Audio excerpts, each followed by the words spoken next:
The MC was always a little bit different compared to the rest of the people. Here in the sand park, he was playing and creating a sandcastle with a girl, where after seeing them, another bully kid comes up to them and jumps onto the top of the sandcastle. The bully shouted that why was he playing such sissy, unmanly games here in the sand park, and that he should just take her and their unmanly games somewhere else to play. Hearing this, the little girl started to sniffle and cry. But instead of getting scared, angry, or anything, the kid quietly stands up without saying a word, and he says just one single thing to get off the sandcastle. The bully was astounded and angry at how the hell, instead of submitting, he stood and talked back to the bully. But the kid did not falter, and instead, he started to pull his punch back, saying for one last time to get his foot off the castle. A little anxious as this response but still trying to look strong, the bully got into his own fight position.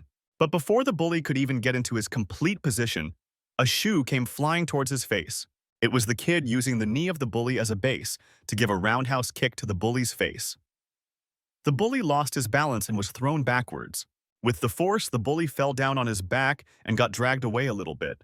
After giving the jump kick to the bully's face, he jumped back, standing on his own two legs. The kid's face was filled to the brim with anger and determination.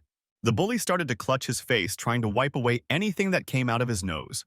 But even after wiping for a lot of time, finally he realized that it was his nose which was bleeding out of blood.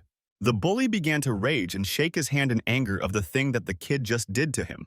But instead of fighting back, the bully just sat in one place and started to cry really loudly, asking someone for help. The kid and his friend just stood there, unable to understand what to do now. But then a moment later, another even bigger bully came along with the previous bully, asking the first kid that was he, the one who hit the bully in the nose. But the kid did not say a single word, just kept it glaring at the bigger bully. The big bully started to enrage even more at the disrespect that he was being shown, not being able to take the insults anymore. The big bully swiped a big punch towards the kid, which he instantly dodged. Missing the first one, the big bully started to load in his second punch towards the kid. He even easily dodged the next one. What's surprising was that he never even learned any martial art in his entire life. He was just somehow really good at fighting. The kid kept on dodging the big bully's punches left and right. After observing for a bit, the kid planned on going offense. And then, without any prompts, the kid gave a huge kick to the big bully's balls. While the big bully was on the ground crying in pain, the kid was just nonchalant about all of this that happened. Because for him, he was never a big troublemaker, and all of these were just little fights that happened between kids. All of these were not even that big of a deal. The big deal started when he got older. It all started when the kid was in 5th grade, starting at an elementary school called Moon Elementary. He was walking from the school to home just as every day, when all of a sudden some people in the middle of an alleyway called out to him. A big high schooler called out to him asking him to come into the alleyway, whereas another high schooler was pointing out to their leader that another kid came into the alleyway. The kid wondered what was this all about. The big high schooler put out a hand in front of him asking him to do a favor for him. Putting his arms around the kid, he assured him to relax because he also used to go to Moon Elementary too. Pointing him to somewhere, he took him in that direction, saying that it will not take much longer. The big buff high schooler started to tease this guy, saying that the way he was able to grab the kids, he should be in kidnapping business. With a real creepy smile, he started to ask the kid that the help is not nothing much, and he should be easily able to do it. The kid then finally asked, what did the high schooler want with him? The high schooler said that he did not need to do nothing much. He just needed to give all of the money he had on him to him. The kids then pointed out to them that just how pathetic one needed to be, that they needed to steal money from little kids. The other high schoolers got stunned by his reply. And then a moment later, all of them started to laugh that the first high schooler got owned by a little kid. Getting angry on insulted by a little kid, the first high schooler raised up his arm to attack him. But the kid was easily able to dodge the attack, and the first high schooler's hand swiped the air like butter. He was unable to process the reflex time that this kid had, and was completely shocked by it. Changing his footwork, the high schooler changed his stance for a new attack. This punch was also easily dodged by the kid, leaving the high schooler hanging in there. The other schooler kept on laughing at the first one that, how was he not able to beat up a little kid? But looking at the intensity that the first guy was going to fight, the other high schoolers got worried that people might start to gather around them and went on to stop him. But rather than the little kid, it was the high schooler who was getting owned by the other one. The little kid had used another one of his high kicks. Using the leg as a base, he kicked the first high schooler in his face. After knocking out the first guy, the kid stood aside trying to catch his breath. But unfortunately, his little break was even more short-lived because the rest of the guys were coming after him. The second high schooler gave a big slap to the kid's face, which he was unable to dodge, and the force of the slap caused him to get dragged on the ground far. The second guy shouted out that the kid had some kind of death wish that he wanted to do this, but instead of backing down, he grabbed onto a nearby bricks that were lying around. He was never afraid because he never thought about what would happen next or what the consequences were. Screaming a war cry, the only thing that he could see was how to beat the person in front of him, and that he did. He took the brick and swiped it across the second guy's face, directly hitting him in the head. The second guy was also brought down to his knees, shocked, unable to move. Seeing both of the high schoolers down, the rest of the high school gang started to get worried about who this kid was. They started to scream out to Austin that he was supposed to be the school head, but instead he was there lying on the ground, his head bleeding out. But at last it was the big, burly dude who got angry and shouted out to his friend to get this little kid no matter how it took. The kid started to run towards them holding the brick. He thought that he might be because he was born this way, and he never lost in life. And at last the ones who were left were the two girls of the group. Some were absolutely scared in their places while others were hiding their face crying for the mother. Whereas the first guy, the second, the third, and the fourth all lay on the ground unconscious, unable to move after being knocked out by the kids. And there the kid stood quietly undefeated after fighting a full high school group. He still had his brick in his head, which was completely bloodied at this point. Even his clothes were bloodied from the fights. He quietly looked back at those two girls who were sitting at the back. At the police station, the police officer was unable to believe that this little kid was able to beat all of the high schoolers. But the kid remained quiet and did not explain himself. But the officer remained silent and unable to understand what to do now. But while the kid sat quietly, his mom came in panting through the door, calling out to him, "Seth." Giving a big bow to the officer, she apologized to him for causing him so much trouble. But the officer said that it was completely fine, and there was nothing to worry about. With a heavy heart and a face, both Seth and his mom walked out of the police station. Her mom knew that she needed to do something or else he was going to continue getting into trouble. But first, she asked to make sure he was not hurt in any way. But Seth quietly nodded, indicating that he was not hurt and he was fine. Kneeling down to Seth, she asked him to promise her something. He knew that whatever was coming out of her mouth was not going to be good. She told him to promise her that he won't get into any fight ever again. Seth had no choice but to agree, because he never wanted to see sadness in her eyes ever again. Giving a weak smile, she is told thank you to him for agreeing easily. But Seth, at the time of making this promise, did not know something. He did not know what the actual reason behind her sad expression was. So for him, time passed and he went on to go to middle school. Seth by now was a middle schooler. One day, he was just sitting inside his class, but another taller person banged onto the door calling out to him, kicking him in his back, saying that he must think that he is some sort of big shot. Not fighting back, he got chucked back to the corner of the room with the force of the kick. Seth tried to get up, barely trying to catch his breath, whereas the other guy brought out his hand to grab him. Grabbing out Seth by his hair, he ordered him that he needs to do everything that he says to him. And even if he does not have any money, he should borrow it from someone else. Wanting to fight back but remembering his promise, the only thing that he could say was that he was sorry for being unable to do it. The tall guy then smashed his head onto the ground, saying that if he was sorry, then he should not have done it in the first place. He walked away saying that he will keep his eyes onto him and he needs to watch himself. And if he kept on doing stuff like this, it won't take long for the tall guy to make his life a living hell. Seth was barely able to control his anger and clutched his fist to control himself. After calming himself, Seth gave out a big sigh. He sat up holding himself, said to himself that he was able to do well, that he was able to keep his promise to his mother. Later that day, Seth went back to his home saying to his mother that he was back. Her mother, with a lighted-up expression, asked him that, how was the school? Seth answered that it was great. In the response, Seth also asked his mom that how was the restaurant doing for the day? She said that it was doing great. And she kept on talking with Seth on different topics. Seth also talked back with a lot of enthusiasm. Because no matter what happened, the only thing he needed was to see her smile. Because that's what all that mattered to him after all. But the next moment, he saw that a rich-looking car pulled up in front of the restaurant. The car was a really rich-looking luxury car which was here in the area. And at the same time, 4 of these cars stopped in front of the cafe, and a lot of bodyguards came out and scanned the surroundings. But then a really disheartening news came out to him. A photo of a dead person being held in the arm. Seth's mom instantly recognized who this person was. and tears started to flow non-stop out of our eyes. The guard holding out the person's photograph told her the bad news that he had unfortunately passed away. The guard's face was holding a somber expression. While the mom was breaking down in tears, Seth could not understand what was happening and kept on asking her that what happened and who this person was. Seth could not even understand what was happening, and his face was filled with confusion, anger, and fear. 3 years have passed by this point, and it was one of the biggest high schools. Some students were talking about that who was the new student and trying to guess that how his characteristics could be. Hearing out the commotion, the teacher told everyone to stay quiet and asked everyone to help out this transfer student because it was the middle of the year. The teacher was kind of annoyed and impressed at how prompt the students were. Walking into the room, the teacher introduced Seth to class while forgetting his name. Seth reminded her that his name was Seth Kang. The students started to murmur among them, whereas one kid was able to recognize Seth.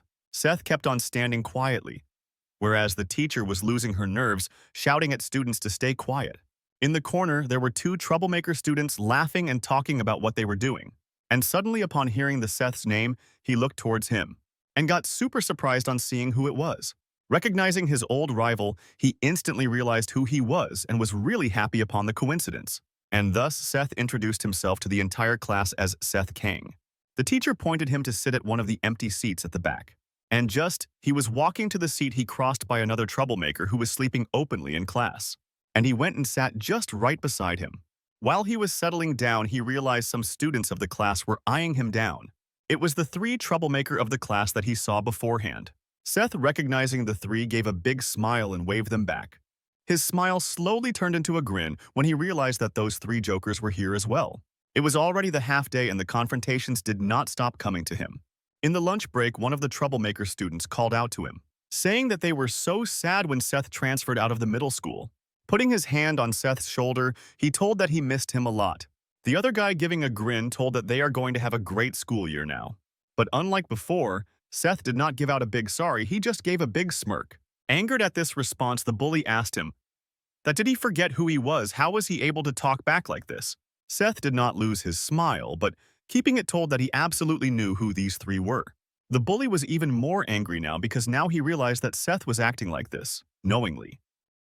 The other guy from his back straight up got ready to attack him in his back. But among these commotion, the sleeping guy got woken up and urged all of them to just shut up. He got up his head to warn all of them, glaring to them that they were harming his sleep. The bully could not say even a single word and just thought sorry to himself. And all of them got silent instantly. Not wanting to do anything with the spiky hair kid anymore, both of the bullies started to walk away, saying that this was not over and that they will see this later. While walking away, the bully kept on cursing under his breath. Seth kept on wondering who this spiky hair kid was. For the next class, a really old, trembling man came into the room. He was so slow that it took him a lot of time to even reach to the class podium. But after a little bit amount of time, he was able to reach eventually.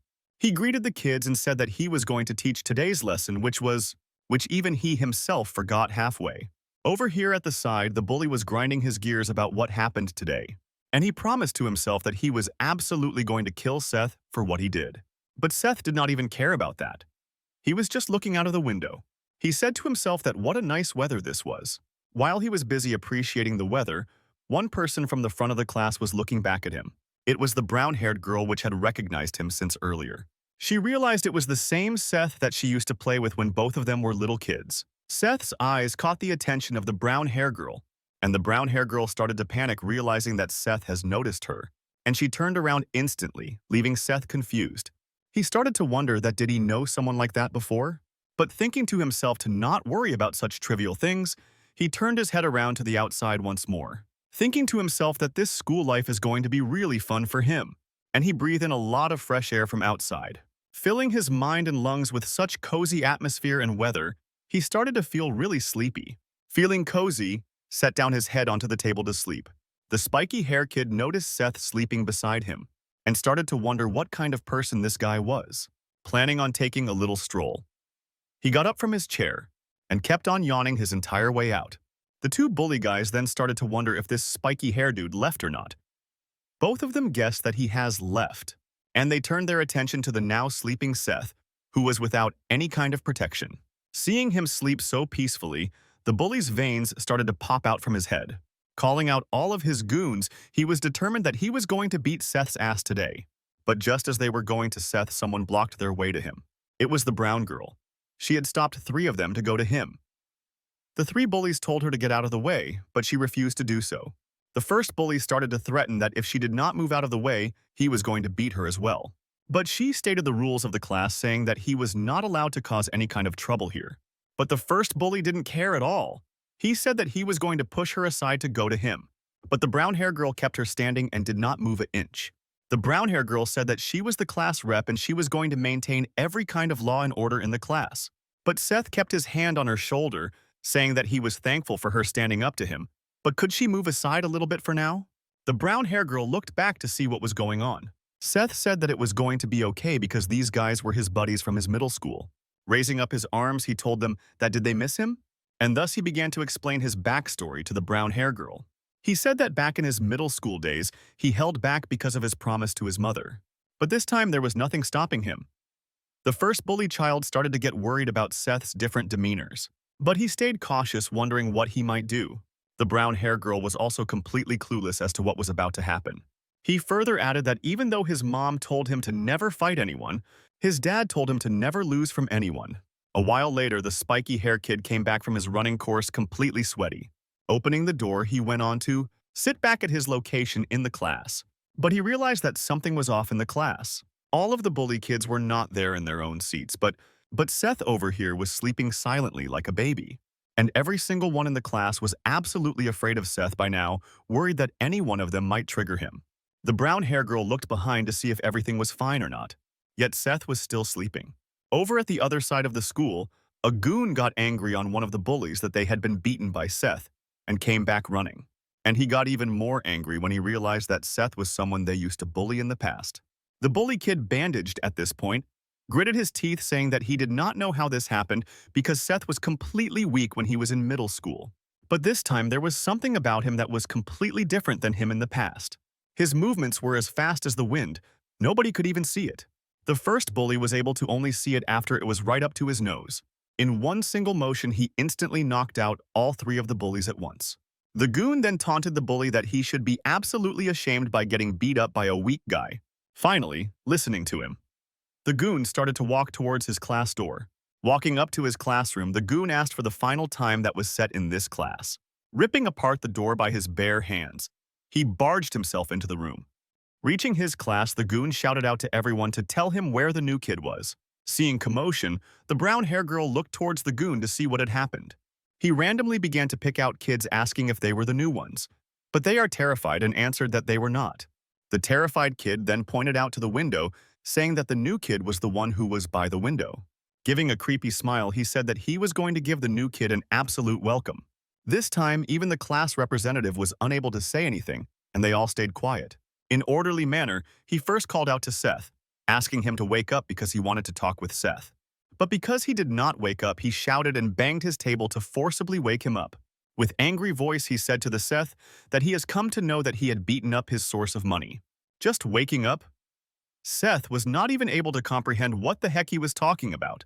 But in grabbing him by his neck, the goon said to him that everybody calls him the goblin of this school. Seth was just creeped out at how ugly he looked. Giving him a closer look, he said that Seth looked a little bit familiar. Did they ever meet before? He still could not understand what the heck he was talking about. Within a moment, he instantly was reminded who Seth was. In return, Seth also remembered who this goon was. He was the same kid who had encountered Seth in the kindergarten and broke his sandcastle. And in revenge, Seth took a roundhouse kick directly to his face and directly kicked them out of the picture. And after which he had called his elder brother to help him. And even the elder brother got perished within a matter of minutes. And he had to drag back his elder brother back to his home. Thus, this was the same guy that he had encountered back in the day. And even present day, Seth shouted out that he remembered who he was. He in turn asked the goon how he was, because they haven't met since so long, and even asked that how his elder brother was. But the goon was absolutely shaking in his pants. Seth kept on looking cluelessly, not understanding that why he was not responding to the question. Not saying anything anymore, the goon just quietly said that he will see him later. Seth also gave the goon a big smile and that he will meet him later. The first bully was completely unable to understand that what the heck just happened. Why did his elder brother just walk out like that? Because when he came, he said that he was going to absolutely whoop Seth's ass. Now what happened? But without replying, the goon just told the bully to get out of his way. But the bully kept on shouting to the goon, asking that why was he not beating him up as he promised to him. But the goon didn't answer still. He just quietly glaring him told him to move. And not wanting to get beat up on the spot, he also quietly moved out of the way. He looked back into the class where Seth was sleeping, still baffled as to what just happened in between the two men. In the meantime, he just had a smirk on. The bully just shouted into the air that, what the hell was going on? After some time, Seth was sleeping on the terrace thinking that how nice it was to come back to his old neighborhood because he was able to see so many familiar faces. Whereas on the other side of the school, extremely mortified goon called his older brother, asking for help, over at Seth's mom cafe. Seth was sitting on the counter talking to his mom.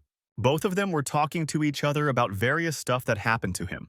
She asks him that how was his experience with the high school, remembering the day he started to giggle saying that it was a really nice one, looking worried at Seth. His mom said that he should honor their promise at all times, that he hiding his face said that he was going to honor it at all times, but added under his breath that he won't attack unless someone else does it first. His mother could only look at him sadly. Walking up, he told his mother that he was going back to his home, and his mom bade him goodbye. Walking out of the cafe, he looked around scanning his surrounding, when suddenly his eyes caught something standing in front of him. A person with a Luxury car was bowing down in front of him, greeting him back. With a stern expression, he started to slick back his hair and told him not to embarrass him like this in front of everyone in his old neighborhood. That driver instantly started to pant and asked for forgiveness multiple times. Seth, with the driver, sat inside of the costly car. Going to the back of the car, Seth gave out a big sigh. Collecting himself, he told the driver to drive him to the school now. Bowing to Seth, the driver zoomed the car past his mom's cafe. Her mom came out to see his son for the last time. Her eyes were filled with worry about what was going to happen to her son now. Her face got scrunched up in worry. At the school, both Seth and the spiky-haired kid were just sleeping throughout the classes. The period passed and the clock went past 8, and all of the kids in the class were busy chatting before the other teacher came in. The time went past 10:15. Another teacher thought another subject while both of them kept sleeping. The brown-haired girl, who was the class representative, looked at how Seth was just going on sleeping. But she didn't say anything because she was wary of him now. Over on this side, the class bullies were busy laughing about some topic. For the next period, the physical education teacher came to teach. The class representative asked the entire class to stand up and bow to the teacher. The teacher then waved his hand saying that it was all right, and there was no need for such formalities. Walking up to the podium, the teacher's eyes went to the kids sleeping in the corner of the room, who were Seth and the spiky hair kid. Seeing them disrespecting his teacher honor like this, he got super angry. So angry that in fact the veins started to pop on his forehead. Rolling his sleeves up, he started to walk up to the sleeping kids, but the entire class was scared silent thinking about the consequences of the actions that may happen now. Standing just behind the chair of the two kids, the teacher stood silently. He grabbed the one ear of a spiky hair kid, and the other one of Seth. He raised both of them up to his height just by grabbing their ears. He shouted out to Victor that he let him sleep the last time in his class, only because he had an official fight coming up. And he looked confused at Seth, wondering who the heck this new kid was. The brown-haired girl answered that he was the new kid who had transferred in just a week ago. The teacher got super angry on realizing that both of them were sleeping and called them out to the field. And thus the spiky hair kid and Seth, both of them got onto the field wearing their PE uniform. The spiky hair kid was annoyed that why did the teacher have to force all this onto him? The class students also came out to the field murmuring to themselves about what was about to happen. Seth gave out the most monotonous expression, saying that this was super boring. Holding out his head, the teacher told that they have to run 3 laps. The rules were pretty simple. The one who crossed the finish line faster will not be punished for sleeping in the class, but the loser will be punished so hard that they are going to regret being born. Both Seth and the spiky hair kid did not understand what was the point of all of this, but instead of answering them, he just yelled at them if they understood him or not. While spiky hair kid was reading himself, Seth was standing normally, and the teacher asked if he was planning on reading this day or not. And thus, both of them got to the starting position of the running track. Although he was feeling sleepy, Seth said that he was not going to lose at all. Seeing Seth's enthusiasm, the spiky haircut also got ready to go, and instantly jumped past Seth by bolting ahead. Not wanting to be left behind, Seth also started to run. Moments later, he had caught up to the spiky hair kid. But calling him a dumbass, he moved on ahead, leaving Seth in the back. This disrespect removed all of the sleepiness he had in his body, and he was now fully awake, fully prepared to run. Both of them started to bolt towards the finishing line. The professor could not even understand what the heck was happening. But no matter how hard each of them tried, both of them were evenly matched with each other. The professor's mouth was left wide open in shock at the speed at which they were running. Both of them went past the professor's face like a windfall. The professor was just left in the dust, but the both of them, not wanting to stop for even a single bit, kept on running past the track. And by now, both of them already passed the U-band. The rivalry between both of them kept on increasing second by second. And that is how the day at the high school went today. After the race, both the spiky hair kid and Seth were left completely panting, drenched in their own sweat. The spiky hair kid was just impressed at the tenacity of Seth. Seth was happy, realizing that he was going to have a great school year. On the other end of the track, the professor was wondering that even though he already knew about Victor, but he was surprised at the presence of a new talent. At the National Wrestling Championship, the host said that the one who wins this match is going to be the one who moves to the national team. Over in the indoor stadium, a lot of people had come to watch the fights between the wrestlers, and the class of this fight was open weight championship. One of the heavy wrestlers started to gloat that he was able to reach here easily, and thus he will also reach the national as easily as well. But his opponent gave a scary glance as well. He did not taunt. He did not say anything. He just openly looked back. The tension among the people were rising, and the anger of the second wrestler was rising as well as, but a moment later he was on the ground while the second wrestler walked away completely unimpressed. Here in the athletes' changing room, we get to see the name Brock Chang. Inside the changing room, Block was quietly sitting while steaming his body. The class goon turned out to be Brock's little brother. He called out to him, telling to his elder brother that he needed some help. Without saying even a single name, he just said that the person was back. Hearing the mentioning of that person, his demeanor changed. The class goon reminded Brock that by he meant the kid who had defeated him back in the kindergarten. The recollection of that person, Seth, hit him like a trucker. Silently, without a word, Brock just started to laugh, scaring his little brother. Now, back at the high school, both the spiky hair kid and Seth were brought into the counseling room, where the teacher explained to both of them that he was excusing them and they better not both sleep at his class anymore. Not getting any response, he climbed down to their mouths, and Seth and the other kid just quietly said, "Yes, sir." Changing the topic, this teacher asked the spiky hair kid, Victor, that when was his next competition? Victor turned his face around, saying that he did not sign up for it. With a growling emotion, the teacher said that if he was keeping out like this, he was going to lose his weight and lose his chance at going professional. Victor just stayed quiet. Now the teacher turned his attention towards Seth. He asked Seth if he was in some kind of clubs, team, or any kind of sports activity. Seth could not understand what he was talking about and blabbered like an idiot. The professor had to explain again clearly what he meant, and then Seth answered that he was not in any kind of clubs. Confused at how such a talented kid was gone unnoticed for so long, he just told both of them to get back to their classes. Both Victor and Seth left the counseling room back to their classes. They quietly walked, and there was not a single dialogue exchanged between them. And similarly, quietly and wordlessly, they entered the class. Not even a moment later, inside the class, both of them got to the original states. Victor started to yawn and Seth started to sigh. The old teacher, still shaking, told both of them to settle down and take their seat. They just went back to the seats and left dazed. Not even a moment later, both of their heads hit the table and they were back to sleep. But now, Victor was aware of a new character who was of his par and level, and Seth also could not ignore such an unmissable character anymore. After looking at each other for a moment, both Victor and Seth went back to sleep. And just like that, the dawn of the day arrived. But just then, Brock, the school goon's older brother, was at the school. Looking at the school, Brock started to groan that why did he have to come back to this place once again? In the kendo club, one kid ran into the room, bashing the door open, shouted out to the leader that Brock was here. Another one person kept on looking at him through the window. And here in the judo club, the news also reached the leader as well. And thus, the news spread out to the entire school that Brock was here. And all the hot shots of the school were aware of Brock's presence. The one who took the news the most heavily was the student council. Seth was left sleeping in the school. On the other hand, Victor got ready to clothe himself up and started to go for a run throughout the entire school. But as he was running throughout the school, the silence of his surrounding kind of creeped him out. But he ignored all of them and kept on running. Just a moment later, someone called out to him. It was Brock. Brock called out to Victor, asking him that where class 1 to 3 was. But Victor did not give a damn and ran past him, clicking his tongue. Brock was completely angered at this blatant disrespect, and he grabbed Victor by his shoulder, asking him, was he deaf or something for ignoring him like this? Now, Victor's rage increasing a lot. He turned around to Brock, pointing towards his shoulder that if he did not let go then, he was going to kill him. Brock started to laugh at this blatant attempt of challenging, getting serious. He asked Victor did he even know who he was? As if mocking, Victor went up to his face and asked him who he was. Before the conversation could even move forward, Victor pulled up his punch and gave Brock a powerful uppercut.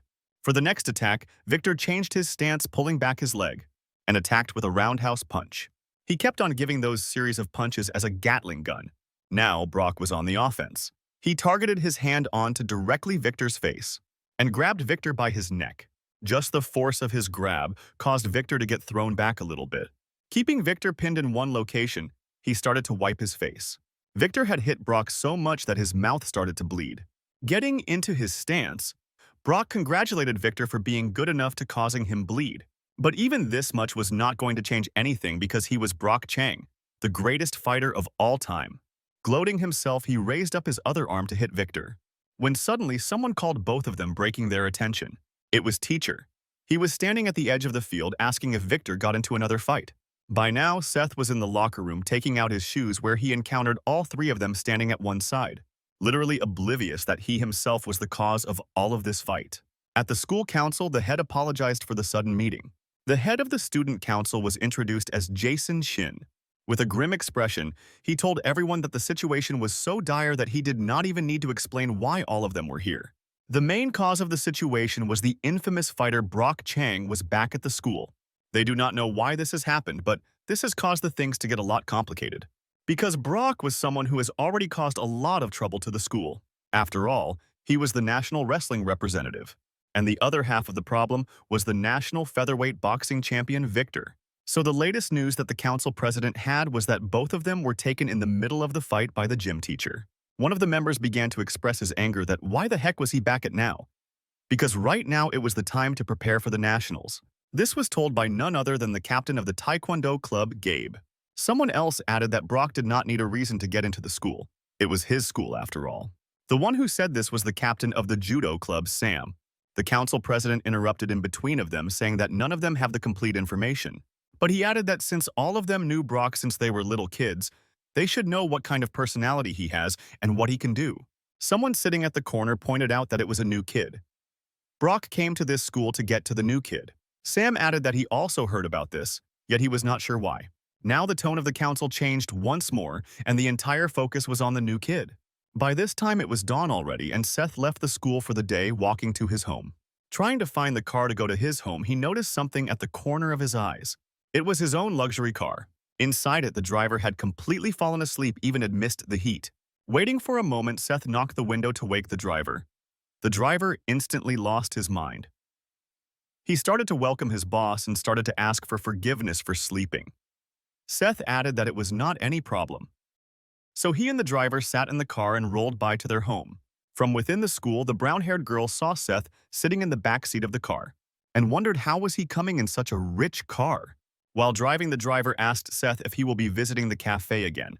Seth affirmed, and both of them started to drive to the cafe. Sun was already down by the time they reached the cafe, and the driver parked the car in front of the gate. Instead of going in, he just kept on looking at her through the window. Her mom was working in the cafe, washing all the dishes and glasses, but she had a slight smile on her face. Not wanting to disturb her peace, he just looked quietly and ordered his driver to move on back to his home. Both of them drove to one of the costly-looking luxury apartments. The name of the apartment group was called Sunshine Group. Another one of the guards opened Seth's car door and welcomed him. After Seth got out of the car, a series of guards bowed down in front of him, welcoming him back.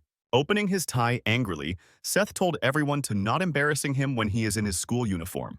It was raining a lot, and Seth was standing in front of one of the graves, and it had the photo of the same old man which was shown before. Seth just stood there silently contemplating everything. While he was quite standing, someone showed him an umbrella to shelter him from the rain. It was the big burly bodyguard. It told that it's okay and they should go back because it was getting cold. After thinking for quite a bit, Seth asked him that what kind of person was his father. The bodyguard was silent, but a little while later, breaking his silence, He told that his father was the one who became the strongest in South Korea. With nothing but his normal fists, changing his question, he asked him that why did he and her mom have to separate like this? He avoided the thing by saying that they had their own problems, but he did not need to feel alone because his parents were watching him the entire time. Seth becomes surprised upon hearing this disclosure. The guard went on to explain that he would go out in civil clothes in order to see him from hiding. Seth got even more shocked upon realizing that his father was always watching him. The guard went on to say what were the last words of his father before he passed away. The last thing that he said was to stop getting your ass kicked. It was embarrassing. Seth got instantly reminded of all the times he had not fought back because of his mom's promise. Every time that he was picked on the alleyways. Every time he was punched for not obeying someone. His father was there watching him, disappointed. Now, here back at the high school, the entire student council went on to visit Seth's classroom. Upon visiting, his eyes locked onto the corner of the class, over where Victor and Seth were completely asleep. The other students were completely mortified, and some even started to think that it would be better to just switch classes at this point. But the brown-hair girl called out to the council president. This is where the name of the brown-hair girl was revealed. Sophie. The council president called out to Sophie asking how Sophie stood up asking Jason that what was he trying to do over here. Jason asked her that who was the new kid in the class. Worried about Seth, Sophie asked him that did he do something wrong? But Jason assured her that everything was completely fine. He just wanted to talk with him for a little while. Just as he completed his sentence, Seth woke up in the middle of the conversation, giving a big yawn saying that how amazing the nap was. His eyes glued onto the council president who came to see him. Turning his eyes grim, Jason asked if he was free right now because he needed to talk with him for a little while. Knowing that something was not right, Seth's mood also got really tense. As a mockery, he asked Jason that who he was. Sophie worried that Seth might have offended Jason a little too much. She instantly stepped in saying that he was their student council president. Now knowing who he was, Seth instantly apologized for his behavior and asked if he had done something wrong. But then instantly turning his face sour, he told that was there is any need for him to get out of the class? Could not they complete the conversation right here and now? This kind of disrespect instantly caused hundreds of veins to pop out of Jason's forehead, showing his towering figure over Seth. Jason just asked him to quietly follow him and not ask any questions. Before going away, he also told him to bring Victor along with him. Now, a little bit worried, Sophie said that Jason was a good guy, but he should just be quiet and obey what he says. Seth said that there was nothing to worry because he was the president of the student council, saying that he instantly poked in the midriff of Victor, causing him to jump up in surprise. Collecting himself, Victor asked him that what did he want. Seth explained everything about how student council came into the room and asked him to go along with Victor. Super annoyed at this point, he threw his bench back at the lockers. Standing up, he held his head groaning about why the heck is everyone so annoying today, and slowly got up and started to walk towards the student council office. Seth asks him to not go on forward by himself and wait for him to come. Seth saw Sophie sitting in the corner of the class really worried on what might happen now. Trying to reassure her, he gave a slight little smile and pointed to himself that he will be back in a little while completely safe. Now at the student council room, Jason was waiting for the arrival of both Seth and Victor. Both of them reached the council room, but Victor brought along a chair so that he can sit. Right in front of the president, he turned around his chair and plopped himself right onto the top of it. While Seth was sitting right at the back, Victor was angry and asked Jason that why there was he summoned over here. Jason, setting up his glasses, told that he will not be around the bush and get straight to the point. Jason asked that few days ago when Victor fought with a guy named Brock Chang, did he know who he was? Both of them were confused upon hearing the name Brock Chang. But since Jason mentioned he fought him, he instantly got reminded of the burly guy yesterday, who had held his neck and tried to punch right in his face the guy from yesterday. Pointing his gaze towards Seth, Jason said that up until 2 years ago, this school was a special school just for athletes. The government took care of most of the school's amenities while sending most talented athletes over here. Students came from all over the country to this school. Every single kind of athleticism and sports were practiced in clubs and in school. Victor, annoyed, asked that what was the point of reciting the obvious. But Seth over at the behind was thankful that he was not asked about this because he did not knew about it. Continuing, Jason said that this top-level athletic school was just turned into a regular school now, and all of this happened because Brock Chang dropped out of the school. And now, he was back at the school and the reason for him was just to find Seth. Making his vision really grim, he asked Seth that what was his relationship with him. Seth did not answer and was silent for a little bit. Because for him, Brock Chang was a nobody because he did not even knew anybody with that name. Here on the other side of the school in the counseling room, the gym teacher was in a counseling session with Brock Chang where he was just informed that he had joined the national team. But Brock was just sitting silently without uttering a single word. But the teacher could not understand that why was he not happy because it was his goal since the beginning of his career. But Brock did not answer anything and just stood up saying that he will take his leave now. The teacher let him go, but just before he went out of the door, he called out to him for one last time. The teacher told him to never give up on sports no matter what happens because it was his only dream. Brock just silently looked at him and silently closed the door behind him. Over here in the student council room, the council president continued the story by saying that the school was in an uproar after the fight. This fight happened when Jason was just a normal student of the class. All of the juniors and seniors were completely suspended along with the guy who was the center of it all, Brock Chang. At the scene of the site, it was just a massacre. Brock Chang had beaten through every single one of them, leaving them on ground. The fight was so intense that Brock was left with a bleeding cut on his forehead. Jason added that all those who were defeated were not normal people. All of them were athletes, with 2 of them were national representative and 7 were in the U18 national team. Brock, who was the center of it all, was nearly jailed to juvenile detention. And a member of the judo club who was supposed to join the national team but could not because of the accident. The incident became such a huge incident that literally every single one abandoned the school sponsors and the school became a normal school instead of a sports school. The one who helped Brock back in the day was their current gym teacher. He helped Brock avoid expulsion and being sent to juvenile detention. Victor listened to everything super seriously, but Seth was just a yawning. And now the source of every problem that happened to the school had returned because of Seth. Realizing the gravity of the situation, Victor looked around to see who Seth actually was. But keeping the same nonchalant response, Seth answered that he still did not know who this person was and why he needed something from him. Both Victor and Jason were also confused as well. The entire meeting with the student council president took a lot of time and it was already dusk. Victor and Seth left the school together, but at the school gate, Sophie were standing at the side. The first one to notice her was Victor. Then Seth also realized that she was standing there. Looking at Sophie, Victor made a really big smirk. Sophie, now realizing both of them are out, asked that were all of them okay. But Victor kept on grinning towards Seth, saying good luck to him, and that he will be off now, and he does not want to intrude in between them. Seth did not understand what Victor was pointing at and looked at him cluelessly. After Victor was gone, Sophie slowly approached Seth, and said like a dense person straight up asked her if she was waiting for him at the doorway. Sophie was really surprised. Wanting to hide her embarrassment, Sophia put her bag in front of her face, hiding her face. Seth could not understand what she was trying to do. Seth was once again confused by the actions of the people in front of him. Calming herself down, she asked her if he knew who she was. With a super confident voice, he readily answered that he knew who she was. She was the class representative. By now, Sophia was a little bit embarrassed, but she continued asking him that she was not talking about the recent times. She was talking about her childhood. But surprisingly, Seth said that he knew her, which surprised her a lot. Seth said that he knew her from their spring daycare during childhood in the Deer class. They were friends back then and they hung out a lot. They were pretty close. Sophia could not utter anything and was just stunned at how well he remembered her. Seth kept on explaining that what they both used to do, and slowly Sophia's smile came back. And then her smile turned into a big grin as she was really happy to finally find her friend back.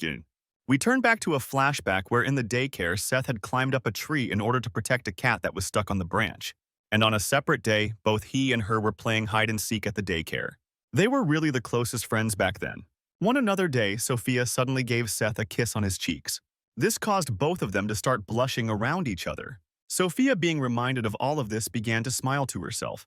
While she was stuck in her dream, Seth told her to not worry because he won't share that secret.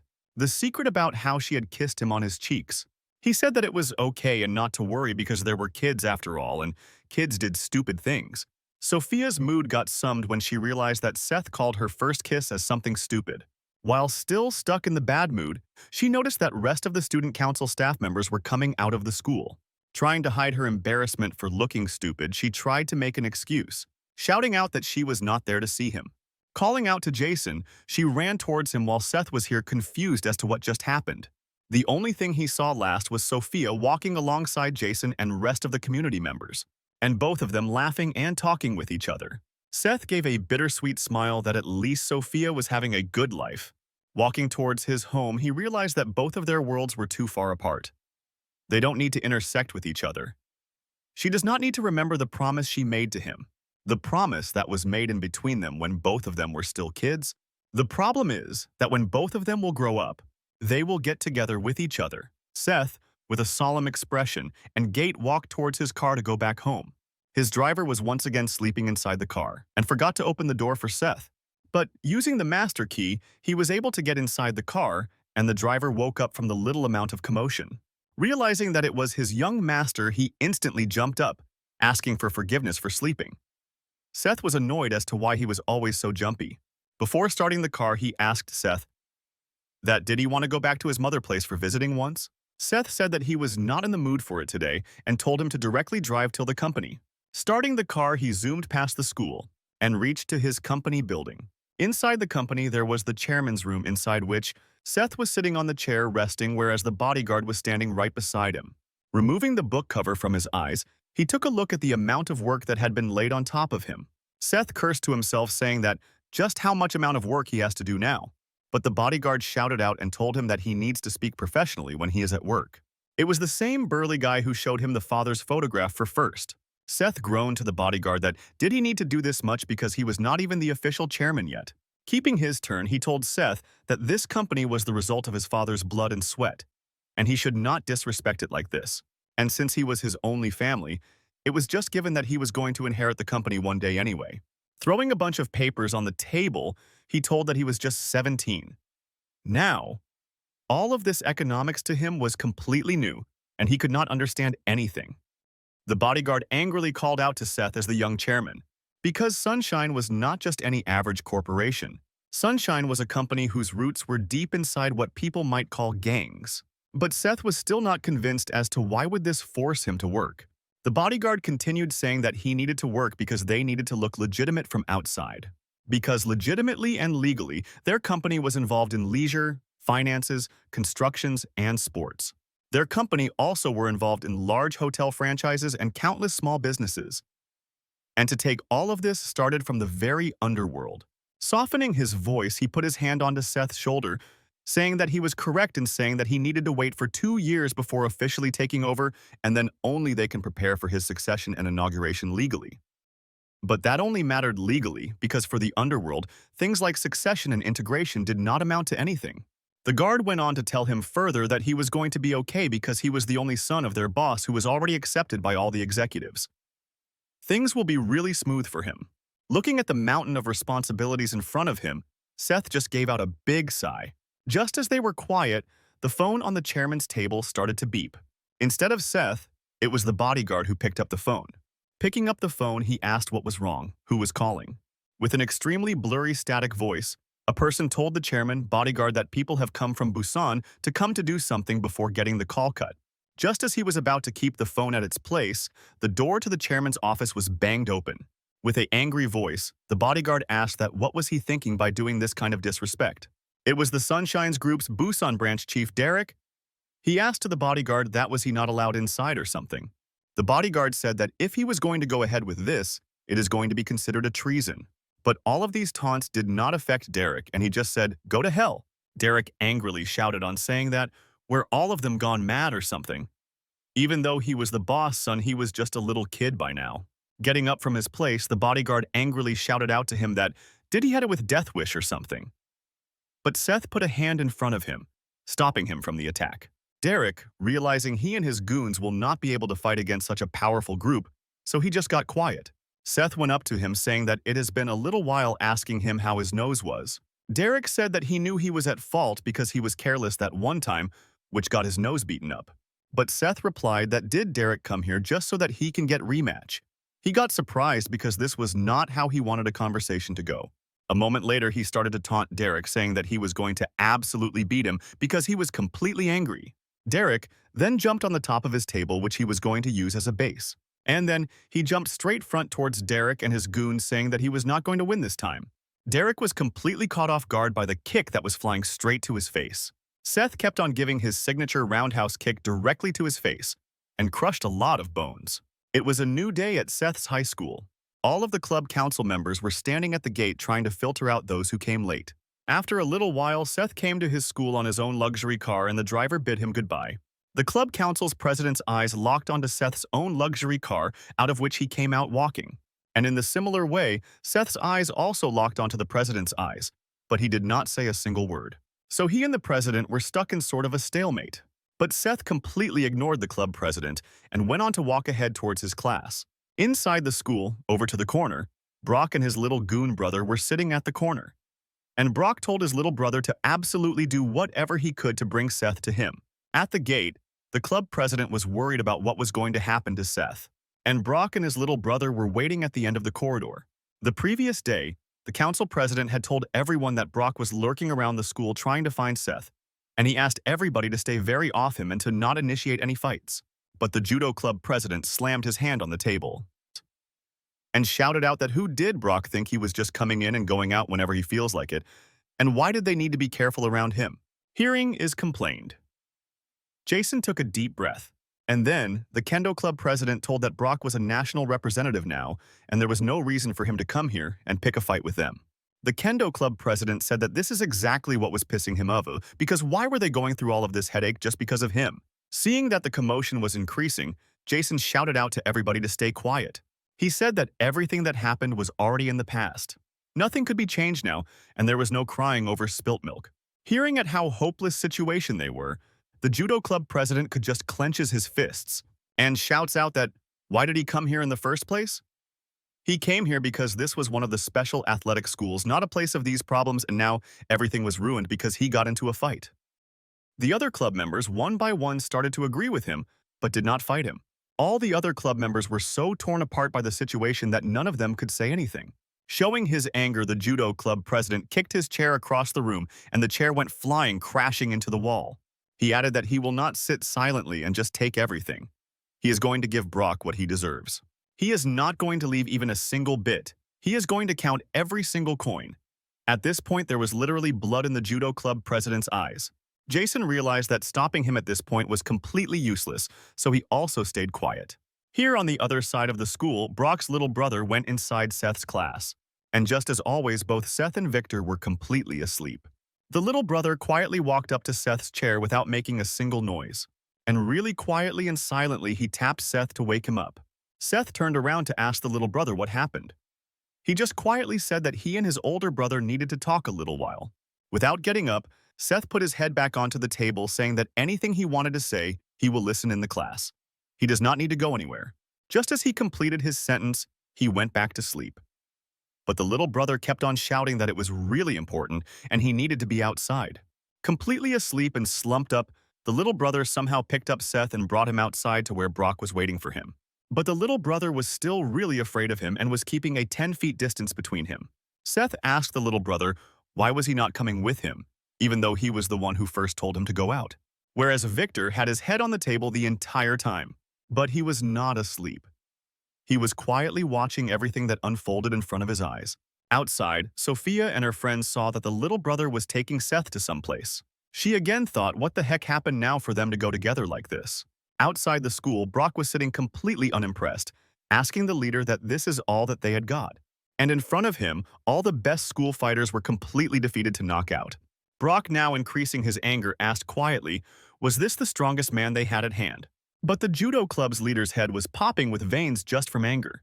Knowing that only he was up now, he himself dashed forward, taking a big leap towards Brock, directly attacking him midway. But Brock was able to block his entire weight of his attack with just his forearm. And then, instead of letting go off his leg, he grabbed it in the same place. And before Brock broke his leg, he told the judo club leader to say a prayer. The leader could not understand that why was he asking him to pray for now. But before he could even do anything, he instantly got dragged out under the table, and Brock whipped him out like a big whip and slammed him onto the ground like a big basket, defeating him. Brock clicked his tongue at how disappointing this fight was again. With a bleeding nose and white-out eyes, the judo club president was completely knocked out. As a punishment, Brock said that he was going to make sure that he never walks again. But just as Brock was going to break his leg, Jason came in to save the day and shouted out to stop. Jason turned around to see who was the one who stopped him and surprised that it was the president. He turned around to ask him that why was the president here and what did he need from him. Realizing his own objective, Brock stopped at the moment and said that he came to the school just to meet the new kid. Now him angry Jason said that if he wanted to meet someone, he can meet them outside the school. There was no need to make any kind of scene inside the school. Brock commented that since he came from a wealthy family and being the school president, nothing could scare him now. But this was no ordinary person. He was Brock Chang. But Jason commented that it did not matter where he came from. He was not going to let Brock destroy the peace and reputation of the school once more.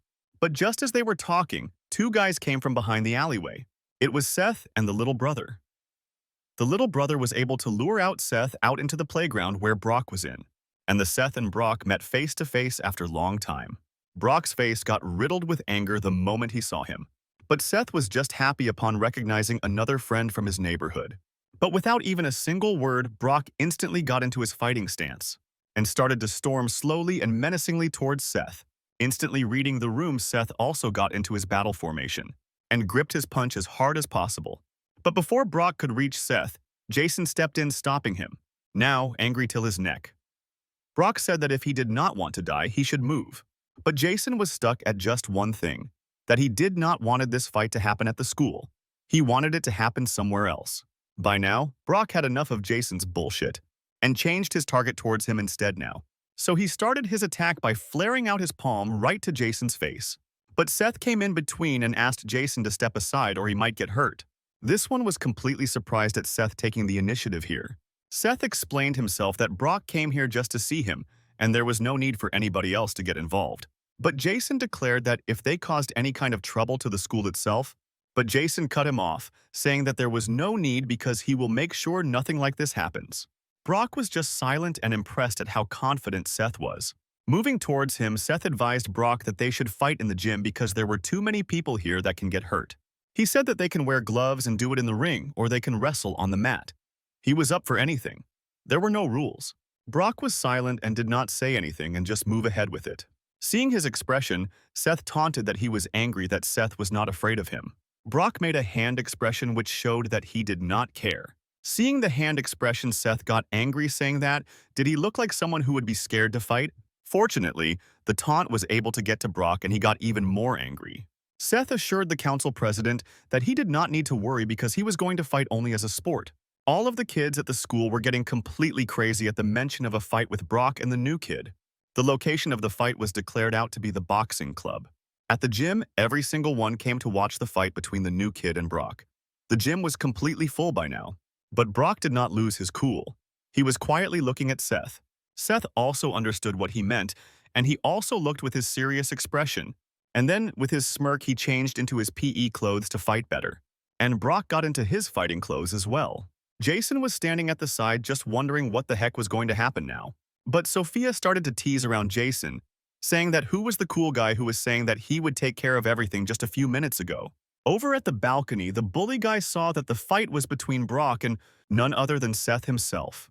Just as the match was about to start, the gym teacher came in shouting that what the hell was happening.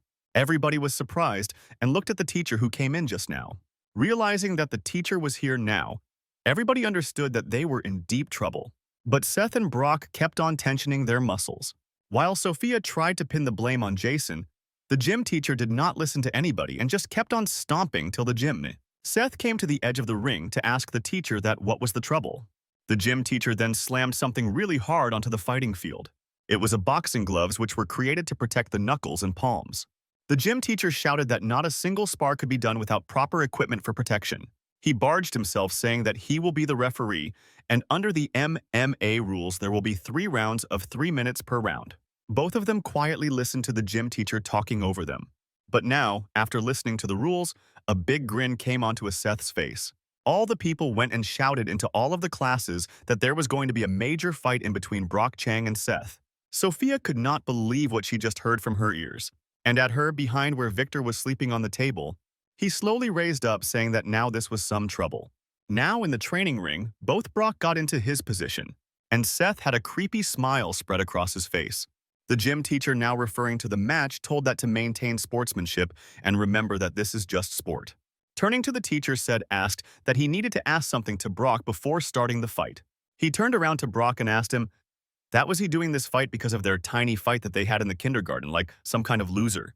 Brock felt extremely humiliated at this underhanded commentary, but collecting his breath and calm, he told to Seth that it was the only time someone was able to defeat him in a fight.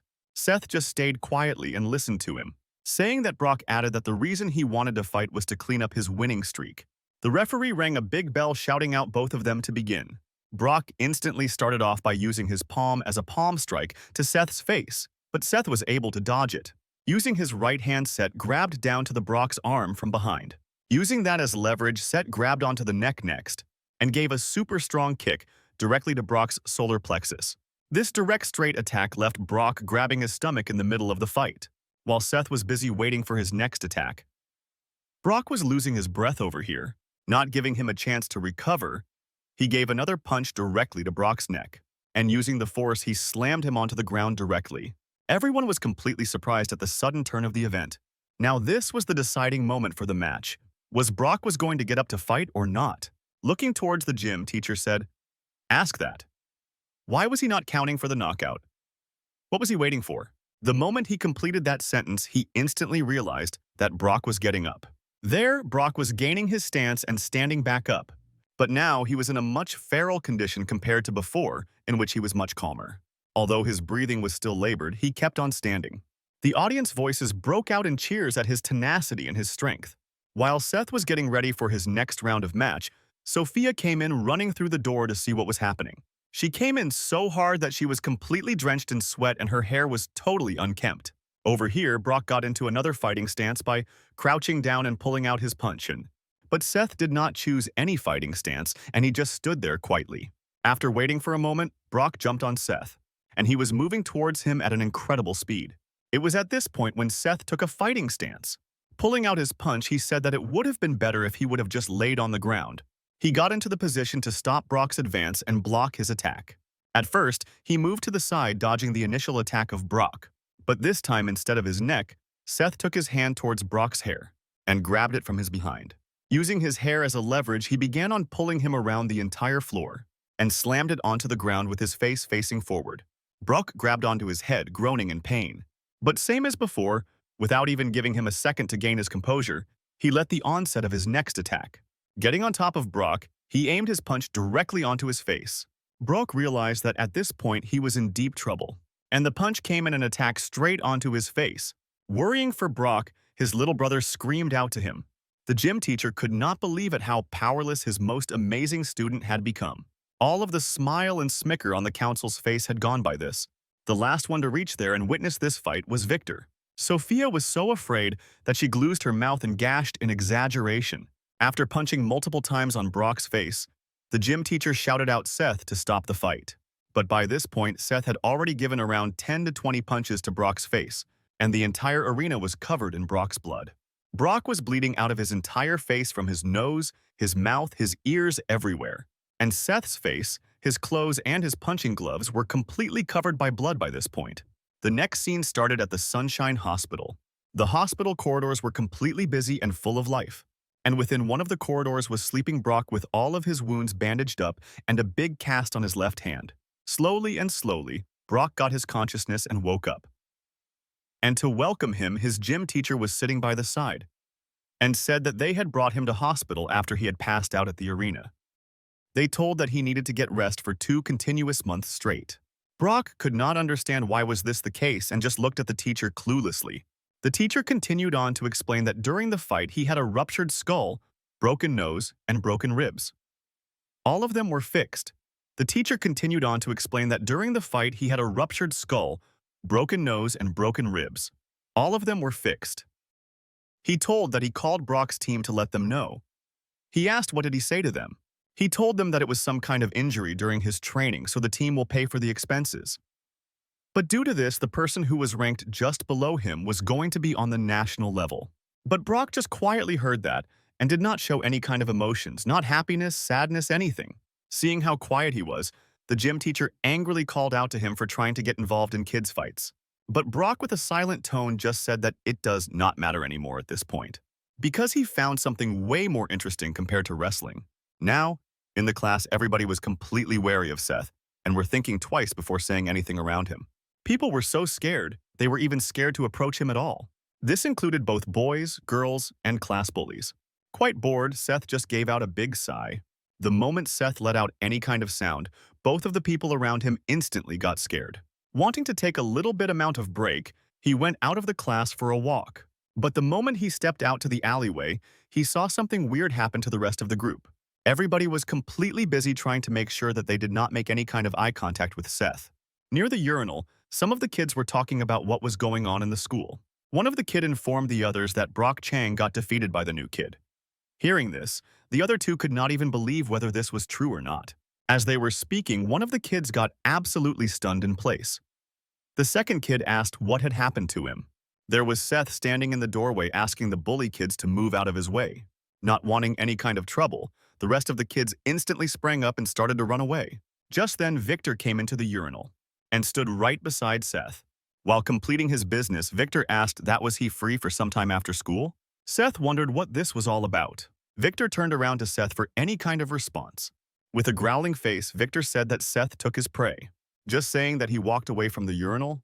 Before going, he explained that he was looking for a sparring match with Seth in the boxing ring at 8 alone.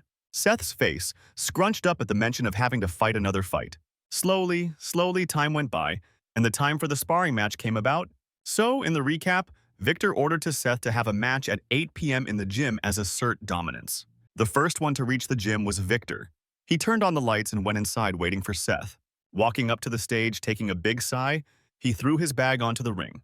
Opening it inside, he pulled out one of his boxing gloves that he always used to fight in his matches. Holding the glove, he got reminded of the time he had to fight Brock. Exactly the moment in which Brock slapped him. Being able to evade and dodge the previous hand, Brock used his other hand to choke Victor. And the same guy who always looked so intimidating was suddenly completely powerless in front of some scrawny dude like Seth.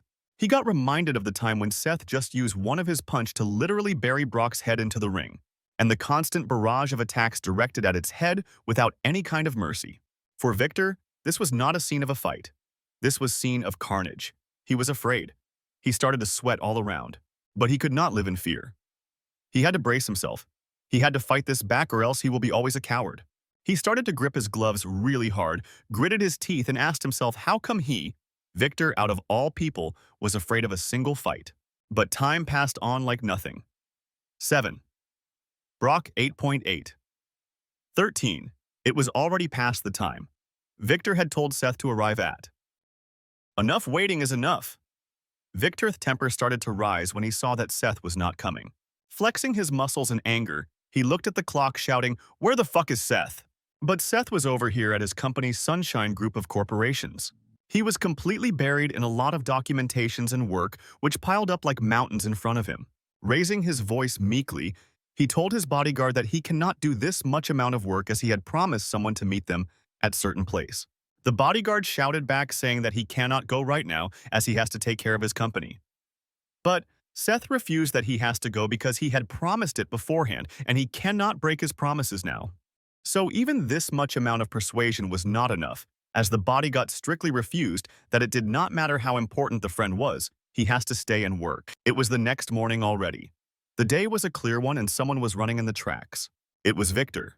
He was practicing his stamina by running on the tracks early morning. After practicing for a little bit, he went to catch a breather in the Rotary Boxing Gym Club room. He took off all of the equipment he had on him in the respective places and wiped himself dry with a towel. Just as he was going to freshen himself up, he crossed a numerous number of golden cups that were kept cleanly in cabinets on a shelf beside him. But Victor did not give that much of a thought to the medals and kept on in his way. After taking a breather, he restarted his workout by punching a sandbag in the middle of the gym. His eyes were filled with rage. He was punching them as if he had some personal beef with them. At one point, he literally spun the entire bag around 180. Seeing what is causing this much amount of commotion this early in the morning, someone visited a gym telling Victor that he does not need to work that hard because he does not even have any match coming up. Without even turning his head around, he explained that he needed to be prepared for what was in his future. That's why he wanted to practice. The person, seeing that Victor could not recognize him, called him out once again to look who even this person was. This person was Victor's uncle. He was worried that Victor was giving in too much effort for a game that no one even is watching, and he advised him to change to MMA instead. Hearing the reason, Victor shouted out that he does not wear these gloves for money only, showing his concern. The uncle said that he was just worried about Victor, that he might hurt himself, but Victor assured it that he was not going to overexert himself. He will just continue to practice until he becomes the world champion. After that, he will take a deep rest. Seeing that there was no way to convince Victor, Uncle just gave out a big sigh, feeling hopeless.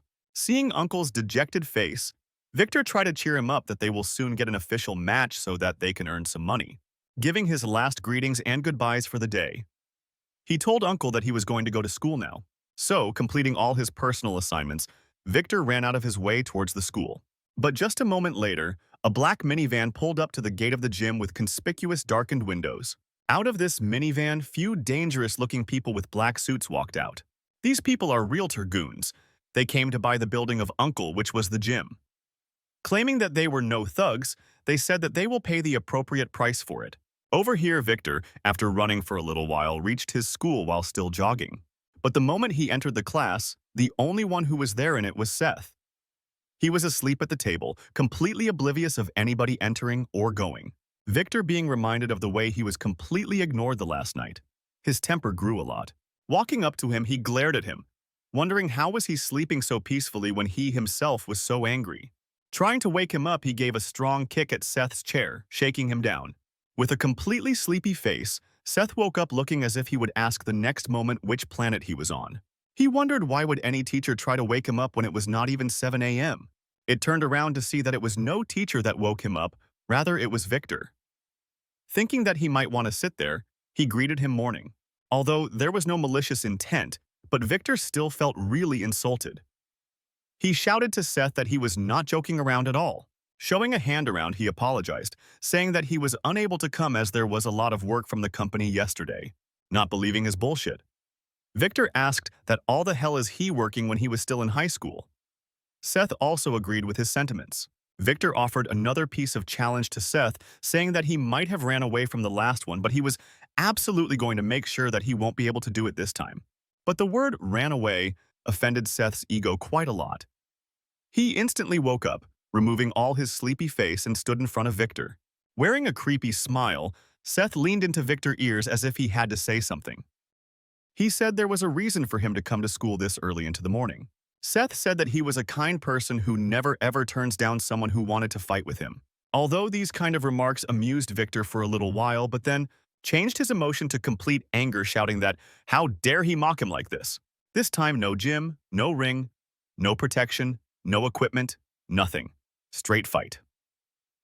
Victor threw a roundhouse punch directly aimed at Seth's face. His punch connected to something because it created a large impact and made a really loud sound which reverberate the entire room. On the first, he was happy that he was able to make the first shot, but what he saw instantly shocked the hell out of him. The punch had not connected to Seth in any way. It was his hand. Seth held Victor's punch by just his hand.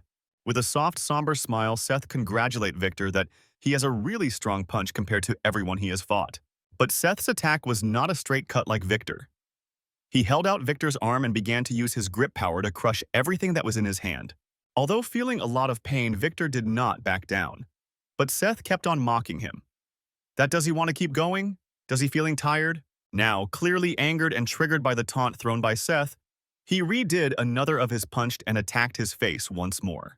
Both of them kept on punching each other, and Seth just kept on dodging each of the punch. Now, after dodging and being pushed around, Seth reached the end of the class where he could not go back any further. Seeing that this was a once-in-a-million chance, Victor began his run to give a momentum punch. But instead of taking his punch directly, Seth just slapped his hand, changing the entire direction to downwards, not taking even a second to breathe. He redid his left hand for uppercut punch this time. By now, even Seth was not holding back anymore. He brought up his own punches and blocks to fight Victor. Just as all of this fighting drama was going on through the class, another random guy came in yawning from sleepiness. But the moment he saw what was happening in the class, he instantly broke out in cold sweat and began shaking in his place. By this point, Seth had fought back few punches which Victor was able to block. But since they were interrupted, both of them gave a scary glare to the guy, saying that people were starting to come into the class and this was not a safe space to fight anymore. Seth said that they will continue later at the same place in the gym, even though they stopped their fight and did not cause any kind of damage, but the class knew about it all, and it was awkward as hell. Everybody was busy looking at them as if they had done some sort of illegal activity in the room. But both Seth and Victor did not give any thought to what the class was thinking about them. If they could, they would try to give even less thought if possible. Time was passing by, and by now it was 12 p.m., but both of them kept their anger in the class.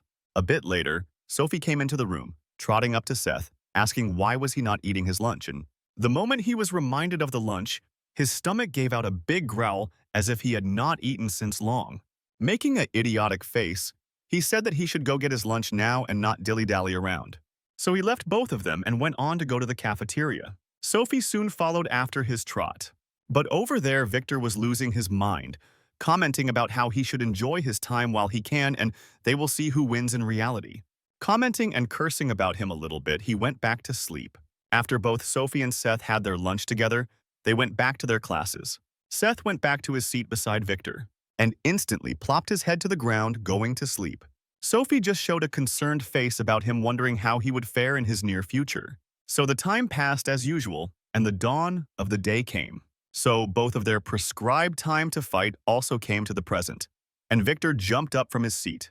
Looking at Seth, he rudely prompted him to follow him to the gym without running away like last time. Seth was compliant this time, so both of them left the school heading for the gym where Victor normally practices his boxing class. Seth, after walking for a little while, asked, "That was the place far or near?" worrying that he might escape once again. Victor turned around to catch hold of him, but instead of running away, he was getting into the back of a luxury car, pointing his gaze towards Victor as if he wanted to say something. He advised Victor to hop on into his car so that they can reach there faster because he does not have a lot of free time on his hands. After both of them sat in the back of the car, the meek driver asked where did he want his destination to be. The destination was the boxing gym. Outside the gym, the meek driver was smoking a cigarette, wondering about just what the hell was happening and when can he go home. But just then another group of people jumped out of the same minivan that was parked in front of the gym few days ago. These people were armed and ready to throw hands if needed. They looked really dangerous. The meek driver just silently observed them without saying anything. Back at the gym, Victor brought out all of the boxing equipments, giving one pair to Seth, telling him to come up on the stage. Seeing that it was his first time to this place, Seth surveyed his eyes around a little bit to see what kind of place this was. His eyes got hooked onto one of the pictures that was hung on one of the walls of the gym. It was a pro-professional fighter holding onto a worldwide federation belt while their kid was showing the biggest smile. Getting into the position, Victor shouted out to Seth that why was he wasting time now? Since he did not had any in the first place, urged him to come up, continue the fight. Victor said that he had his eyes on Seth since the very first day he came to the school. But Seth replied that he should bullshit a little bit less because since the first day he has seen him only sleeping in the class. And once again, Victor fell prey to such an obvious taunt. Getting into the position, he asked if he was ready to fight or not. Now, Seth began to take off his tie and his shirt to allow him a little bit more mobility to fight. But what approached him absolutely scared the shit out of Victor. Seth had lots of cuts, gunshot wounds, scars, and keloids from a lot of fights over the years. But Victor was not scared of this at all. He got into the position saying that Seth will be dead meat any moment now. And so the fight started. The first attack came from Victor, who used his left hand to put up an uppercut directed at Seth's face. But not even a second later, Victor's uncle slammed in through the door, shouting out to where he was. Really out of breath from all the running through the stairs, he could not even utter what he wanted to say, but it was clear that something was terribly wrong. He shouted out after catching his breath that there were some people outside the gym that had come to attack him, and he wanted to tell that to his nephew to run to safety. Seth was unamused by this, another obstruction in between his match. He wondered who the hell these people were. So reluctantly, he got back dressed and came outside of the gym, only to find the meek instructor angry lecturing someone. Seth saw that all of the guys who had come to harass Victor's Uncle Jim were completely knocked out to the ground and made to stand in punishment position to repent for what they had done. Seeing this interesting development, Seth went on to ask his meek driver, who were these people? Just as usual, he got startled again from seeing Seth and pointed to the guys saying that they were about to attack the gym. He then asked if he knew the identity of these people and if they were affiliated with someone they knew. The meek driver said that he had no idea these people were, they just came to attack. And now, seeing that these idiot guys were the reason for his second interruption in fight, he called out to one of them to take care of them by himself. He took one of the guys and drove him back to Sunshine Company to talk with him. In the chairman's office, he made one of those guys sit in front of him as if he wanted to interrogate them. Sitting in his chair, Seth asked, what was the matter? Why were they attacking the gym? The guy answered that the gym had unpaid debt. That's why they were trying to buy it from them legally. Hearing the entire matter from his mouth, Seth turned towards his bodyguard to ask what is the correct course of action from now. The bodyguard said that they will take the course of action which their chairman Seth prefers. It was the next day. Everyone had already reached the schools and sat themselves on the seats. Well, everyone except Victor. Victor was absent from school and teacher was asking the students what might be the reason for his absence. Every single classmate looked at him as if he sent him to the hospital. But as if answering to everyone's stare, he gave a big shrug as if he did not know what and where Victor was. The teacher is not giving any more thought about where Victor might be, said everyone he must be fine, and continued on teaching the class. So the class continued as usual. 12 p.m. came, and so did the lunch break time. Everybody caught together to their groups laughing and eating while completing the lunch break. But, amidst all the chaos, certain guy entered the room really loudly. He was so loud and scary the rest of the class completely got quiet and got out of his way. But this person's concern were not the rest of the classes, but rather Seth. He was sitting at the corner of the class. He slammed his hand on Seth's table as if he demanded answers for his actions. It was Victor. He had come to see Seth, telling him that he needed to talk about something, inviting him outside. Sophie gave another look of concern, worried about what was going to happen to both of them. Now, the location that they chose to talk was the back of the school corridor, where not many people would go about. Wanting to get straight to the point, Seth asked, what did he need to talk about? He does not have a lot of time to waste. Sharing the same sentiments of not wanting to waste any time, he pulled out a legal-looking envelope, asking what was the meaning of this. Victor went on to explain that this was a legal document that was given to him yesterday night. The paper contained all the list of rates, debts, every single record that Victor's dad had taken for the gym. And with an angry face, he asked, was he the one who paid it all off? Keeping the same annoyed face, Seth said that this was not the thanks he was expecting. Victor shouted out. It did not matter if he wanted to help or not. He should not have meddled into his family business. Seth, understanding what this was about, said that maybe this is the way he was trying to protect his last bit of pride. Seeing that his mockering was not over, Victor grabbed Seth by his collar, cursing him out. Seth, trying to give out straight logic here, told that he just gave it as a gift. If does not want it, he should just pay it back. And no, he shouted that this was not just about the money. The debt collectors even closed their office and ran away. Just what the hell did Seth did to them? Trying to divert the topic, he told not to worry about those matters and just focus on his boxing career. After all, he had promised his father that he would become the world's best boxer. Victor was stunned in his place that such an important personal secret of his was uttered by someone so distant. He felt completely silent and just walked away. But before he walked away, he gave one last piece of information that he will be always ready to continue their fight. Just as he was walking, Victor saw the difference in the position. Just who was this person, whose shadow could not be conquered? The entire time Sophie was peeking out through the building trying to see what was the commotion about. But since Seth used a different route to come back, Sophie could not see him right before he appeared before her eyes, scaring the shit out of her. Giving a shy look and twiddling her thumbs with her hair, she said that she was worried if he was fighting again. With a playboy attitude, Seth asked to 90, why was she worried about his safety? Unable to answer, Sophie completely turned red with shyness. But trying to control herself, she said that she did this because she felt responsible as a class representative, and she had to see what was going on. Seth mockingly agreed with her. But before going back, Seth gave Sophie the assurance that he was not going to fight anyone anymore. While walking away, Seth gave a small smile saying that she has not changed even a single bit. Always worrying about everyone, just like how she was back in kindergarten. This small gesture, this small act gave assurance to Sophie that she was not just air in Seth's mind. He remembered her clearly and he remembered everything about her. But they were not alone because as they were talking to each other, the council president was seeing this unfold in front of his eyes. And he was absolutely furious. He was furious as to how come someone lowlife like Seth was trying to get in cahoots with someone like Sophie. He should know his place. Now we come to an old-style Japanese house on a sunny day. Inside the house, a Yakuza-looking person with an injured face was kneeling down in front of someone as if trying to show respect or ask for forgiveness.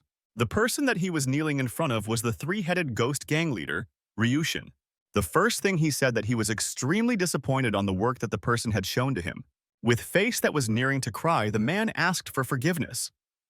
Forgiveness and another chance to rectify what he has done wrong. And he added his own advice saying that since the heir of the company has not been confirmed, he should try to take over the Sunshine Group company. But the gang leader in anger bashed his smoking pipe onto the tatami mat rooms, breaking it into pieces. This action instantly shut the guy up and made him realize that if he wanted to walk out of their life, he needed to keep quiet. He said that even though the heir is really young, he's still the company heir, and he should not underestimate someone like that. The next order the gang leader told to the person was to find a weakness of the heir. As he was not an adult yet, a kid should be more vulnerable and more filled with weaknesses. The moment he started to hear the word weaknesses, only one scene started to flash in front of his eyes. It was a funeral day. Funeral day of Seth's father. That man was standing there.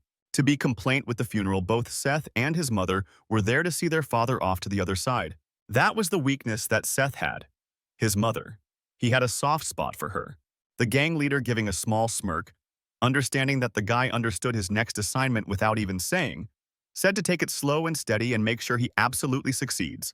Now, back at school, a bunch of guys came in from another class into Seth's class. These group of kids looked really dangerous to be around with, and the leader among them had a big eye patch on his face. The leader went up to the class and shouted out that who was the new kid who joined halfway through the school year in this class. Seth reached his hand, saying that it was him that they might be searching for.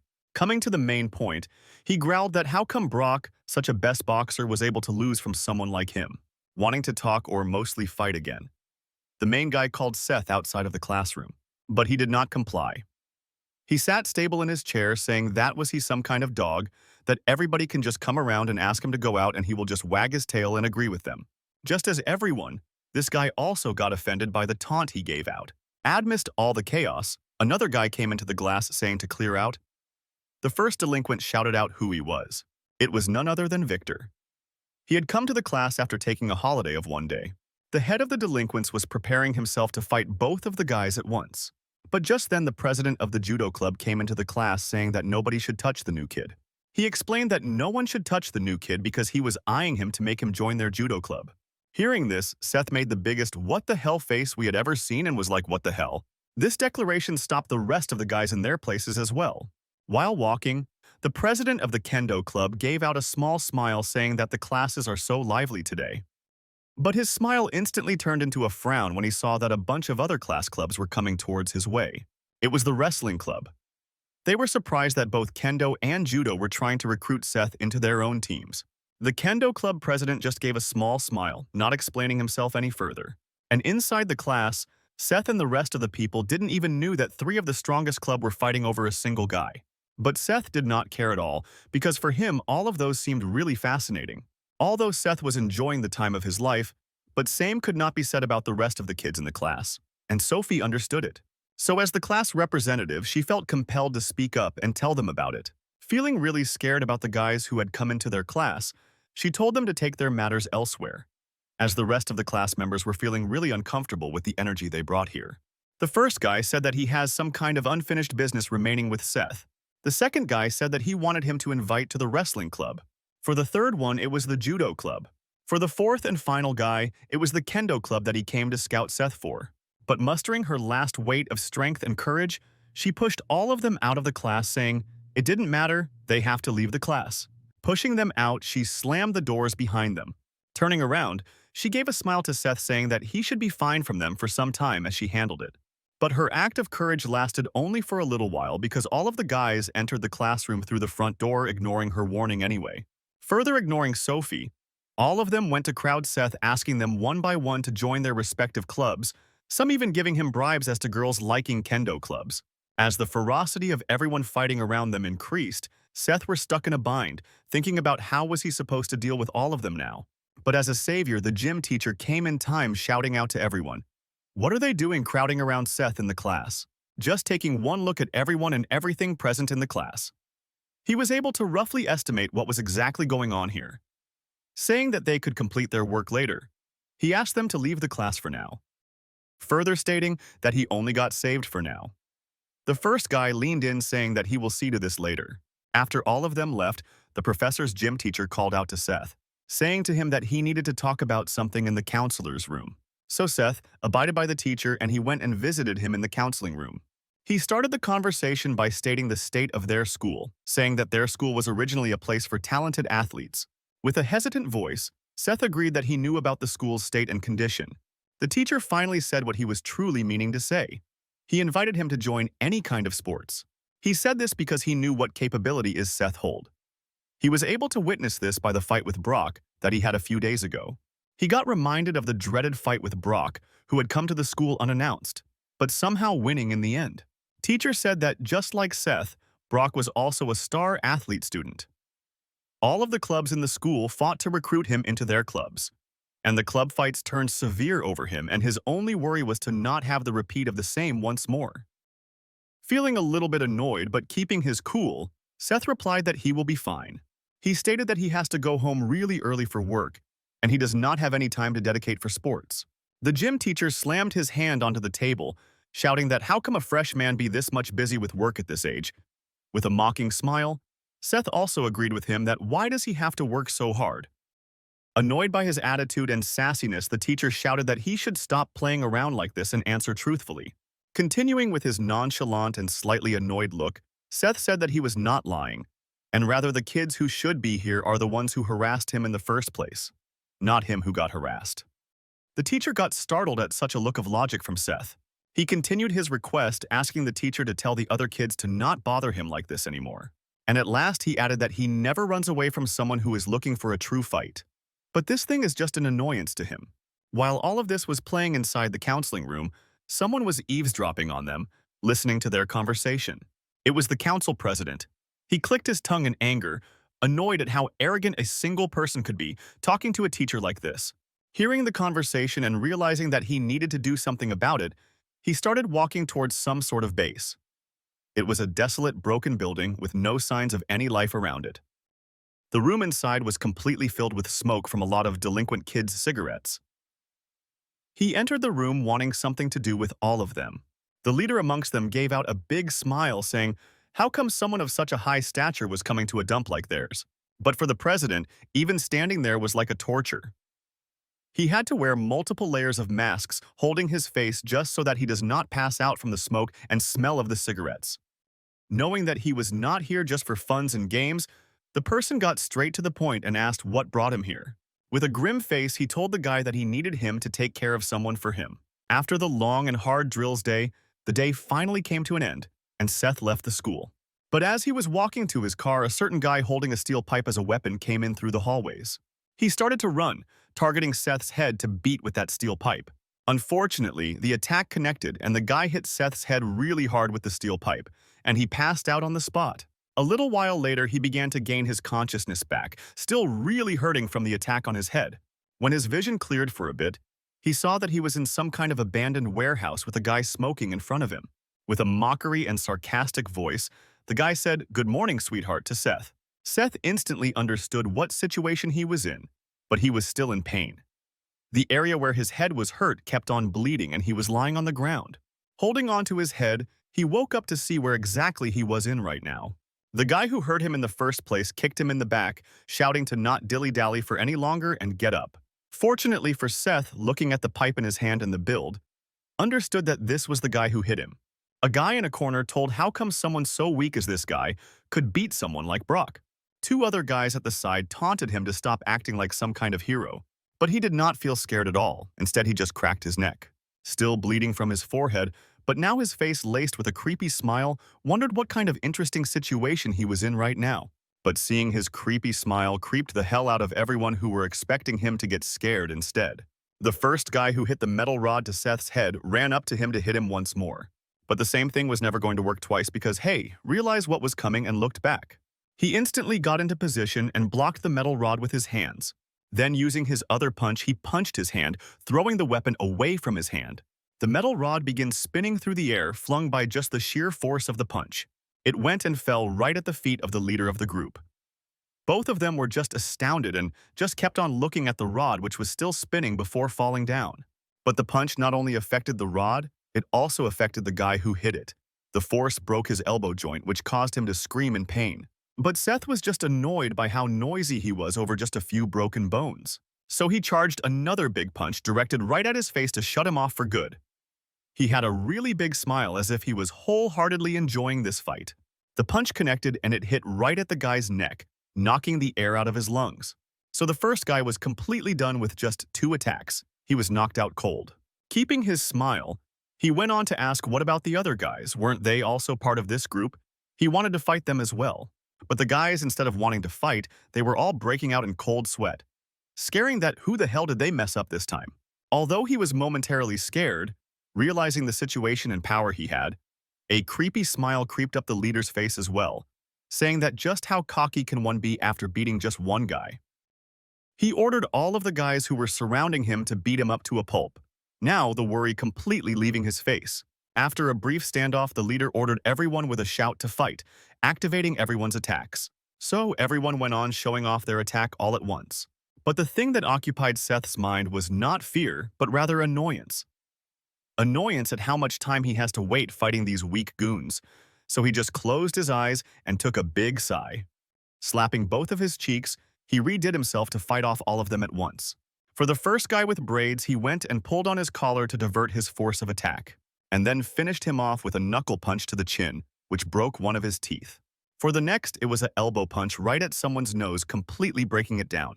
But as he was fighting them, one guy from behind brought one of the chains, tying it around his neck. Seth realized he now fucked up. The chain was around his neck and both ends of the chain were in the goon's hand. He tried to stand again by hitting the back of his head to his face, trying to break his nose. But the guy was way too well built to be knocked down by a simple thing like this. So, as a mockery, he gave a smirk to Seth. Seeing that normal civil type of fight was not going to work out, he went on to use his guerrilla tactics. Seth jabbed one of his thumps directly into the goon's eye, blinding him permanently. Just then another of the guy was running towards him. Seth, using the force of his jab, began spinning the guy around, directing him towards the first guy. He then shoved the first goon along with the second goon. The force of the jab was so strong that it threw both of them far behind with a lot of speed. Seeing the brutality that this guy was willing to go to, the rest of the guys stopped in the tracks, hesitating to fight this guy anymore. But Seth had lost it at this point. He was spinning the chain around his hand as a steel knuckle, smiling valiantly, exclaiming at how fun something like this is. The leader saw that normal hand combat was not going to work in this place. He shouted everyone along with him to go and grab all of the steel bats to use as weapons. So now everybody had their weapons, none of them were empty-handed, and once again surrounded Seth to beat him up. But just as the first guy was running towards him, he, with a lot of ease, just dodged the attack which shook the ground. He continued the fight using their own weapons against them, a right jab, then a left jab. Hands, legs, thumbs, bats, nothing was off the table for him. He used everything at his advantage to throw everyone around him. But as he was running towards the rest of the guy, one of the goons held him back from behind, basically incapacitated him, whereas the guy in front of him prepared one of his bats to hit Seth. Using his left leg as a base, he jumped up and used his right leg as a kick. The kick, the chin of the guy who was swinging the bat, kicking him far behind to a safe distance. The force also knocked back the person behind him onto a sharp edge of a box. But even though he hit the guy was still not completely knocked out and had some amount of consciousness in it. So Seth turned around, breaking his hold, charged another punch right at his face. The punch connected properly this time, thus completely dissimulating all of his teeth and knocking him out cold. Another guy, unlike everyone else, kept silent while swinging his bat. And since he was silent, the attack was able to connect, hitting the left side of the head. But the attack didn't do much to Seth. Instead, it made him even more psychotic as he looked back with a really creepy smirk. So the fight kept on going between Seth and rest of the guys in the ransacked warehouse. And within just a few minutes, the boss was left with a view in front of his eyes that he never expected he would see his entire life. Every single one of his members were completely decimated to the ground with not a single one standing up. And the only one who did was Seth. Scene of Seth in front of him. He got reminded of the time when he got beaten by a little kid. This little kid was none other than Seth himself, who used the brick to beat him up. Now, afraid and screaming for his life, he pushed back, crawling towards some sort of safety, trying not to offend him anymore. But Seth was not about to let him go like this. He grabbed him by his collar, pulling him up to his face, as if he wanted to interrogate him about something. With a bloodied face, Seth asked that who was the one who ordered this hit on him because they did not seem like affiliated with him in any way to hold any kind of grudge. The answer did not surprise him very much. The reaction he gave was similar to once before. Just a look of sigh. Without waiting even a single second, he started walking towards the council room to ask what the hell was this all about. There were still some kids even now in the student council room. Although some of them were feeling sleepy, some like the council president were absolutely active. Over here, the council president was getting more and more worried that why was the goon not contacting him yet to tell him the job was over? But the one who did contact him was none other than Seth, who slid open the door directly into the council president room. Seeing him bloodied like this, the president absolutely lost his cool and started sweating cold sweat. He shouted out to Seth, calling out his full name. He was scared and asking how did he manage to get here. But Seth did not give a damn. He did not utter a single word. He just held the president by his hair and slammed it down onto the ground, breaking the table. And he asked one question repeatedly. Why did he do it? Why did he order the hit on him? What did he ever do to him? But just at this moment, Sophie came into the room to ask something about the president. But seeing the scene, light left her eyes as she started to stutter. What the hell was going on in the room? Without answering anything, he grabbed a completely bruised with broken specs till a president showing his face to Sophie, bringing his face close to president's ear. He told that he got lucky this time because Sophie was there to save him, and thus dropping him off, he started to walk away nonchalantly. The rest of the girls in the student room were in the corner shaking. But Seth did not even care to explain himself or say why he was there. He just quietly crossed by Sophie, who was standing completely still, afraid and scared. The next day came by just as usual without any mercy. Everybody was engrossed in their task, but Sophie was sitting in shock at her school. She did not even look at others. Her gaze was down and her air around her seemed completely depressed. She was just reminded of the time a completely bloodied Seth just walked past her after hitting the club president without even explaining what happened. She turned around to see the place where Seth used to sit but now completely empty. But outside, Seth was sitting in the luxury cars along with his bodyguard and with some other people as well. The bodyguard said that he won't pry into what exactly happened the last night, but for his safety he is going to assign him some bodyguards. Holding his head, he groaned that this was not thing much. He was going to be fine. These bodyguards were just going to be a pain for him. The bodyguard telling him the gravity of the situation said that his face was completely cut up from bruises and weapons. This is not nothing. A little bit annoyed, Seth said that this was just a school brawl. There were no major party involved and there were no way a bodyguard can be brought into the school. Respecting his dignity, the bodyguard said that he won't tell the other guards to go inside the classes, but rather outside the school, as he knew that he can take care of himself. Things got more and more heated slowly. Seth kept on arguing that he did not need any kind of bodyguard as it would ruin his social life. Whereas the bodyguard said that he needs to give him some cards because even in the business things were not looking so good with the Bujhan and Pohang leaders. The second he brought his dad's business into the conversation, Seth just shut himself up, holding his head and groaning that way. Now he was stuck. So, asking for a compromise, Seth said that he will only agree for the guards if they agree to stay out of his sight. So his uncle finally agreed and he went back to his classroom with his head completely bandaged. Upon seeing his head bandaged like this, the one who was shocked the most was Sophie. But remembering the incident which he had caused the last night, beating up the club president's head into the table, she could not say anything and turned her gaze away. Victor, who was sleeping in the class, noticed Seth and looked up and stared at the bandaging at his head. He asked what the hell was he looking at. Giving a slight chuckle, he said, "Where the hell did he got beat up and shame on him?" Seth got absolutely furious at this comment and was growling the entire time. Trying to explain his injuries, he said that it was 14-1, so this much amount of injuries justified. But Victor kept on teasing Seth by saying that he was uttering bullshit. Now Seth was angry for a different set of reasons. The school went on as usual, but during one of the periods during the lunch break, the comm system started going off because somebody wanted to make some sort of announcement. The announcement was for Seth. The PEA system called him to the office because the principal wanted to talk with him about something. Both Sophie and Victor were confused as to what happened this time. Why was he called to the office once more? Getting up, Seth asked Victor that where was the principal's office. Trying to guess for a little while, Victor tried to advise him what could have been the problem. He asked whether there was any kind of problem with Jason. He explained that could have been a problem because although Jason's uncle is the principal of the school, his dad was actually the owner of it. And as he was going back, Victor told Seth to be wary of these people because they were powerful, they could do whatever they want. And thus, with an annoyed sigh as to what will happen now, he entered the principal's office where some of the teachers, the club president and the principal were sitting. First, he asked the identity of Seth to Seth. Was he Seth? He did not answer, but looking at his expression, it was pretty evident that he indeed is Seth. The principal pulled out some papers saying that since his transfer in the school, he has been causing non-stop trouble for everyone. But the president, who was standing at the side of the principal, was giving out a slight smirk, acting as if he had won, but in reality, he was the one hiding behind the tails of his parents' influence. The principal stated that first case of violence was when he came to the school where he beat up 3 kids. Then when he beat up Brock, an illegal, and watched over Duel. And then he finally beat up the entire goon gang hiding in the warehouse. And then final crime was to hit the council president.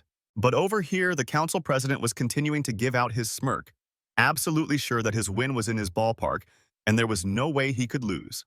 With a calm demeanor, the principal told him that henceforward, because of his action, he has been expelled from the high school. The teacher sitting in front of him just gave out his biggest sigh, worrying that how could things have gone wrong this way. But instead of worrying about that, Seth was instead smiling with a big grin, shocking the president who expected him to worry at this. Seth counter-asked the president, the principal saying that was he sure about what he was saying, that he had expelled Seth from the high school. Seth called out to his bodyguard to say something. He first asked his bodyguard whether he knew where he went to the school. The bodyguard answered affirmatively that he knew. With a creepy grin, he told his bodyguard to adjust the accounts and buy the entire school. Just at Seth's one call, the entire guard regime came to the school. All of the kids were sitting at the door murmuring about what the hell was happening here. It was the main guard uncle. He brought the cars to the school while holding some legal documents in his hand to negotiate the contacts with the school's authorities. Hearing the ruckus outside, the principal asked Seth that what did he do? Keeping his cheeky nature, he tried to act innocent, said, who the hell knows what he did? When a lot of people came into the room, the principal and the president shouted, who the hell are they? But without the answer, they went on to sit in front of the principal. But as somebody was continuously shouting, who were they? Someone knuckle-punched him in his neck to shut him up. It was the meek driver. He told president to stop talking if he wanted to live any longer. The main guard uncle pulled up the documents and threw it in front of the principal's chair, completely in anger but keeping his calm. The principal asked, how dare they bring such people into holy school grounds? The guard said to first read the documents, then they will talk. Not expecting what to see, the moment he pulled out the paper, just the first line shocked the hell out of him. It was a list of illegal activities which the head had involved the school with for the past 3 years. Now, completely losing his cool, he asked what the hell did he want from him, that he found out such deep information about him. Getting straight to the point, he said that he just wanted the rights to the school, and if he did that, all of them will quietly go away without bothering anyone. The principal tried to protest, seeing how dare they use the school as a transaction method for someone's evil deeds. But the guard uncle instantly choked him, cutting his sentence midway, as if he did not want him to even give a voice. Now annoyed, the main guard started to list out his evil deeds one by one, like using the school's lunch money to support his life with the side chick. The guard was perfectly straight in what he wanted to keep things easy, to hand over the documents of the school and to be civilized in this transaction, and nothing would get ugly. In the house, the main owner of the school asked principal what the hell happened that morning. The principal said he could not do anything as he had no power, and he had to sell the school to that guy. The owner slammed his hand on the table, asking how could he sell his own blood and sweat? Was he out of his mind or something? But the principal kept his head down, repeatedly asking for forgiveness for his mistake. Seeing who was the one who bought their school, he got reminded that the Sunshine Group of Corporation was just a pack of thugs acting as a legitimate company. Just then the owner's son, the student council president, came into the room asking what were they talking about. With anger, the father asked his son what exactly happened at the school.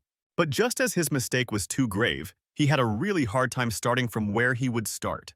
But realizing that his father was the only one who could do anything at this point, he straight up told everything to him. From the time how he put a hit on Seth, and how he caught Seth, called his uncles, how they brought the school, everything. Realizing this is out of his son's territory, he called up the senator on the phone. According to the head of the senator, the secretary came. He told them that there might be a company called Sunshine Group of Corporations that they might need to have a look on. But over here at Sunshine's Group of Corporation, Seth was really surprised along with his guard that how fast they were able to acquire the building.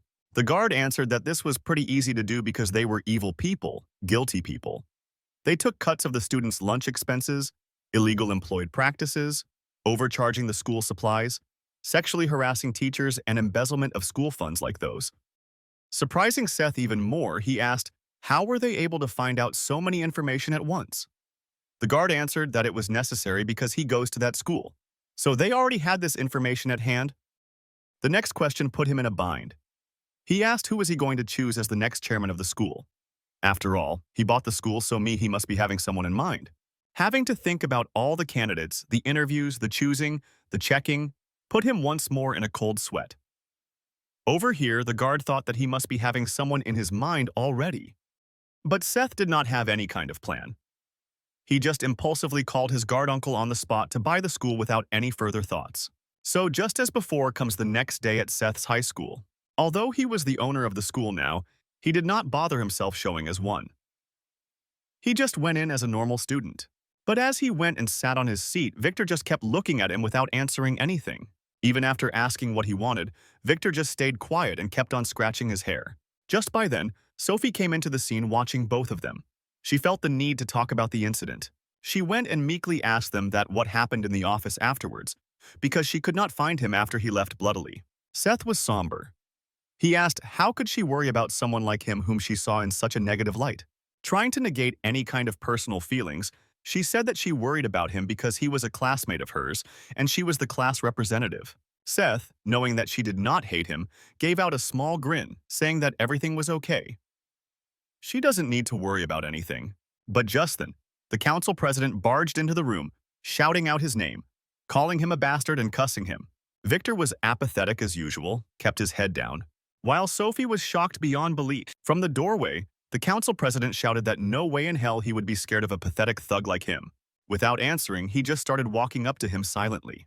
But before he could put another step in front of his foot, the president slammed the door shut and ran away with tails between his legs. Seth was confused. If the president did not want to confront about this, then what the hell was this show all about? Over here at the chairman's office, someone called the PE teacher inside.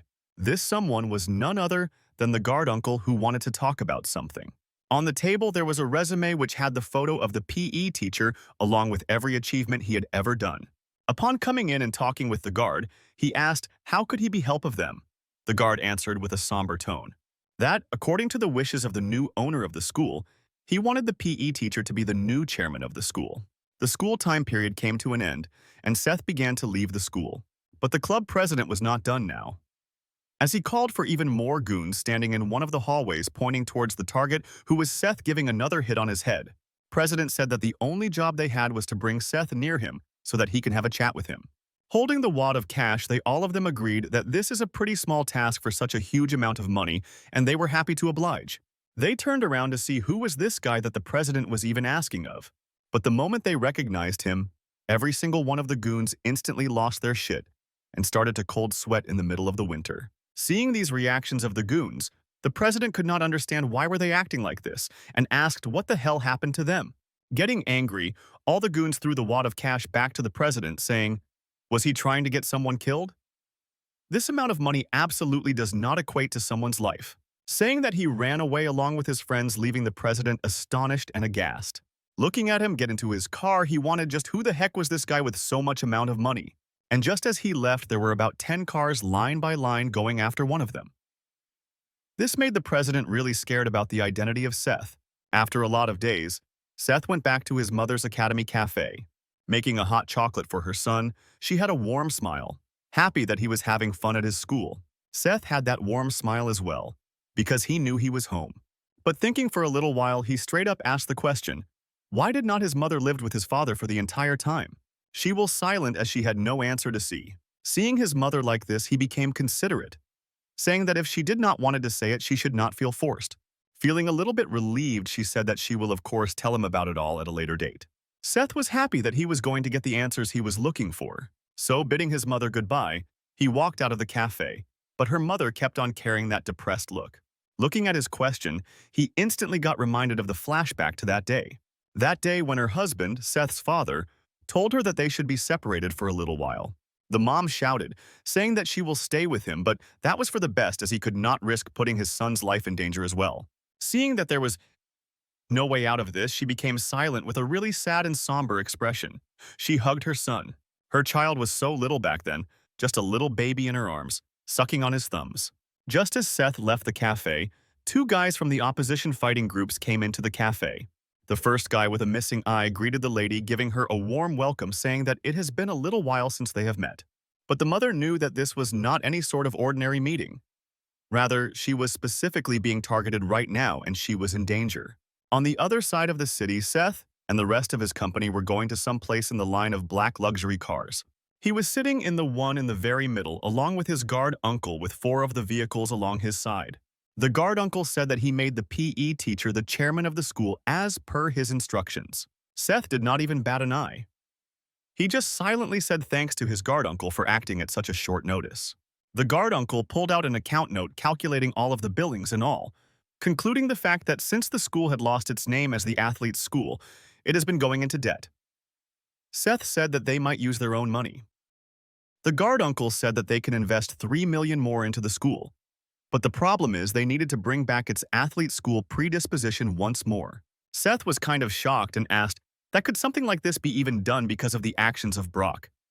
Every single sponsors had left the school. The uncle cheekily said that in the world of media, attention is money and money is power. So if they can have some amazing students which can catch the media's attention, they can bring back the school to its previous glory. While discussing with his uncle about the rest of the politics and money, he reached his destination, the school. At school, everything was just as usual. Everybody was studying in their classes. Some of them were sleeping.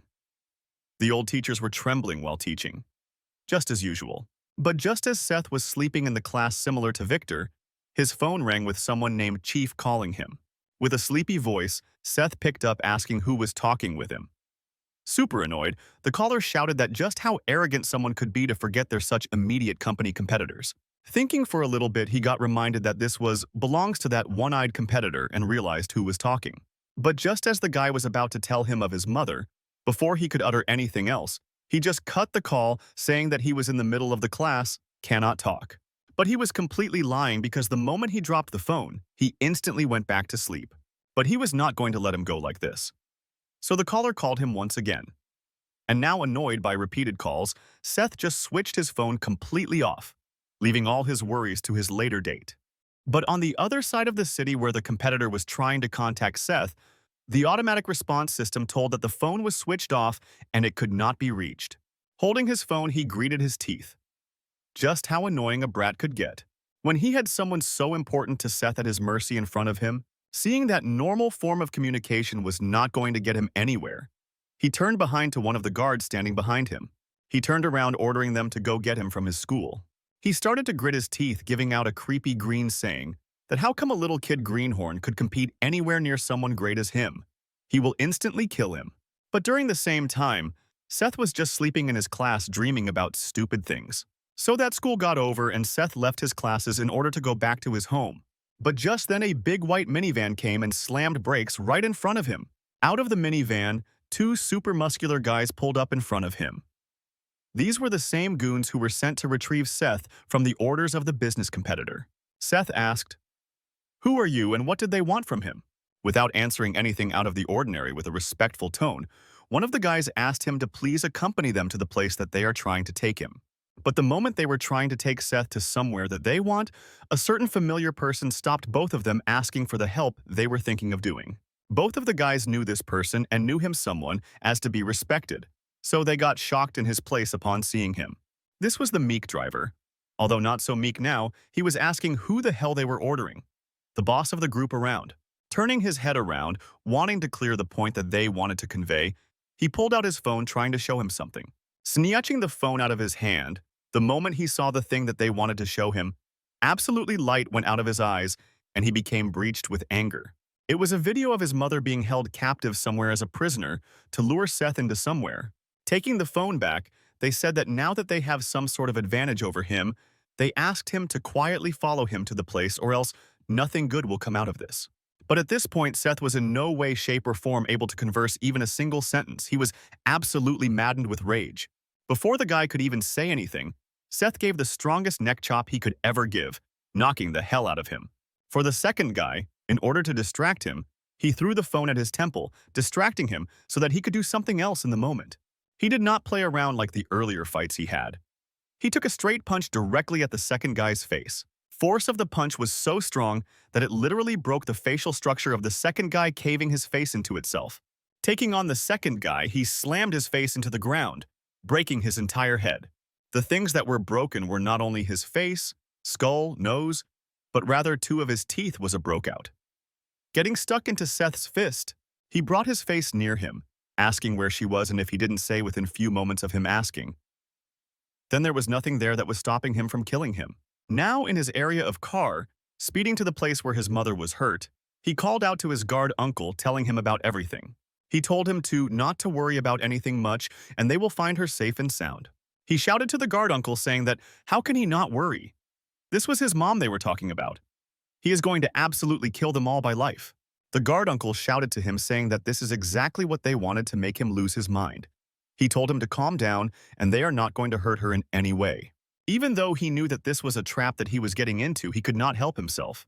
Over at the place where his mother was being held, he kept on calling Seth, shouting at her why the hell was he not picking up. Controlling himself, he told her that there was nothing to worry about. He did not have any kind of grudge against her, but he knew that such a little kid should not be the one to run the family. Not afraid, she quietly said that it did not matter anyway because her son will be able to handle the family company far better than he ever could.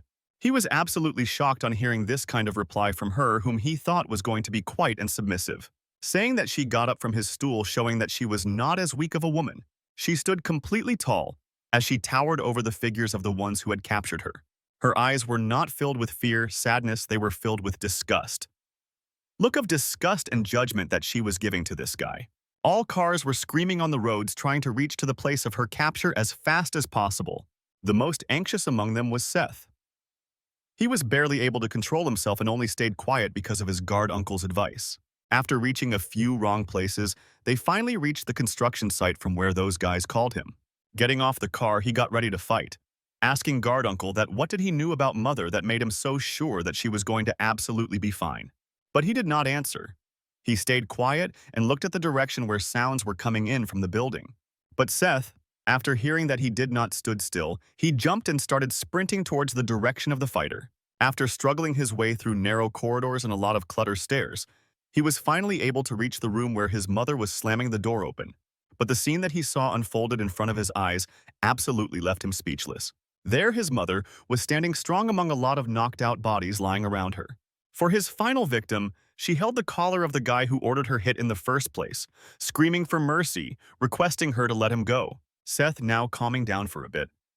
What the hell happened over here? Who did all of this? Then shouted out if she was okay. But as realization began to hit, what had happened here? Cold sweat began to flow down his face. His pupils got constricted as he asked his mom, who was she? Unfortunately, this is the side of his mom that she never wanted her son to see. She looked at him and turned her gaze away as if she was ashamed of something. Just then the guard uncle came up walking through the door, bowing down to his mother, asking for forgiveness for letting this happen.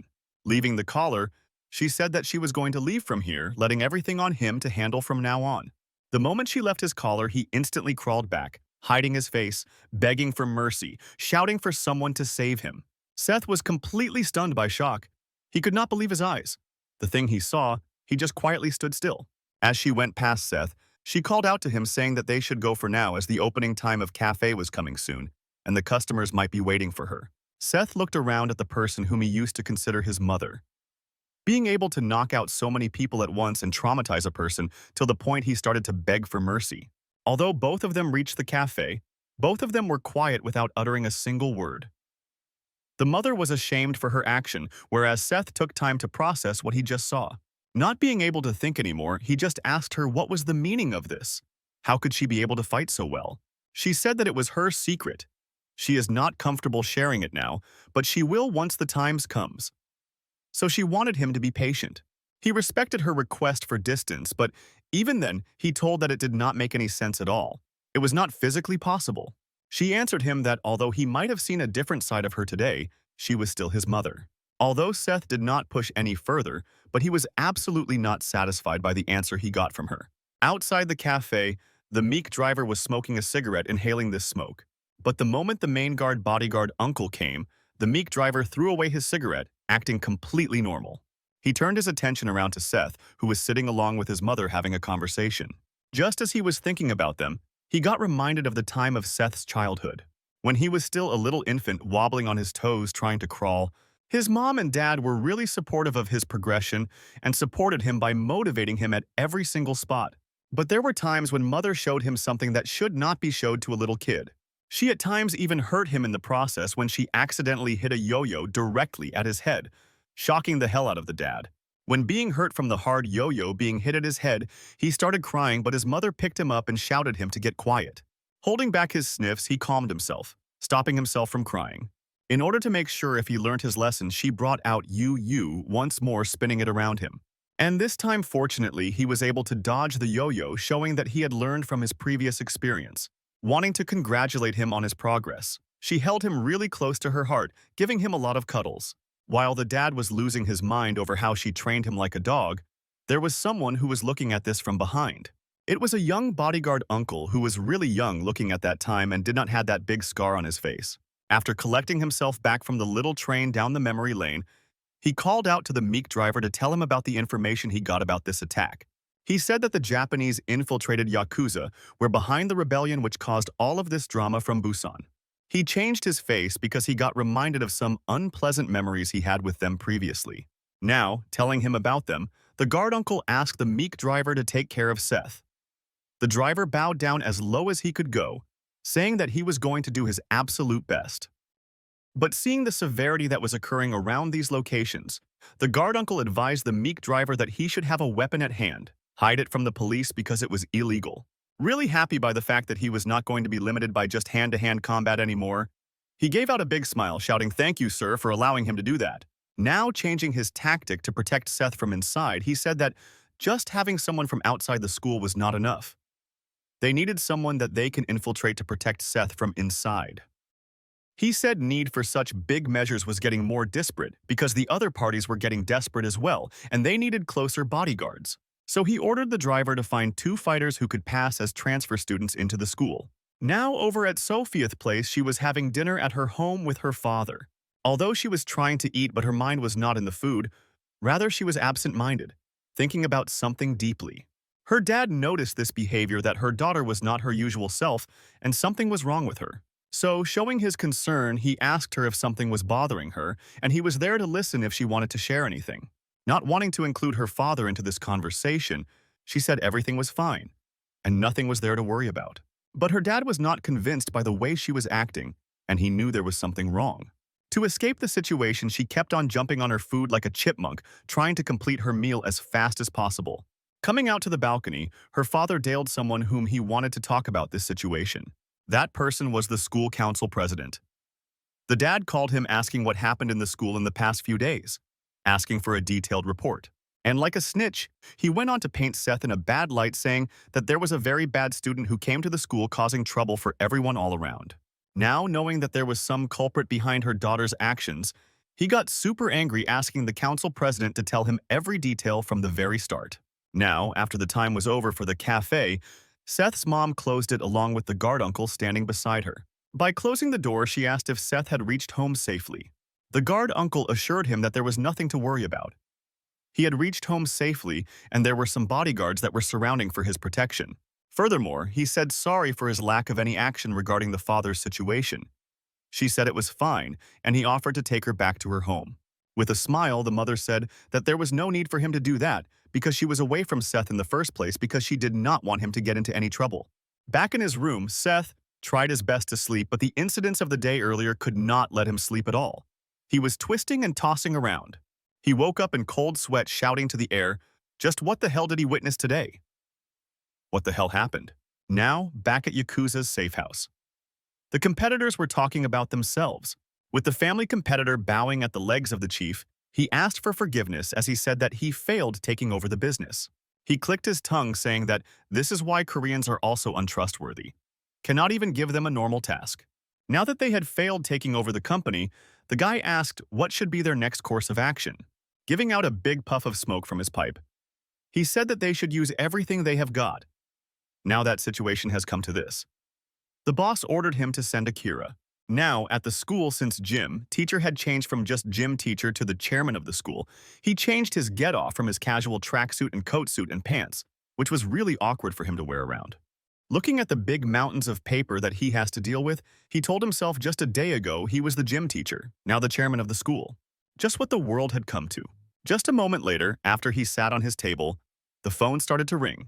It was the PA phone that his assistant directed towards him. This was the call from the bodyguard uncle. He introduced himself as the Sunshine Corporation. They told him that there was going to be a transfer student at the school. They requested him to be put in the same class as Seth. Without explaining anything, the chairman was left shocked as to what was happening. He tried to contact it, but the call was cut midway. Just then a knock was heard from the door. Someone was trying to get him. After such a call, getting such a knock, the chairman got startled. It was Brock. He was the one who came to the school. The chairman asked that why did Brock come to the school? He never came to the school, and this was such a rare sight for someone like him. He had come to the school to first congratulate his gym teacher on becoming the chairman, but he also came holding a favor that he wanted to ask from him. Holding his somber expression, he asked the chairman that he wanted to complete his education, so he requested to be granted to the school again so that he can at least graduate. The chairman was completely shocked at Brock's such a sincere show of sincerity. So the headmaster, chairman, took Brock to the classroom to introduce him to the rest of the class to tell them that he will continue his rest of the term in the school. But the moment she called Brock out to the class to meet everyone, literally living daylights ran away from the students' faces. So with an arm cast on his left hand, he introduced himself as Brock Chang. Seth and Victor were surprised, amused. The rest of the kids who knew him grew impatient, and others just marveled at his physique. Then the teacher announced that they in fact don't have only one transfer student but two, and called the second student into the class to introduce him. This second guy introduced himself as Joom Kim. He had a really beautiful face and handsome demeanor, becoming an instant boy crush among the rest of the girls in the class. But the boys didn't share the same demeanor as the girls, instantly acknowledging him as a rival. All of them instantly turned him into an enemy. But other than the students, the teacher over here was correcting her glasses in disbelief. That are these big old-looking dudes are really high school kids or not. But instantly correcting herself, she pointed them to the back of the class, telling them to occupy the two seats in the back.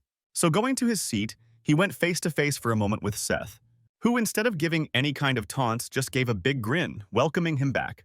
But this was not the end of the list of the kids who were going to study in Seth's class from now on, as another luxury-looking car got parked in the front of the school. Inside it, their bodyguard told her that they had reached their destination, the school that she was going to study at.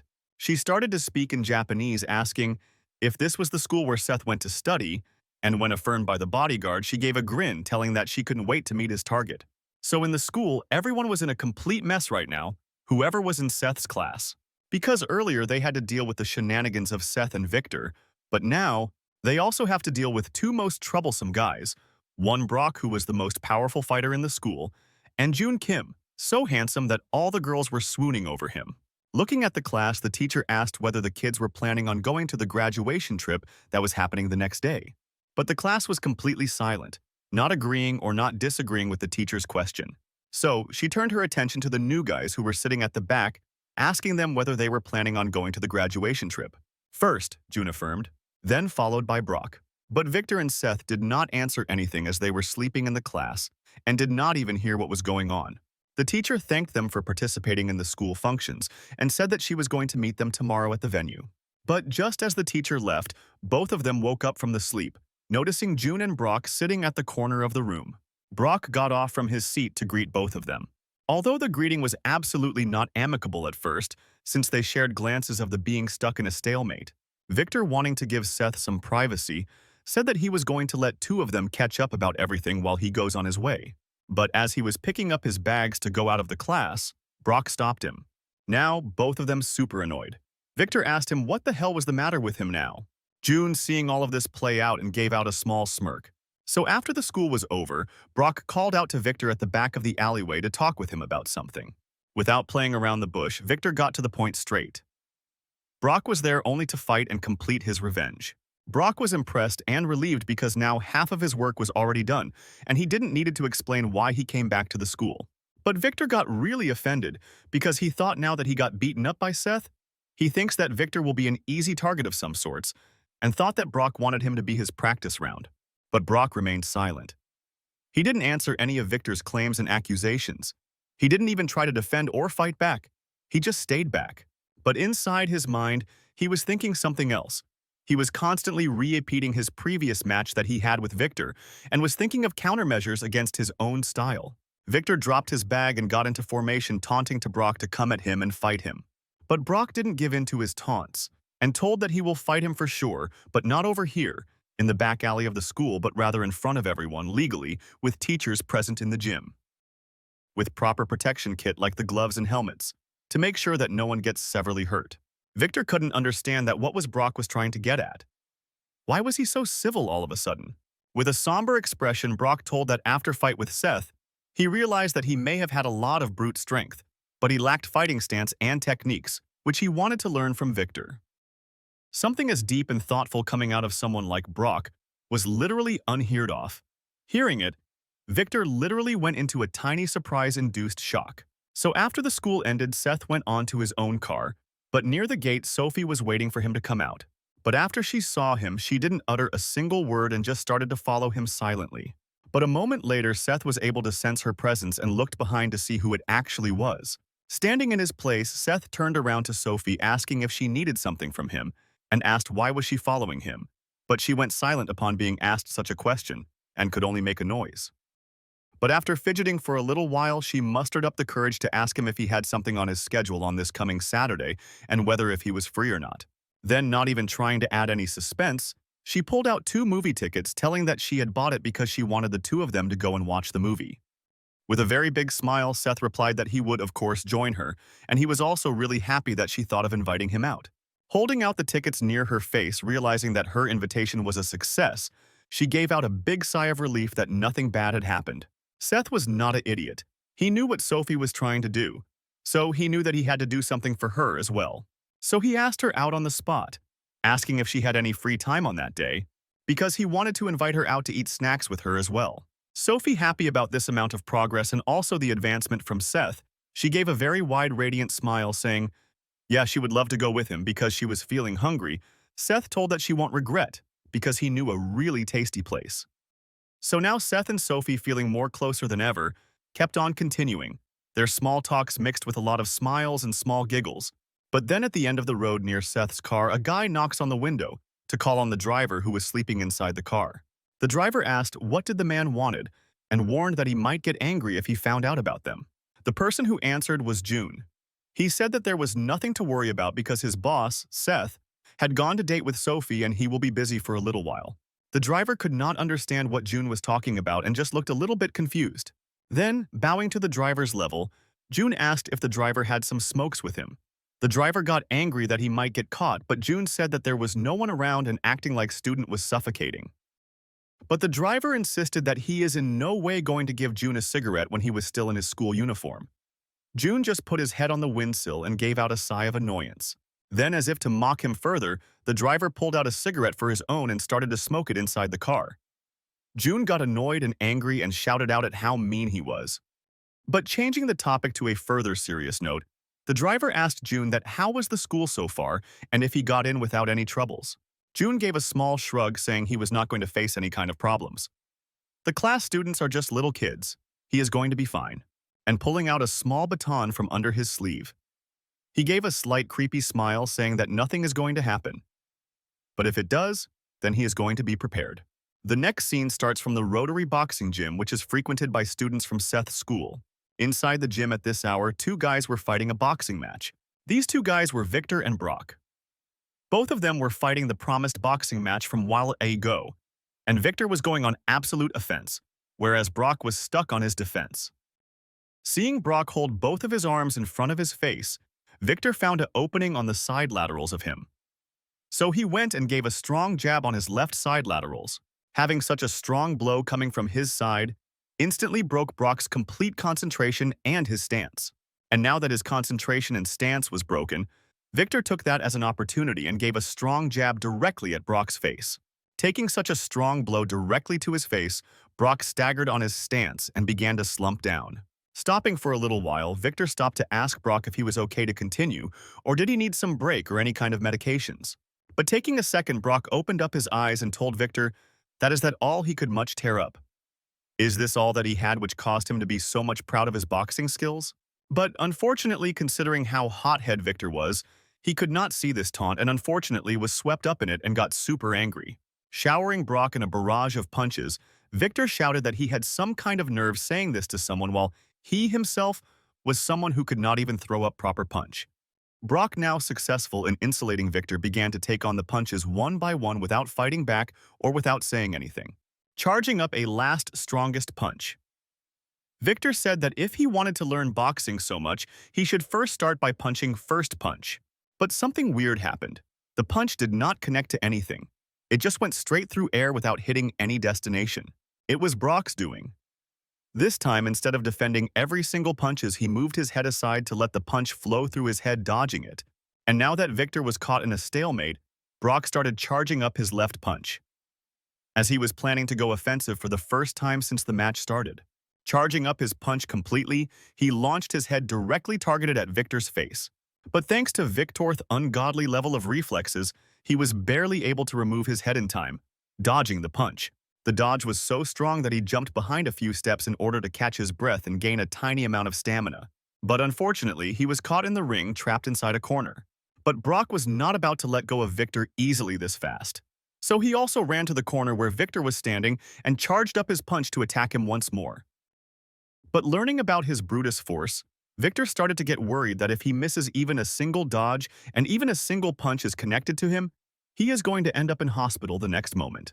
Now, this time, Brock taunted to Victor once more, saying that who was the guy who was putting on so much airs a moment ago?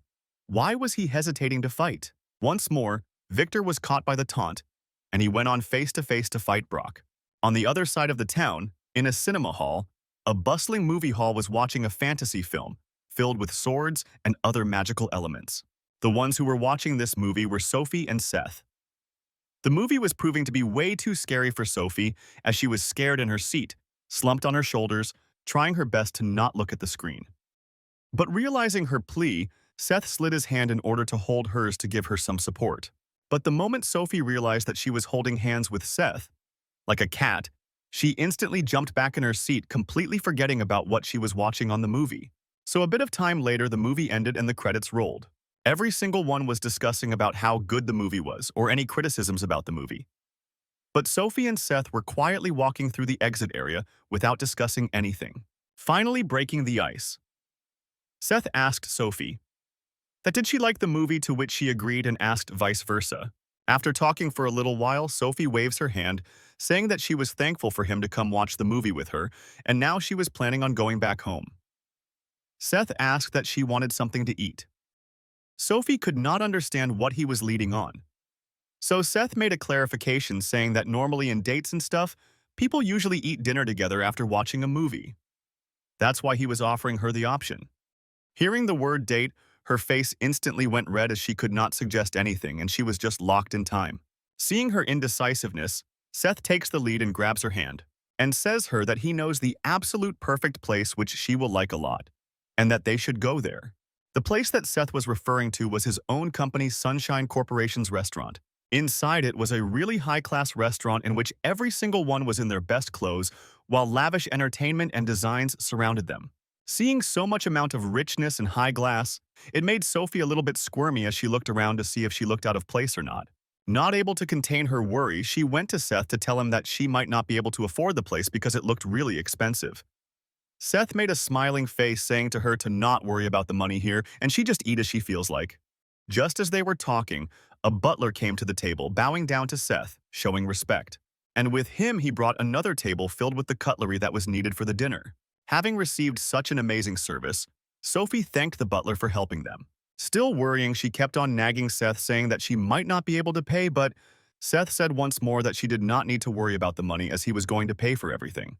Sophie got surprised for a little bit, thinking how the hell was something as expensive as this free? Seth explained that this big company was owned by their own company, so as an offer he was allowed to eat for free. Hearing his story, Sophie gave a really small smirk, to which Seth thought that she thinks he was lying and he is not actually that much rich that he was showing off as. Seeing her reaction, Seth asked her that did she not believe that he actually was that much rich? But worried about being misunderstood, Sophie started to flare her arms in the air, saying that this was not what he meant. She was smirking for completely else. She said that she was working because she got jealous when he said that he was rich. Slightly smiling and realized that the things are moving in the desired direction. Seth gave out a big smile, saying that since their current date went such nicely, they should plan on doing the next one. Hearing this, Sophie's face instantly lit up at the mention of a second date and got really happy that her relationship with Seth was moving so smoothly ahead. On another day, Seth and his entire car group were going on the highway headed towards somewhere. He said that he is going to send some of his people to the Jeju Island because there was some sort of trouble brewing over there that he needs to take care of. And the trouble was not over just there, because even the Japan's gang seemed to be up to doing something. But Seth assured them that this was just a high school trip. He did not need that much level of security and he was going to be safe. While reaching his destination, he got off the car saying that he was going to be okay. He was not so weak and he should have some faith in him. So in order to show that he was angry, Seth just stomped out of the car and slammed the door behind him. After thinking for a little while, the bodyguard towards the driver, calling him out, to which the driver answered. But after getting the memo, he had only one thing that he needed to say. He wanted a driver to follow Seth on this trip. But the driver could not understand because he thought that the problem had already been assigned to someone else, and he did not know that he was the one who was supposed to do it. The driver gave out a small chuckle, saying that finally he was going to go to Jeju, but on company funds, not his. So the plane finally landed, and all of them reached the Jeju Island while all of them screamed in excitement at this student trip. But the teacher kept up creeping behind the guy who was making all of the students shout, so slowly increasing in anger and raising up her punch. She slammed his head down to her knee level, completely shutting him and his entire group off. She then turns towards the rest of the students, shouting that are the little kids shouting like this on a field trip, pointing to a bus that was right behind her. She told everybody to get on it, and they will start on their way. So slowly, without making any kind of fuss, everybody walked into the bus line by line in a single line. Finally, doing a head count of all the kids to check whether they had got on the bus or not, she turned towards the driver to tell him that it was okay now and they could go for the trip. The first place that the bus went and stopped was the Jeju Tourism Hotel. It was a gigantic building that absolutely made the giant buses look like ants. After everybody got off the bus, the teacher did another head count to make sure that everybody came out and nobody was left inside. Reading out of the scripts, she said that their class was on the 8th floor, starting from room number 802.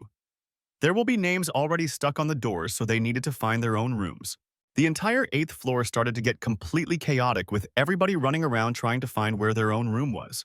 While all of them trying to walk around, Seth finally found his name on one of the stuck papers on the door. It was a one single room in which Seth, Victor, and Brock, all three, had to live together for the entirety of the vacation. Seth commented on what amazing team this was. Brock kept quiet and Victor just gave angry growl. June, walking for a little while, said that his room was right next to them, not listening to anybody's talk anymore. Brock just opened the door and went on by himself. The inside of the room was really beautiful.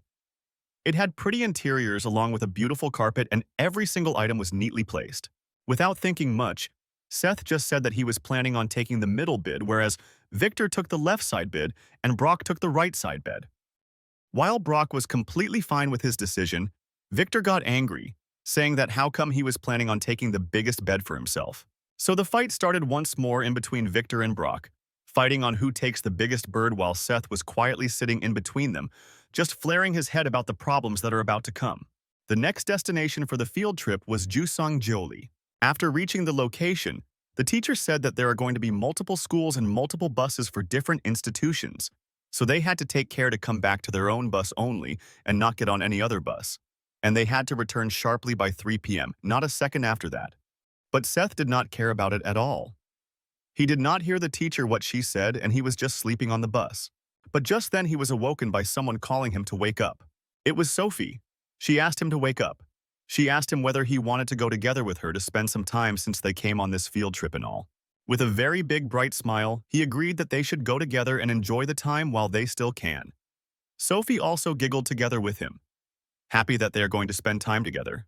Whereas Victor was just chilling under a tree, not caring about anything else and just waiting for the time to pass. But just then his attention was broken by some guys grouping together and walking towards him while he was still laying on the ground. But these guys had nothing to do with Victor. They just went on their way, but they were chatting with each other loudly.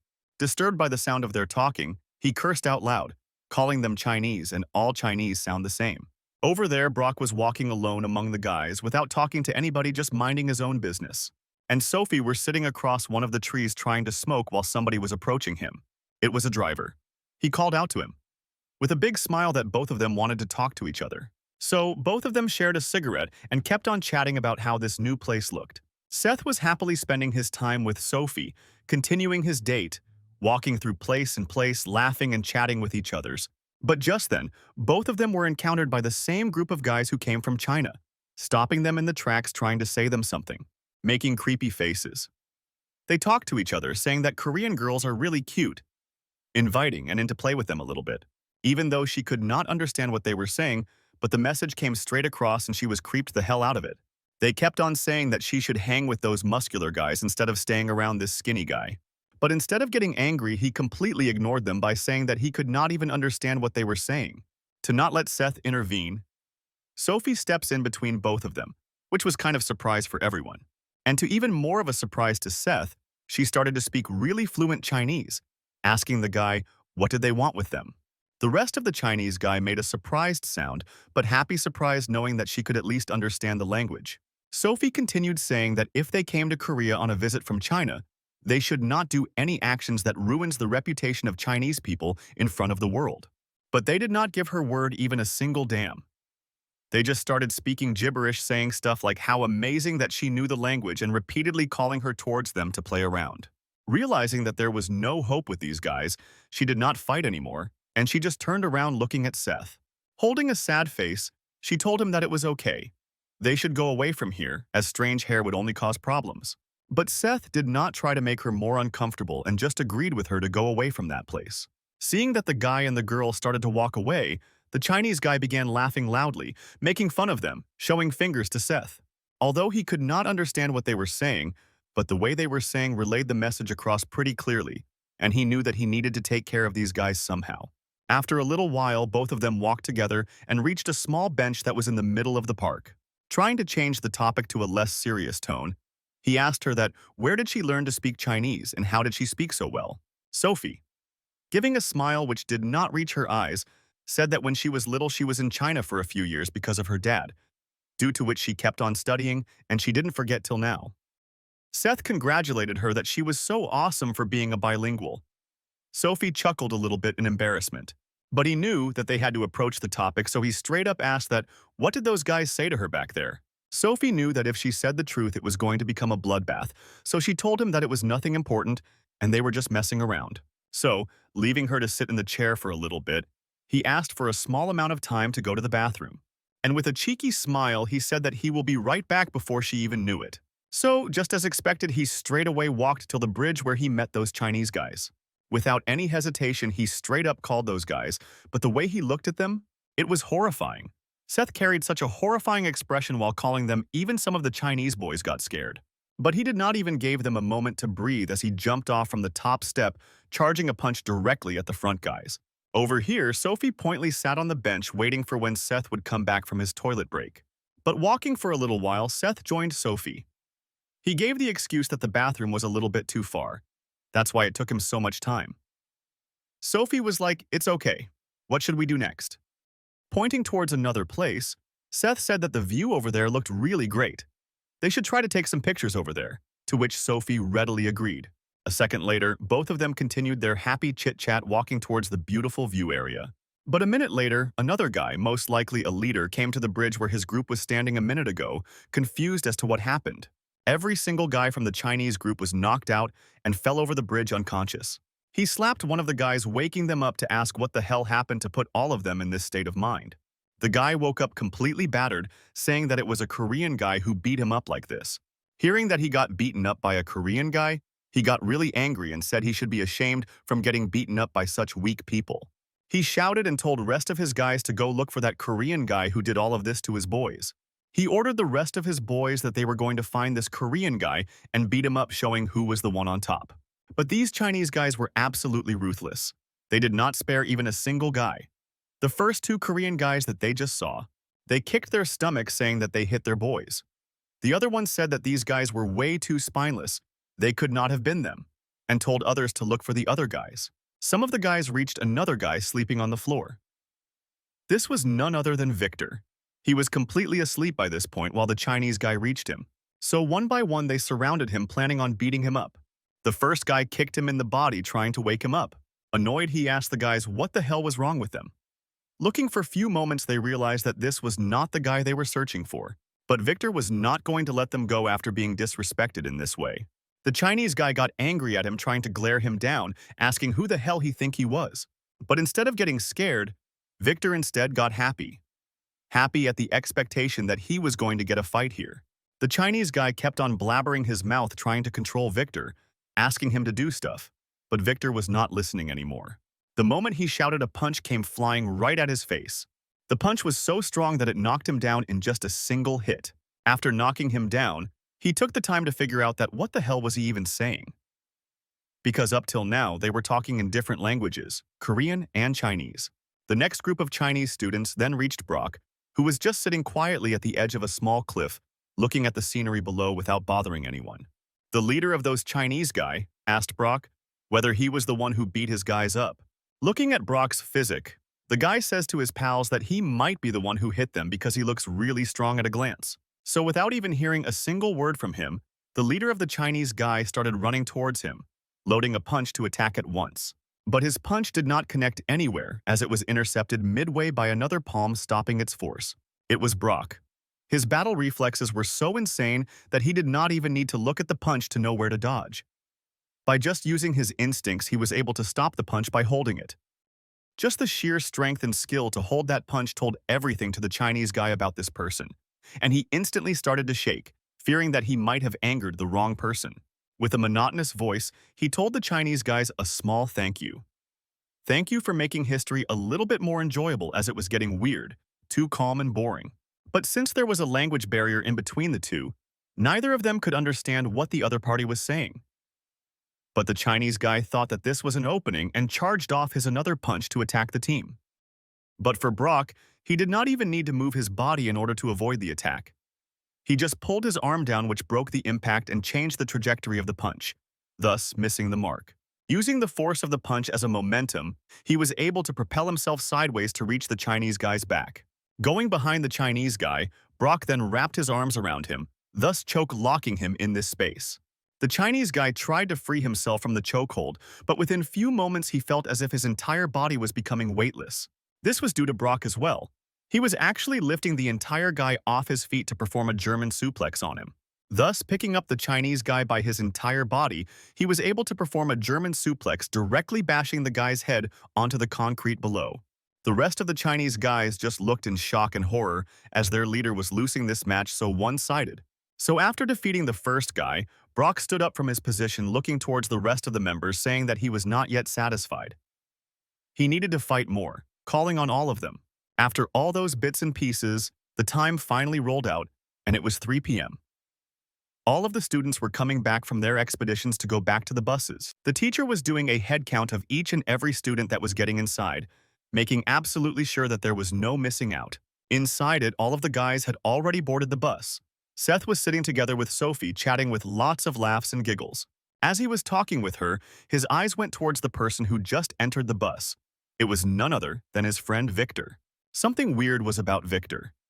He did not talk or speak to anyone, and his entire face was completely covered in bruises, as if he just had a fight with someone and was coming back.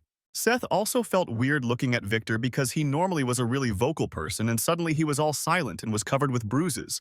Even though he kept on looking towards Victor, but he completely ignored him and went to seat, and quietly. After a few moments, another guy entered the bus. This was Brock. His face was also covered with a lot of bruises, and his clothes were also really unkempt, which meant that he just came from another fight. This time, Seth was absolutely confused. as to what the hell just happened to both of them for them to end up in a situation like this. And just like Victor, even Brock also didn't look at Seth to tell them what the hell happened to him. He just silently went ahead to his seat to quietly. Seth thought that these two guys must have started fighting with each other once again. But reality was that it was not them who were fighting with each other, but rather the Chinese students who targeted them got knocked out by both Victor and Brock, but they also took some punches due to which they had some bruises. After everybody had come into the bus, the teacher asked again if somebody was missing and started to do a roll call. But then Sophie stood up and told the teacher that the transfer student June was not yet in the bus. But the transfer student was enjoying a cigarette with the driver at the edge of a cliff. And a moment later, the teacher instantly was standing at his back, unaware of the thing that was about to happen to him. But the driver was shaking in his boots. But for June, rather than a teacher, he felt as if this was an enemy. He instantly went inside his sleeves to take out the baton. But the moment he saw who the person was, he instantly put his weapon inside his sleeve, worrying about what was going to happen next. The teacher once again asked him with a scary voice, what was he doing there? The driver and June realized that they were completely stuck, and they had no way out from the situation. After the nightfall came, everyone went inside their rooms. Brock just calmly looked outside the window, looking at the scenery beneath him. Seth was calmly chilling on his bed, not asleep but just resting.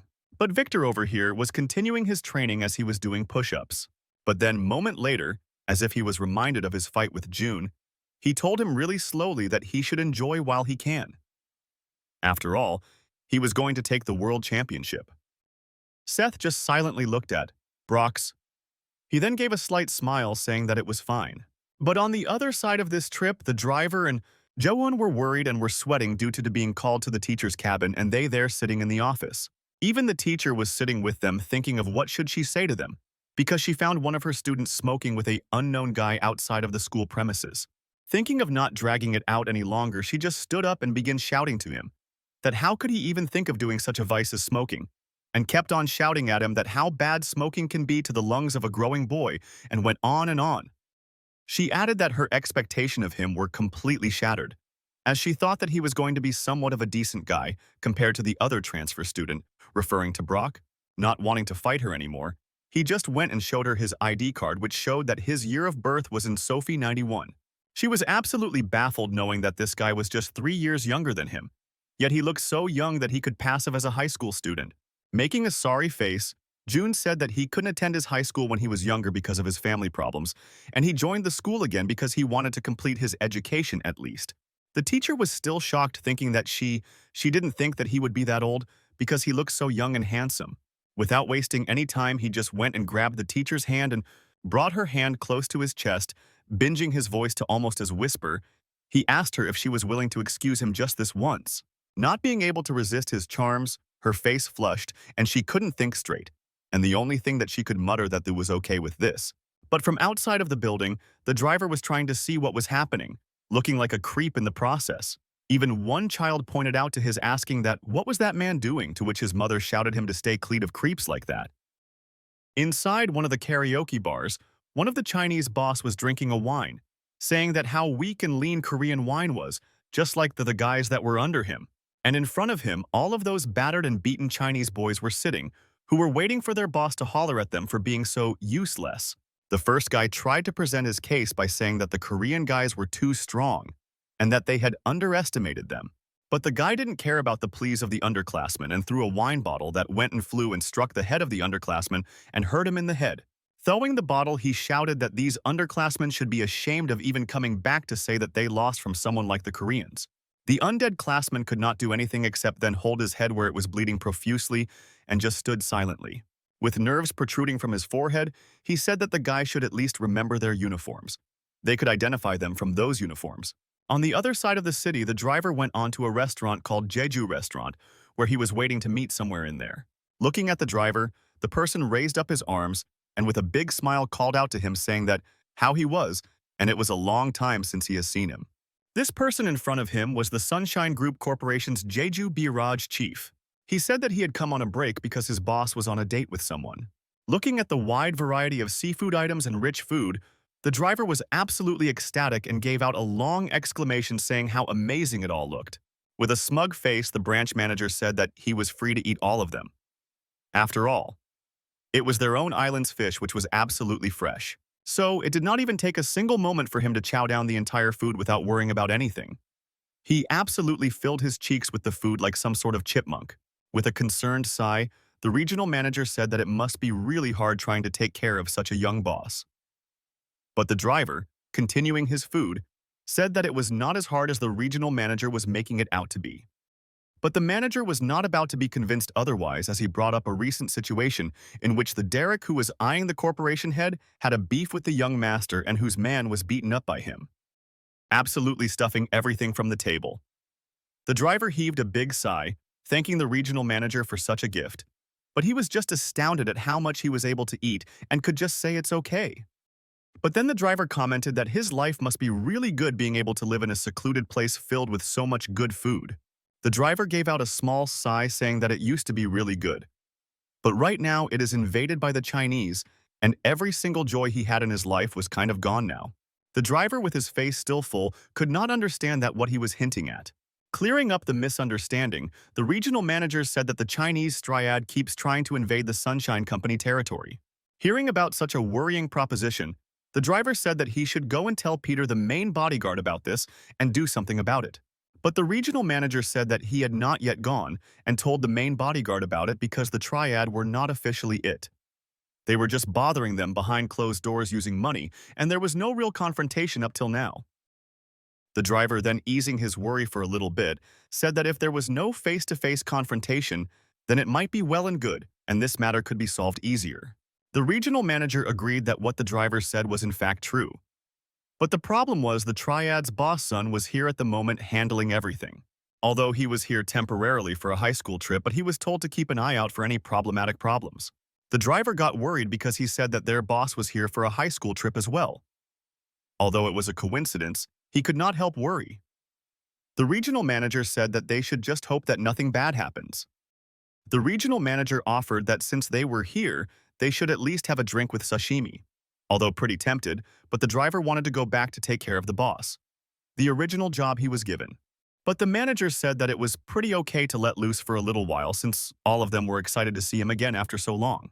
Not being able to let go of his desires and the request from the regional manager, the driver finally gave up, saying that he was okay to go down just one drink. Back at the hotel, the buses from different schools came back to pick up the kids for the next day of the school trip. All of them were chattering around, but among them, one of the Chinese guy recognized the Korean guys' cool uniforms and phoned in to tell their boss about these guys. This day, the teacher said that they were going on a hiking in on a mountain. It was going to be a 5-hour hike till top and then back. In unison, complete unison, the entire student body shouted out boo, booing the idea of hiking to a hilltop. But the teacher maintained silence and told everyone to stay quiet and not shout. She then said that if anybody found it too hard to climb a mountaintop, they can just stay back in the bus and not go. And the rest of the student just kept on being angry. After a dejected state in the entire trip, the students finally got off the bus and stretched a little bit. Just then a taxi rolled up to the same spot from where the Chinese guy walked out who was following them at the hotel. He called the rest of his guys to tell them that he found out the location that these kids were going for. Just quietly, Sophie and Seth continued their date, whereas Victor and Brock, just like before, walked off their own direction, not worrying about anything and just wanting to chill. For some, the trip was proving way too hard, as they were having a lot of hard time trying to climb up the hill. But for some, it was really easy.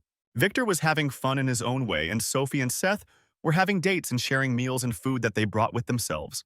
But this happiness was short, as the Chinese guy pulled up to the place where the rest of the high school guys were there. But the ones they encountered were Brock and Victor. Upon seeing that the Chinese guy said that they had come there to greet them only, they both could not understand that what the hell were these guys talking about.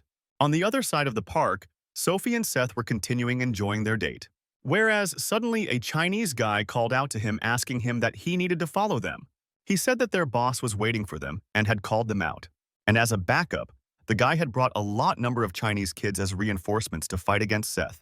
Sophie shouted in Chinese that what did they want with them this time? But the Chinese guy shouted that he was not here for her, so she should just shut up. The fight was beginning to get more and more intense when Seth tried to calm her down by putting a hand on her shoulder. He told her that she should get to safety now, as it was not safe, but he should go with them. But the way he told that he should go with them, he had a really creepy smile crept across his face. Sophie could do nothing as she just looked quietly as Seth was being quietly taken as a group along with the Chinese boy group.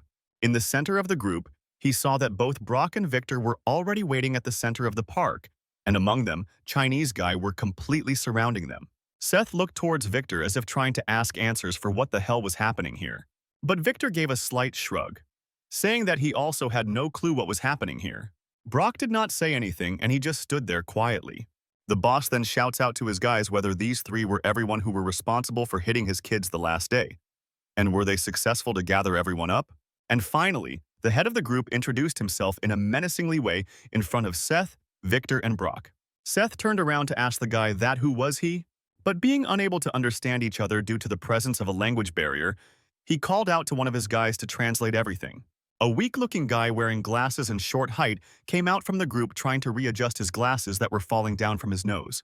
Just as the boss was saying, the glasses guy instantly translated it, telling the group that the Chinese were disappointed in themselves from losing against Koreans. But he said that there was nothing to worry as he will beat each and every single one of them on 1 versus 1. So who was ready to fight him first? So, listening to these empty threads, Victor began to get angry, getting up from his seat showing that he was the first one willing to go fight. He said that these Chinese guys were pissing them so off. So he was standing face to face to the boss of the Chinese guy, showing that he was the first one planning to go fight with the Chinese. Without giving even a single moment for the Chinese guy to think, Victor began to throw a punch directly directed at his head. But his reflexes were also as ungodly fast as Victor dodging the punch in time, and using the momentum gained from turning his body to perform the dodge, used this as his next attack to punch Victor in his stomach. The punch was so strong that it literally sent him flying back. But thankfully, due to presence of his strength, he was somehow barely able to grind his shoes, stopping him to a halt. So a second later, the effects of the punch were beginning to show, which prevented him from being able to breathe. So unfortunately, not being able to keep his composure, he fell down to his knees. And unable to breathe, he finally lost his consciousness, cursing out to the Chinese guy until the very end. Both Brock and Seth were completely surprised by the sudden change of the playing field. But the Chinese guy had a really big smile on his face, calling out to the next guy who was ready to fight him. So for the next fight, Brock was preparing himself to go as the next guy. But that did not happen, as Seth got completely enraged by the fight and did not let Brock take his turn. Using his gymnastic-level flexibility, he instantly ran and jumped, charging a kick directly aimed at the guy's head. But the guy was able to dodge the kick by lowering himself down, letting the kick flow over his head. Feeling of any kind of counterattack that this guy might attack him with, he instantly jumped back behind, jumping out of his range. But even jumping back was futile, as the guy ran and directed his punch at his face. But fortunately, Seth was barely enough to dodge the punch in the nick of the time. Now, going back to the offensive, he changed his stance and charged another punch directed at him. But before the punch could even connect, the Chinese guy blocked his punch and changed his attack to do an uppercut kick, which once again Seth was able to dodge in the nick of the time. Seth was just surprised at how fast and nimble this guy, given his enormous size. He did not match him at all. And in the meantime, that guy was trying to practice one of his stance, increasing his concentration for the fight. Thinking that this was another of the super powerful charged attack, Seth braced himself by crossing his arms in front of his face and charged attack. It was one of the most powerful kick that the Chinese guy produced by using his entire body weight and attacked directly at Seth's body weight. But this time, Seth's unnatural body strength helped him in a clutch as he was able to tank the entire strength in just one swift motion. The fact that this guy was able to tank his strongest kick and stand up straight shocked the hell out of the Chinese guy. But instead of getting scared or tired, the expression that occupied Seth's face was that of purely static joy. He was really happy that he was able to fight this guy, as it was so fun. On the other side of the park, Sophie was running towards somewhere desperately as she was completely drenched in sweat and she was panting a lot. She was running to the teacher to tell her everything that happened with their boys. Hearing everything, her face was just left open, gobsmacked, scared about what she was going to do now. On the back of the school where June and the driver were talking, laughing with each other. Both of them noticed that the teacher and Sophie were hurriedly running somewhere. He told the driver to be prepared as something had happened and they needed to do something about it. Deflating the cigarette that he was smoking just now, he told the driver to get ready as they needed to go and see if he had a cigarette. Even after so long, both of the guys were still stuck with each other, fighting and stuck in a stalemate. Seth kept on punching him wherever possible. Chinese guy also kept on dodging all of his punches. The Chinese guy also stops at no point to attack Seth in any way, which he also is able to dodge from, but just barely a little more, and it would have connected.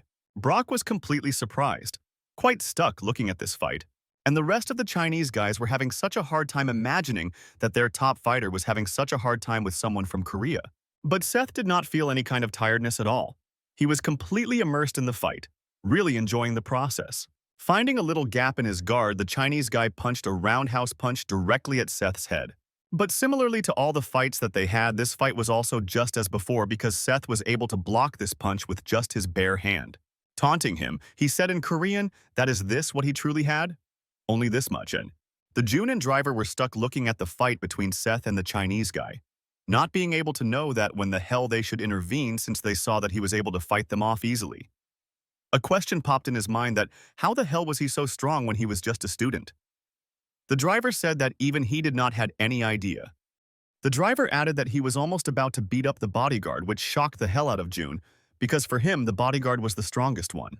June began to wonder, was his presence even necessary? Because to him, now Seth seems far, far stronger than him, calling him a monster.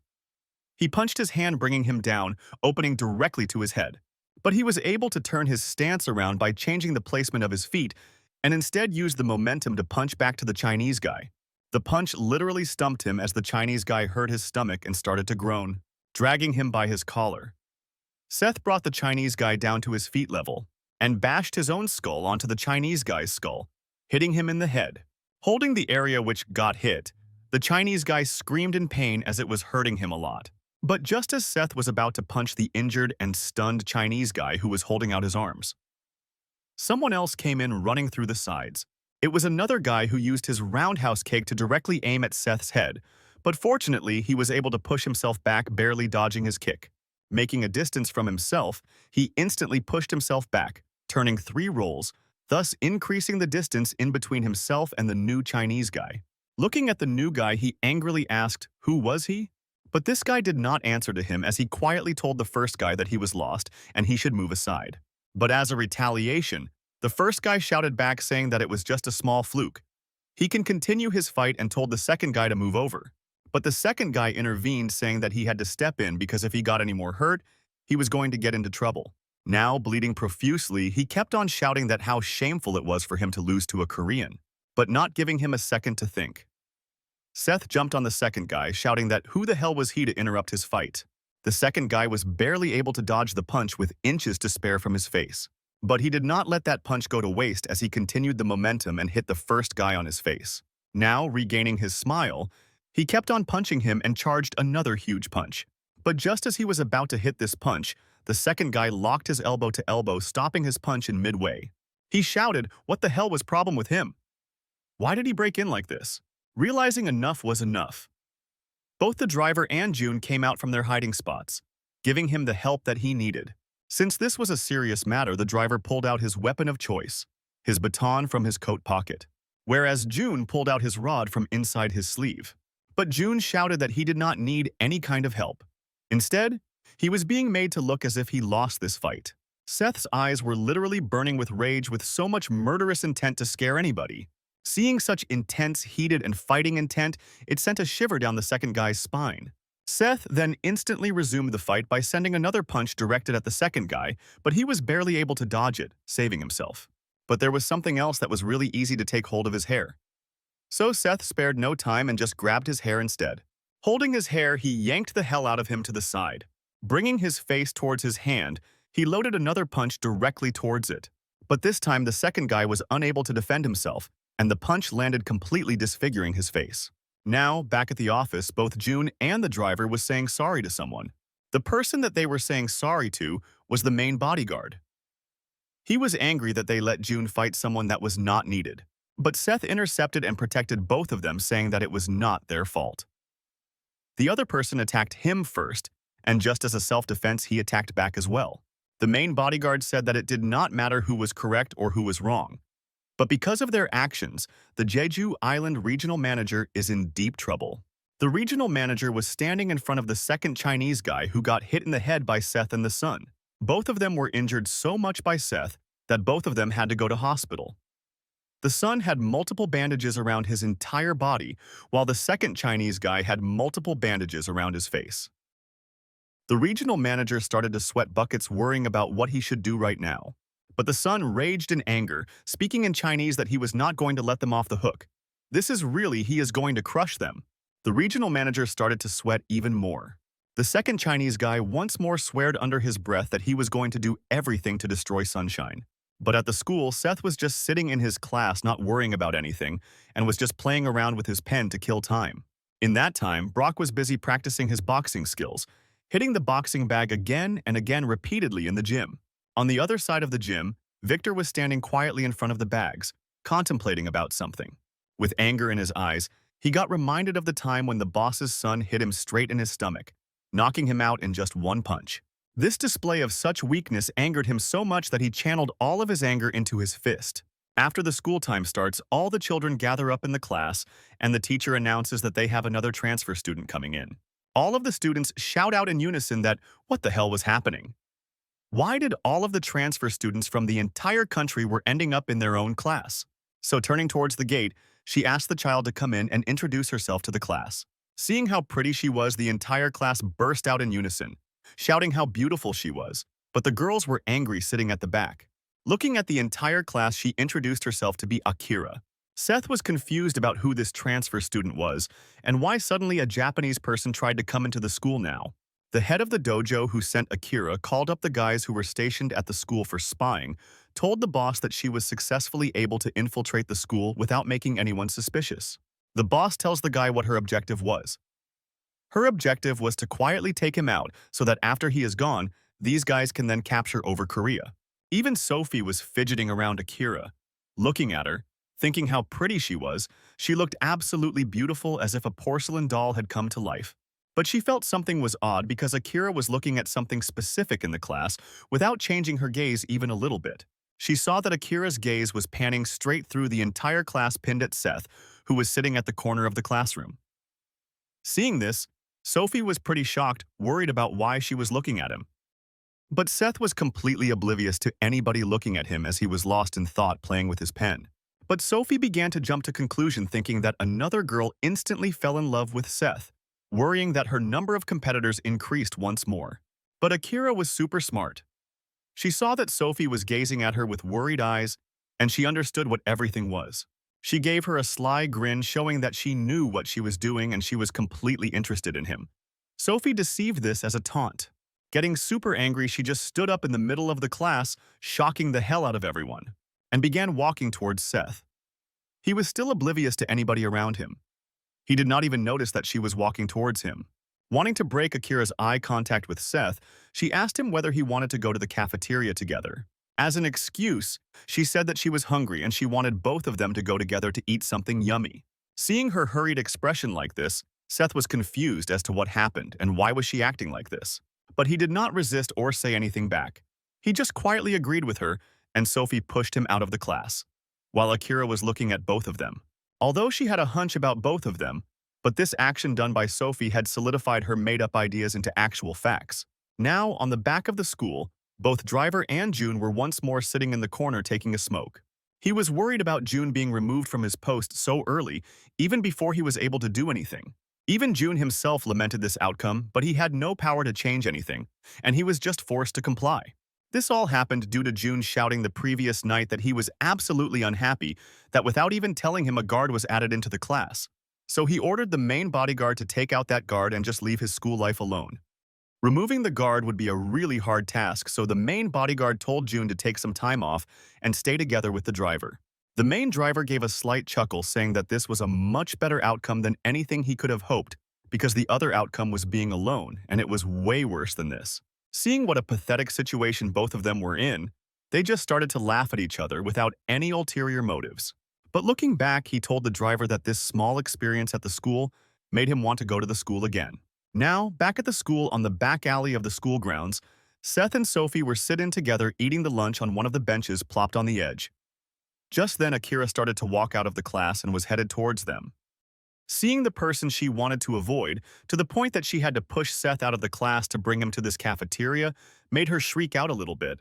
With a really slight and beautiful smile, Akira told to Seth that she was trying to find him the entire school because she wanted to talk to him. But before talking to him, she first turned towards Sophie, introducing herself to her, saying that she was not used to Korea. So she needed someone to translate things for her that she could not understand. Sophie reluctantly agreed to help her. Turning around, she asked whether Seth was her boyfriend because he looked like one. But Sophie got really flustered and she could not say anything. She just waved her hand in the air. But Seth, understanding what Akira's intentions were, pitched in to help her, saying that he was in fact her boyfriend. Getting up, he started to walk back to the class, saying that he should not disturb in between two girls talking to each other, so he gave both of them some privacy. Sophie reluctantly agreed and thanked him for coming to the cafeteria with her. But before walking back, he looked once again at Akira because something rang inside Seth's mind because he felt like her face was a little bit familiar. But over here, Sophie was completely over the blue moon that Seth had mentioned to an outsider that he was her boyfriend. She was so happy that she was completely flushed red. That night, Seth wanted to go back to the cafe to talk to her mother a little bit. Her mother, a little bit surprised that he suddenly came like this, asked what happened because she did not saw him coming like this. Usually. Seth answered that he needed to talk because he went on a school trip.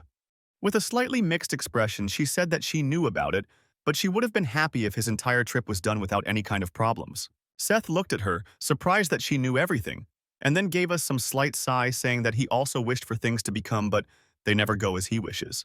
But changing the topic, he told her that there was a transfer student that came to the school that felt a little bit different. His mom's eyes lit up, thinking that he must be talking about a girlfriend, asking him if she was that kind of girl that she thinks. But Seth replied that she was not. He said that the thing he felt about the girl was not something as a love spark. It was something much more serious. His mother's expression also hardened, realizing that his son was not trying to fool around or introduce his girlfriend to her. He said that the way she talks and moves and her actions gave out the same vibes that she gets around her mother, pointing to her mother. His mother's face hardened completely, now devoid of any kind of happiness emotion that she had a few minutes ago. But Seth tried to correct himself, saying that maybe he might have made some sort of a mistake, or maybe it was just his figment of imagination. His mother realized that his son's hunch was not wrong, and there was really something wrong with the school and the girl that he was mentioning about. On the next day, the door to the terrace of the school was broken in a brutal way, in which one of the hinges was broken off in such a way that the lock was ripped apart from it. It was Akira. She was the one who broke the hinges and went to the terrace. From the terrace, she was able to look at every single one who was walking down on the roads. Something like a spying. Her eyes went to Seth, who was walking on the side of the road nonchalantly. She thought to herself that how should she get rid of him? And what should she do to make sure that he did not find out? But Seth's senses kick in, as he looked up to find who was the one who was looking at him. But just like a ghost, there was no one there, leaving Seth to imagine if he imagined something there. But he did not imagine. In fact, he was so fast that she had to use dash in order to hide from his eyesight. Realizing that he was a little bit too dangerous to even left alive even a little bit longer, she instantly pulled out a fanny pack that was attached to her legs. Opening the bag, she slapped it onto the top of the terrace, in which there were multiple parts of syringes. She chose a few parts and joined them one by one to make a really long syringe. But just then, as she was about to kill him, someone came in through the door, saying that she was really true to her bloodline after all. It was Seth's mother. She said to her that if she just went quietly back to her class, she will act like nothing had happened and go back her own way. But Akira's master told her no witnesses, so that's what she was trained to do. Absolutely not leave a single witness. So in order to kill him instead, she shot the dagger towards her first. She did not even flinch when such an enormous dagger was flying towards her. Giving out a slight sigh, she just held a thing mid-air like a pencil. Akira completely lost her composure, seeing that how the hell was she able to do this? Now, slowly walking towards her, Seth's mother said that she was going to even let this attack off as well if she just quietly go back to the class. She said that she was allowing this hospitality because she was of his son's age, and she did not want to kill a child this young, robbing them of their future. But the only thing that was racing through Akisa's mind that this woman was dangerous. She needed to get out of here, or she was about to die. While she was completely stuck midway thinking about what to do with her mind racing, the dagger that she created moments ago came flying straight back at her, directly targeting her eyes. But thanks to her reflexes, she was barely able to move her head aside enough for the dagger to fly by. Although it did not hurt her bad, but it left a big slice on her cheek. The slice was deep enough that blood started to rush out of the wound, flowing through her cheek down to her neck. But she did not have the luxury to just stand and tend to her wounds as there was bigger problems in front of her. Seth's mother jumped up high into the air, lifting her leg to create a devastating blow right on Akira. Although Akira wanted to move, but her body was completely frozen and she was unable to do so, and Seth's mom slammed her head directly onto the ground. But thankfully, she stayed true to her word and did not hurt her as she never was planning to in the first place. Her knee was just light beside her head, a few centimeters away. Then going near her face and grabbing her, she said that Akira was really awful at following instructions, wasn't she? In the class, every student was starting in the middle of which the teacher asked why there were so many students absent in the classroom. But just as she completed saying that one guy entered the classroom, it was June. He knew that he made a mistake by coming late, so he bowed down to the teacher, saying that he was stuck somewhere and asked for forgiveness for being late. But words did not reach her ears as she was completely swooned over by him, and the only word she could utter was, "It's okay, don't worry about it." Seth's eyes went to the guy who entered the class, who was June. June bowed down, making an apologetic face to Seth, asking for forgiveness to him as well. But Seth was not amused as his face twisted a little bit due to annoyance. After some time, Seth called June out to the courtyard to talk to him about why he showed his face in the class once again. Because he was absolutely clear and told his bodyguard that he did not want to see him again. But June said that he did not come back to the school as a spy or a bodyguard to Seth. He came to the school because he wanted to learn as well. He was liking school a lot. Seth could not understand what he was talking about and was confused for a little bit. June tried to hide his embarrassed face, said to Seth that after going to the school for a little bit, he got reminded of the time and he wanted to go to school for real. And although the main bodyguard gave his permission, he thought that it would be nice to ask for Seth's permission as well. So he bowed down in front of him, asking him if it was okay for him to attend school. Seth put a hand in the shoulder of June, bringing his face to his ear. And he said one thing to him, that he was absolutely fine with him joining the school, doing the classes and enjoying it. But he wanted him to stay out of his way. That was his only condition. Seth explained himself, saying that he did not want a bodyguard. He wanted someone as a friend. So of course he would allow him to join the school because he would never refuse a friend. Impressed by his mercy, June once again bowed down to say thank you. But before he could even complete his sentence, he was yanked by the collar, bringing him up to his own eye level. Seth was annoyed that just after saying that he did not want a bodyguard or friend, he instantly became so formal. If he was going to be formal like this, there was no need for him to study here. June apologized, saying that it was just a force of habit. He did not mean to say it like that, and he will be careful from now on. Leaving his collar, he said, he just has to relax and just attend the classes and not think much. Just act like the students and not a thug.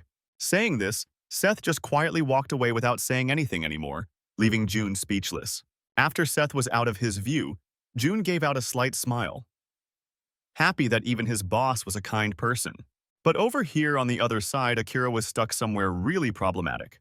She looked back to see if the problem that caused her to be here was even real, or what she imagined. But it was absolutely real. It was Seth's mother who brought her to this point, and she told her to not run anywhere, and let her get to the leader who told her to do this. So the next day came just as before, and everybody went back to the classes, where the teacher continued teaching her studies after the school trip. And just as always, Seth was sleeping in the corner of the class without bothering anyone. Well, at least he was trying to, as he was unable to sleep, even though previously he used to fall asleep at a moment's notice in the class. Seth was unable to fall asleep because he felt that the class was out of place because his friends, especially Victor, was absent from the class that day. Trying to mellow it down, Seth dug his head into his arms, trying to forget about everything else in the class and just sleep, but he was totally unable to do it. So the time kept on passing by. One teacher came. Then the next teacher came, the really old one who teaches history. And then finally, after all the periods, the day came to an end and all of the classes got over. Seth was sitting motionlessly in class, completely bored out of his mind, as he was not even able to sleep properly. Really annoyed, he got out of his seat and started to walk out of the class, going back home without uttering a single word to anybody. Sophie could not understand this behavior of his and was worried that something might be wrong with Seth. Back in his car, the driver welcomed back Seth and told him good luck for the entire day, whereas Seth silently said yes without answering anything. Realizing his mood was off, the driver asked him whether he wanted to go somewhere else today. Thinking about it for a little while, he said that he wanted to go to his mom's cafe.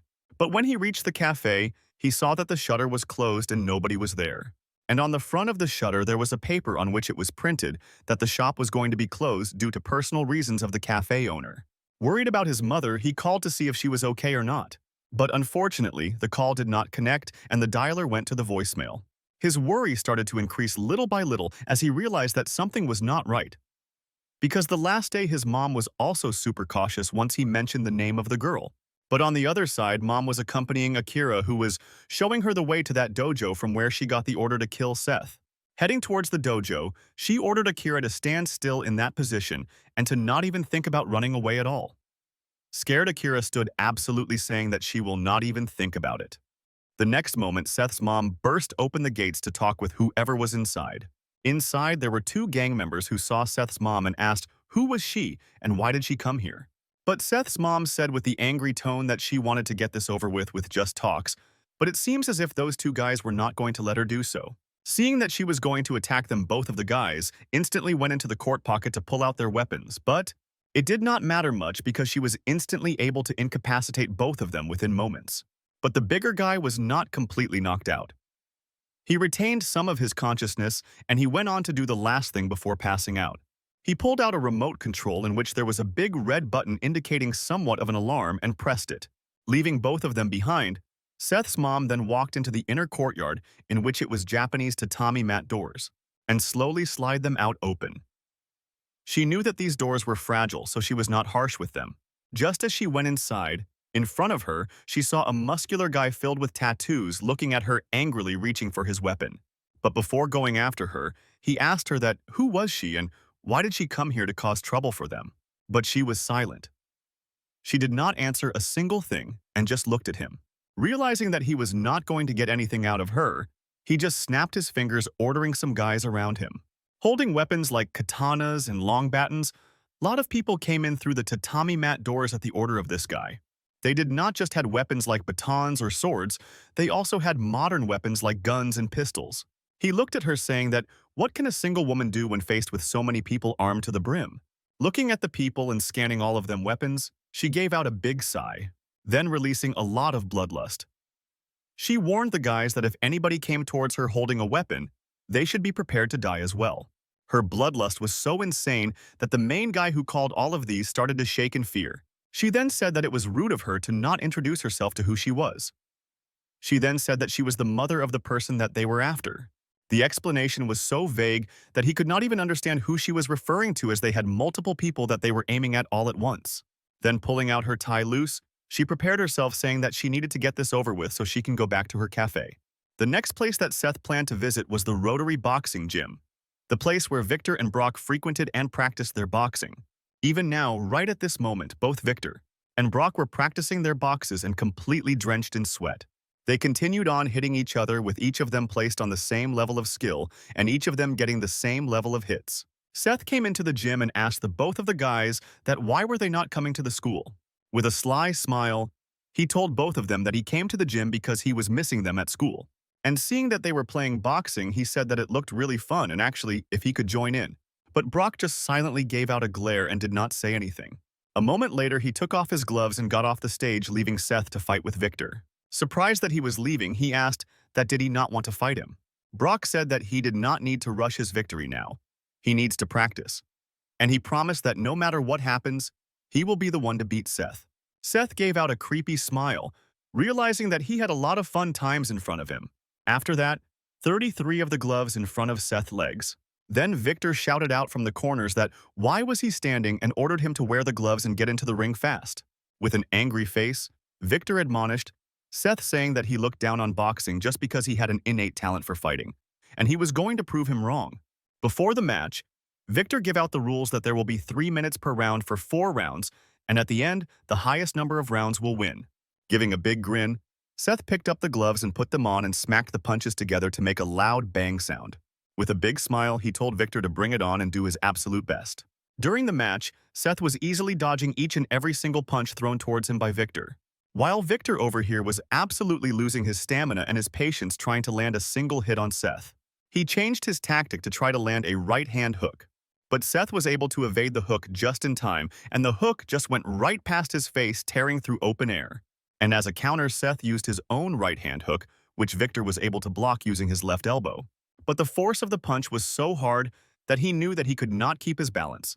So he started to jump backwards to keep his stance straight. He shouted out just what the hell was Seth made out of. He began to think that even though he was the one who practiced so much, why the hell? Where Seth and those Chinese guys and others are so strong inherently. What's the difference between him and them? He did not want to believe that it was all talent crap. In fact, it made him so angry that he gritted his teeth and stood once more. Pulling his next punch into a charged attack, he started to run, building momentum, shouting that Seth should not disrespect something as refined as boxing with something as crude as fighting. Now, back at the Japanese house where Akira and Seth's mother had gone to fight the boss. Some of the guys literally flew through the tatami mat doors that she was trying so hard to not break. Seeing her fighting spirit and caliber, all of her eyes were completely frozen in the spot. They were all sweating bullets and afraid of making any movement. By now, she had already defeated half of the guys that came to attack her, with the other half standing far away from her, really cautious. But one of the guys, having faith that he could maintain his distance, started to run towards her, swinging his long sword right at her. But it did not take even a second for him to get intercepted as she threw her kick directed right at his face, instantly knocking him out. Then after that, another big guy started to run towards, holding a melee weapon, shouting for her to die. His melee weapon was this sword, short sword. He was holding it out towards her and running to kill her. And in the next moment, Seth's mom used another human as a shield to protect herself from the stab. The bald guy was surprised to see that instead of hurting Seth's mom, he instead stabbed his old friend, bleeding him to death. He was angry that she tricked him like this. He shouted and clenched his fist into a punch and started to run towards her.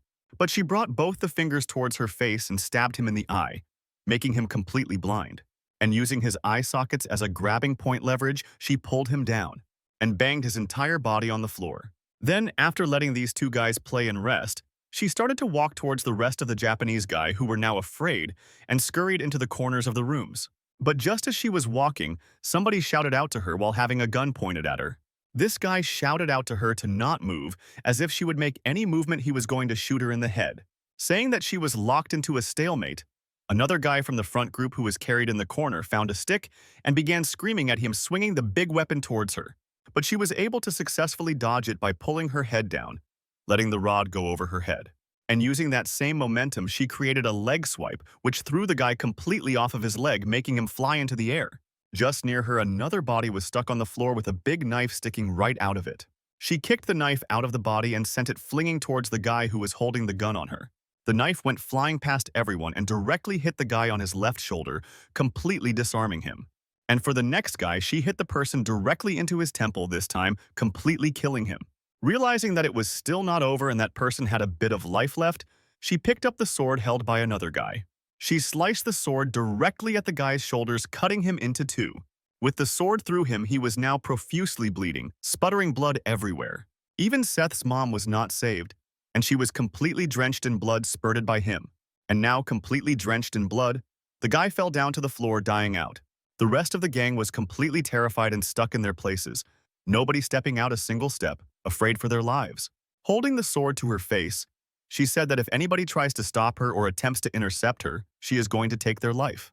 Then the club president's father then puts out a small cup of tea for another person, saying that they should share a drink. But the guy said that he was an ambassador and he had no reason to drink with a prosecutor. But Jason's father kept on laughing, saying that they were friends from junior high, so he just wanted to have some friendship time. But the other guy knew that he was just spouting bullshit and asked him what was the point, why did he call him? The club president's father invited Sophie's father for a drink, saying that they should have a little bit fun time together.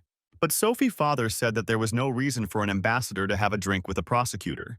But giving out a small chuckle, club president's father said that there was no need to be so formal. After all, they have been friends since junior high and college. They should have no reason to just drink around. But Sophie's father said that he was spouting out bullshit. He called him because he needed something and asked him what it was. The president's father said that it should be already said to him by Sophie, and he did not need to explain it once more. But just in case he did not know, the president's father said that the situation was about his school. He made his brother in charge of the school, but it got taken by those sunshine thieves. But Sophie's father intervened, saying that he checked the documents. It was a completely legal transfer. There was no illegal activity involved in it. But he was angry that he was indirectly telling him to just let the thieves take his hard blood, sweat, money results, and he should just stay quiet about it. He is not going to let them go this easily. He is going to make them understand that it was who they messed up with. Keeping down his tea with a great disappointment, Sophie's father said that he had already looked into the company and there was nothing illegal about it. Even if he launched another investigation, he's not going to find anything. Showing a creepy smile, President's father said that if legality isn't the way to go for it, then he is going to do things the gangster way. Make them show who's on the top by brute strength. Sophie's father advised that he also tried it once, but there is nobody ready to go against someone as big as Sunshine. But the president's father said that it was true within Korea, which is why he was planning on sending his men to Japan to find someone who could stand up to Sunshine. And right now, he already had someone in mind, the biggest gang in Japan. As a legal head, Sophie's father got really angry when he realized that the president's father was planning to cause a war in Korea. But keeping the same creepy smile, President's father tried to assure him that he was not going to cause any big issue. He was just going to get rid of some people in his way and nothing more. Without answering anything, Sophie's father quietly left the table. With raging anger in his eyes, he said that he was a devout follower of law. And as his friend, the only thing he could do right now is to pretend that he did not hear any of this. President's father, throwing his teacup to the ground, groaned to himself that he was the one who made him a state attorney, and now he was showing his back to him. Now, the scene cuts back to the Japanese-style house to their gang members. Inside the house, it is an absolute massacre with people and parts mixed up as rice bags thrown all about the room. Not a single piece of tile left untouched by blood.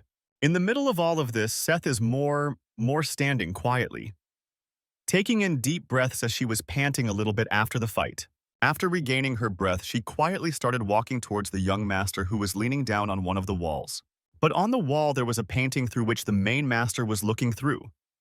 Absolutely terrified. Scared that what the heck happened just now and who was she? But his sense of security behind the closed room seemed fleeting as he saw something was rapidly approaching towards him. Seth's mother was running towards the painting, holding her sword right at its middle.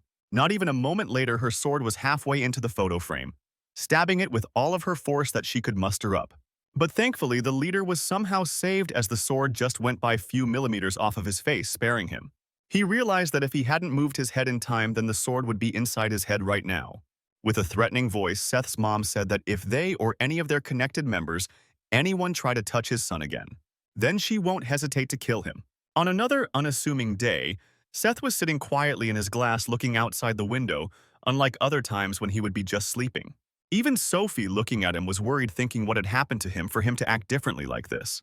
As both of them were covered in their own thoughts, suddenly the bell for the school day end went off, and Seth was trying to get off to go somewhere. Sophie came and approached him. With a slight smile, she said that she did not have to go to cram school today because of holiday, so instead, she wanted to go with him to eat something. But Seth, keeping the same smile but a little bit pained, told to Sophie that he could not accompany her this time, as he had to go somewhere today.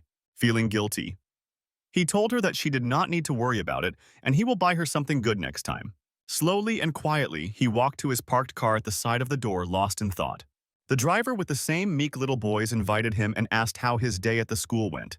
Not answering anything else, he just said that he wanted to go to his mom's cafe once before going home. But just as he got up for the cafe, worried about his mom yet still, but he got shocked seeing what was in front of him. It was his mom. She was already well and good and back, running her cafe. Seth ran inside, calling out to her, wanting to ask her a lot of things, but first, he was just happy to see her. But the mom acted completely nonchalant, as if nothing had happened with her, asking Seth if he had fun in school. Although he had a lot of questions to ask, but the only thing he could muster up to ask was where was she? But keeping the same nonchalant way, she said that she has just gone to do some errands last day. Asking if he was worried, Seth shouted that he was indeed. After all, she did not even pick up her phone. But just then he noticed that there was someone else in the cafe as well. The moment he asked his mom about her, she flinched at her place, giving out a small shriek. It was Akira. Seth's mom said that she is going to employ Akira to be working part-time for a little while, and she thought that he would be friends with her because she was his classmate. Seth was completely confused as to what the heck did he just see in front of his face, but he did not question any further and he just stayed quiet. His mom then turned his face towards her, asking her if she was going to go back to the school tomorrow. Wasn't she? With sweats rolling down her face, Akira answered that she was going to go back to school. On the next day, in front of this Santu company building, a mob boss was sitting, asking that why was he summoned here. He was the three-headed ghost gang's boss. It was the principal of the school who had summoned him over there. He pulled out a small briefcase without saying anything, and opening the suitcase, there were millions of dollars worth of one inside the suitcase intended as payment for something. The boss just stared quietly at the money, thinking what to say now. Then quietly addressed, saying that it won't be easy if his target is Sunshine, because they are working on something at the moment. This left the principal's mouth completely open, as he did not expect this to come out of his face. Scratching his scar, the boss said that even though he was awarded this much amount of money, they have rules that they have to go by, since they and Sunshine are on the same side. But if this was really important to them, then he can pull some strings, but it was not important. What was important? That what could the both brothers do for them? The younger brother, the principal, said that his older brother was preparing places for them to expand their business into Korea, allowing them to increase their empire. Leaning back to his seat, the boss said that this offer was not that amazing, because opening up a few businesses in Korea was something that they could do with their own power. Upon being asked that what exactly they wanted, the boss said that they wanted something that they could make a lot of profit on. Giving a creepy smile, he said that he wanted the two brothers to help them bring goods into Korea through illegal routes. If they could do that, then the Japanese will do the rest. The principal's eyes were left open as he realized that this proposition was way more than he could ever offer. Seeing that the principal was trying to resist, the boss said that this price was enough, since they were getting rid of someone as big as Sunshine Group. And in the end, it was them who benefited the most. Sweat rolling down his face, he stayed quiet, as he had no other way to refute him. The boss giving a small smile, understanding that he was successfully able to trap the brothers into the trap.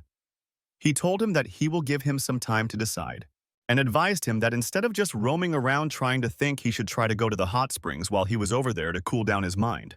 Meanwhile, in Jeju Island, the company manager was repeatedly getting kicked and beaten away.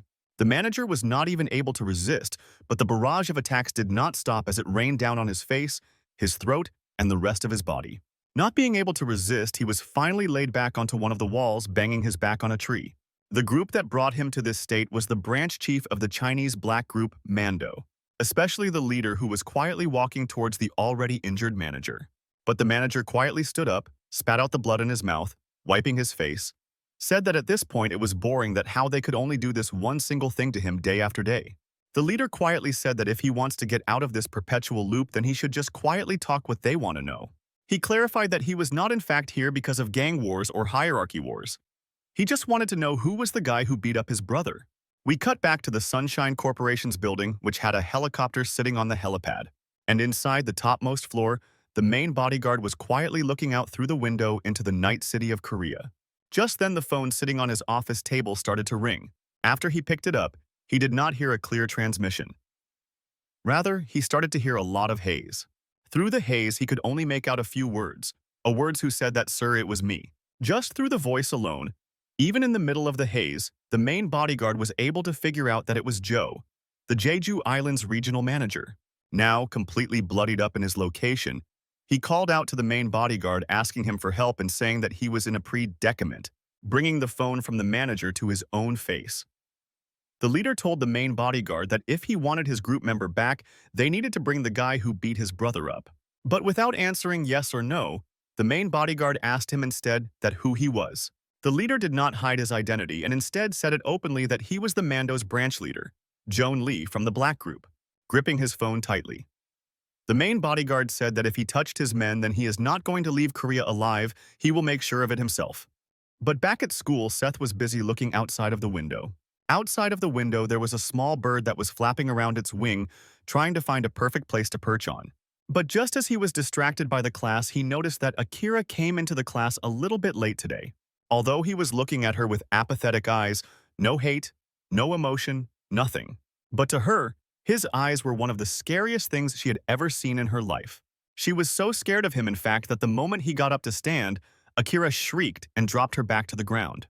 He quietly walked past a visibly shaken-up Akira, telling her that he needed to talk with her and wanted some answers. Quietly agreeing to his wishes, he and Akira, both of them, walked to the rooftop, And just as they were walking, Sophie came in from the side, noticing both of them. With a look of concern and slight bit of jealousy, she thought that what both of them might have to do together to go to a secluded location like this. Not being able to contain her curiosity, she quietly creeped onto the broken door, trying to see what conversation both of them were trying to have. Although she knew she was at fault, but she could not help herself as she peeked through the door. Seth was straight and to the point. He asked her to explain about everything that was happening around him, trying to feign ignorance. Akira set aside her gaze, trying to dodge the question, acting like she did not know what he was asking about. He tried to make it easier by breaking down his questions. He first asked her that what happened for her to end up in his mom's cafe. She quietly answered that things just happened and nothing more. But Seth lashed out with anger, saying that Akira might think that she is stupid, but he was not. He wanted to know that what was Hari and relationship with his mom, but Akira kept on fidgeting around, trying to avoid the topic as much as she could, not trying to answer his questions. Enough was enough. He started to get angry when he realized that everybody around him was not paying him any attention at all and treated him like some sort of kid. Showing off a mean and angry face, he said that he was going to make her regret not telling him what was going on. Seeing this, Akira started to shake in her place, saying that he was just like his mom, and started to cry, ugly, saying that why were he and his mom were bothering her so much? What had she done to them?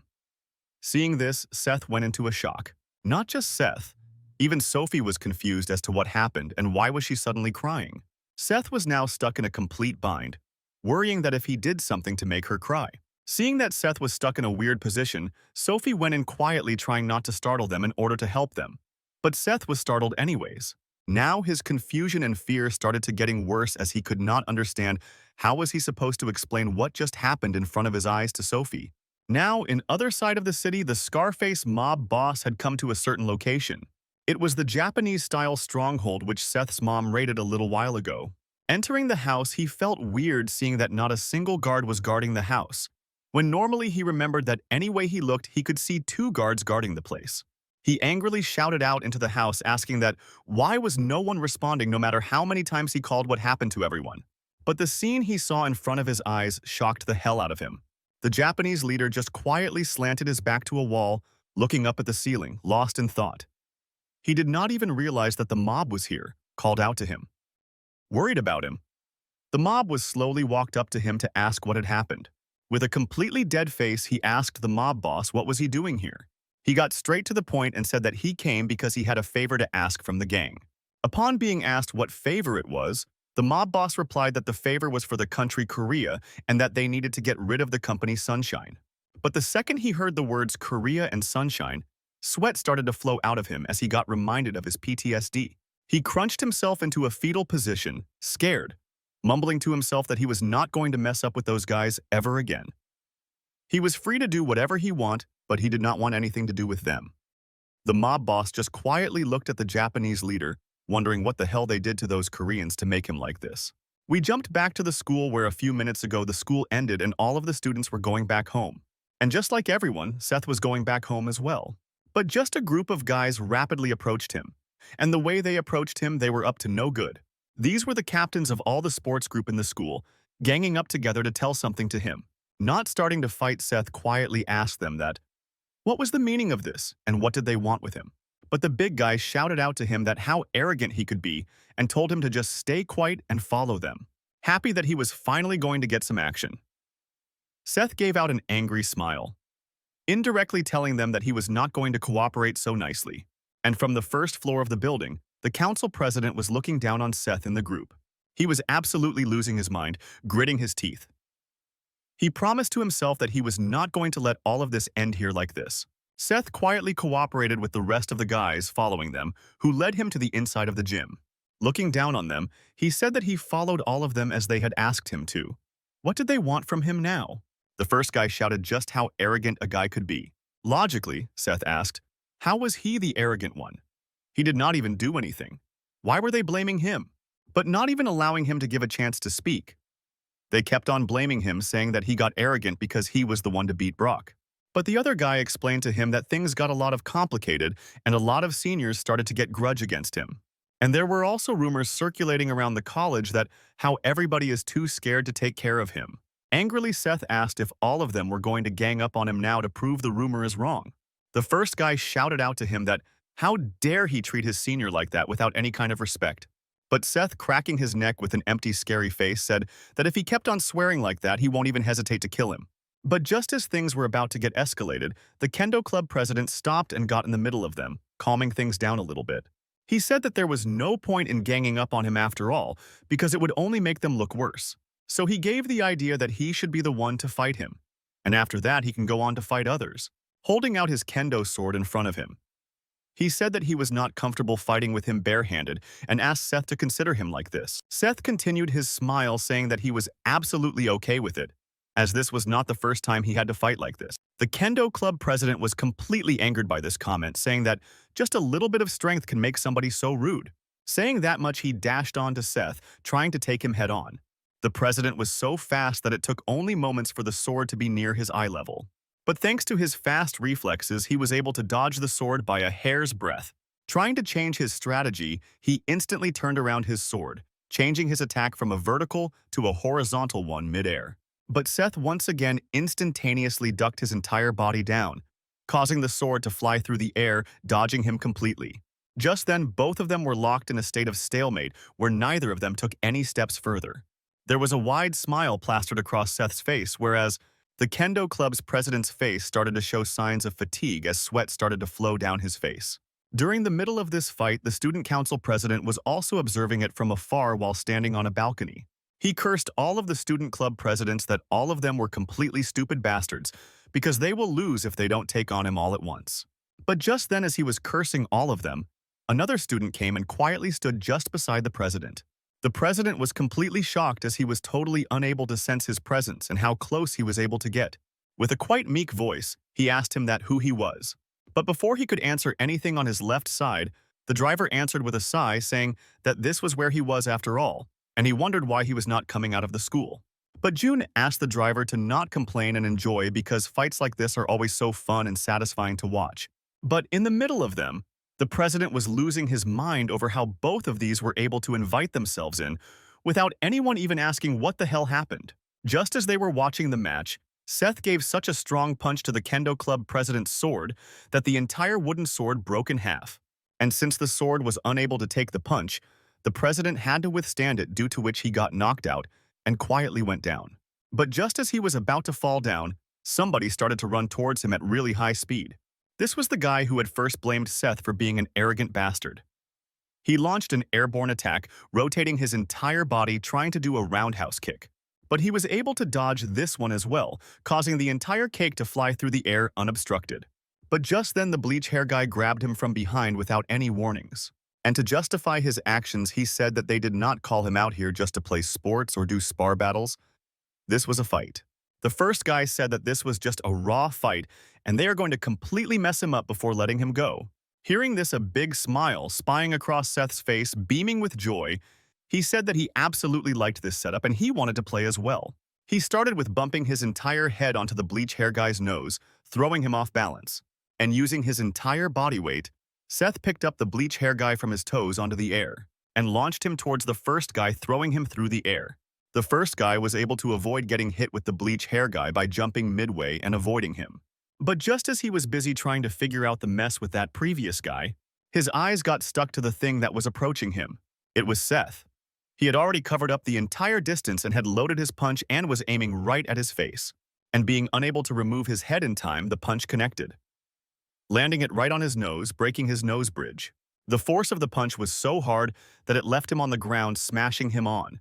Seeing him like this, both the fighting club president, the Kendo Club president, and the student council president, all of them were completely out of their minds, thinking that what they should do to subdue a monster like him.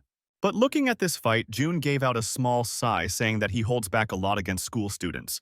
The driver agreed, saying that the last time he went against Hammer from Mukpo, he had completely broken all of his teeth. Continuing on, June reminded him that he also gouged out someone's eye from the Gumi province. The driver laughed, saying that even he was completely scared looking at it. While both of them kept on talking about Seth's achievements, the student council president just quietly stood in between them. His face was completely blue with fear, as he had completely underestimated just how dangerous Seth could be. And just as expected, it did not take Seth long at all for him to completely demolish all of the kids and knock them out. Turning his head around to the fighting club president senior, he asked if it was going to be the next one to fight him. But realizing what kind of monster Seth was, Ward started to get stuck in his mouth as he could not utter what he wanted to say. Trying to escape, he said that he never wanted to fight him, but Seth was not going to let him go that easily as he ordered him to come at him. Realizing that he already had his fun, he warned him saying that he was leaving him alone for now, and he did not wanted him or his party to ever disturb him again. Just as he walked away, somebody called out to him, stopping him midway. In anger, Seth looked in the direction of the call, seeing who it was calling him at this time. It was June. He was the one who was calling Seth on the balcony. The driver was completely shocked because he knew that he was not supposed to be here and Seth was going to get angry at him. With his mouth completely opened wide in shock, he asked him how the hell could he do something like this. But June told with a bright smile that he had this privilege because he was his classmate, unlike the driver. Jo-eun grabbed onto the president's collar, telling him that he was the one who orchestrated all of this, asking him if he wanted to do something with him. The light from the eyes of the council president completely drained when he was found out to be the main culprit behind all of this. Slightly annoyed but still within his expectations, Victor said that it was not worth spending any more time on that idiot and just let him be. He will be fine on his own. June left the president's scholar saying that boss gave him a chance, he should be lucky and not mess with him ever again. The driver, now with a scary face, told him that his boss, Seth, was not a person that he could ever think of fighting against. He should forget about it and never do something like this again, giving him a small warning. Both of them left the president alone on the balcony and went back to the car. But the president was so shocked by all of this that he could not move anywhere. And he just stood still silently on the balcony without even looking at anyone. Now, on the other side of Korea, the main bodyguard, heeding to the kidnapping call, headed towards Jeju Island to rescue the manager. In Jeju, the kidnappers told him to meet them at a point which was a family restaurant go-down. It was filled with bottles and food packets. On the other side of the warehouse, the main boss of the group sat along with two of his underlings standing behind him as guards, waiting for the main bodyguard to tell him about everything. Over there, even the manager was present, but he was in a really bad state, battered and beaten up and barely able to say anything. But he still mustered up his strength and greeted his boss, the main bodyguard. Trying to tend to his friend, he stepped towards the manager instead of saying anything to the leader first. But before he could do anything, he was stopped by two bodyguards who were standing behind him. The two bodyguards were stopping his way as they had no intention of letting him through to see his friend, the manager. Now the main bodyguard, shouted out to both of them to move to let him through. But they did not even move a muscle, showing that who was the one they were loyal to. The leader intervened in between the shots, asking if he came alone like they had asked him to. But the main bodyguard did not answer that question. He just said that he was warning them for the last time to move from his way. And if they are not going to comply, he is going to kill them. The leader, realizing that he was not bluffing at all, ordered both of his bodyguard to move aside and to let him through. After the two guards let him through, the main bodyguard instantly reached the manager, kneeled down asking him if he was okay enough. Slowly but weakly, the manager nodded back saying that he was okay enough to stay conscious. But to lighten the mood, he chuckled a little bit, saying that taking this much of beating is an easy task for him. But he requested all of this to be kept secret because it was kind of embarrassing. Although the manager tried to lighten the mood, it did not help at all. As the main bodyguard just stayed quiet and looked at him, the main Chinese leader then asked the main bodyguard that why did he needed to make things so complicated over just a small high school student? Can't he just hand him over like they asked him to? But the main bodyguard answered that he could not do it because he was not just a high school student. But since the leader kept the manager alive as he had promised, the main bodyguard said that he was going to leave the leader alive as well. The leader, realizing that he was being looked down upon and seen as weak, got instantly angry as veins started to pop from his forehead. Standing up, the main bodyguard said that he was not going to entertain the Black Mando group anymore, and his courtesy for them ended from this moment on. The main leader chuckled, saying that he might act big and mighty in Korea, but his country, his influence, was far better in the rest of the world. The main bodyguard said that he doesn't even knows what kind of company Sunshine is. Did he? And if he wanted to know, he should ask his boss. The leader angrily said that this matter was between him and his boss. He did not need to put his head into it. But the main bodyguard refuted, saying that it had everything to do with it. He told him to go and ask his boss about the company. And even after that, if he wanted war, he was ready to accept it. He got angry when the main bodyguard mentioned stuff like inter-country gang wars, and all he wanted was to catch the kid who beat up his brother. Why did he need to make things so much more complicated? Pulling down his goggles, the main bodyguard said that the kid that he was talking about had made his face like this. There was a giant scar across the main bodyguard's face along with one of his eyes missing, making him blind in one eye. Seeing such an enormous scar and a wound, the leader got shocked and stared at it for a little while. The main bodyguard said that he is going to pass a test if he wanted to meet the kid. He needed to beat him first. If he was able to beat the main bodyguard, then he is going to let him see the kid. But if he lost, then he was never allowed to come back to Korea ever again, taking back all of his influences. Giving a small chuckle, the leader said that he was happy with the conditions, but he will fight only if he added a condition on his side as well. But before he could state the condition, he called out to both of his bodyguards who were standing behind him to get ready. The leader said that his condition was if he was able to beat both of his underlings, then and only then he will face him. Seeing that his new fight was with two people, the bodyguard jumped back behind to gain some space. The two gods jumped back to gain their own stance as well to begin the fight. The two guys took the first stance and went on the offensive by jumping back and then dashing forward with the attacks directed at them. One guy was reading his hand for a chop shot. The other guy was reading himself for a massive punch. But the main bodyguard did not move at all, as both of the attacks connected with him. The chop hit his head, whereas the punch hit his stomach. But even after taking both of their attacks head-on, he was completely unharmed and just stood there as if nothing had happened with him at all. Seeing that this level of attack was not going to be useful on him, both of the brothers got super cautious and changed their stance. But before they could do anything, a punch came flying in from the main bodyguard towards one of the brothers. And before it could react about anything, the punch came flying straight and connected to one of the brothers, and for the other one it connected on his stomach, making both of them fly back. One of the guys fell down and got knocked out. Another guy who was still standing, the bodyguard opened up his palm for his next attack. But without any punches this time, he had actually intended to hold the guy's neck, choking him out. The guy tried his utmost best to try to squeeze out of the main bodyguard's hold, but to no avail, his grip was just too strong. Just a few seconds later, the guy started to tremble with eyes rolling back into the sockets and mouth foaming up from the shock. The Chinese leader just could not intervene at all, and just kept staring at both of his guards, getting decimated like this. The main bodyguard, looking at the guy for a little while, realized that he had no fighting spirit left in him anymore, as he was just limp now, grasping for air since he had had his neck choking him. Finding mercy in him, he threw the guy towards one of the stack of the bottles, throwing some of the stack on top of him. Filled with a lot of sarcasm, the Chinese leader started clapping, congratulating him for being so strong and that he saw a good fight. Standing up from his place, he said that he was shocked that that kid was able to beat someone as strong as him, and it was pretty unbelievable. Walking up to him, the leader and the main bodyguard stood facing each other, stuck in a standoff. The leader stood facing each other, stuck in a standoff. The leader uttered out some phrase in Chinese, asking the main bodyguard if he knew what this sentence meant. The bodyguard did not answer anything as he just stood quietly. Taking his silence as consent, the leader shouted out saying that he was going to beat him up, and that the meaning of the sentence was that there was always someone better than the best. Planting his legs on the ground, the leader was able to do elbow punch directly at the main bodyguard's stomach, throwing him backwards. But the strength of the elbow knock was so strong that someone as big and bulky as the main bodyguard was thrown back for such a distance. But fortunately, he was able to keep his stance straight. His face was filled with a vicious laughter as he realized that he easily overpowered someone like him, and he was just all talk. But seeing what he saw in front of his eyes turned him completely in shock. The main bodyguard did not even look tired.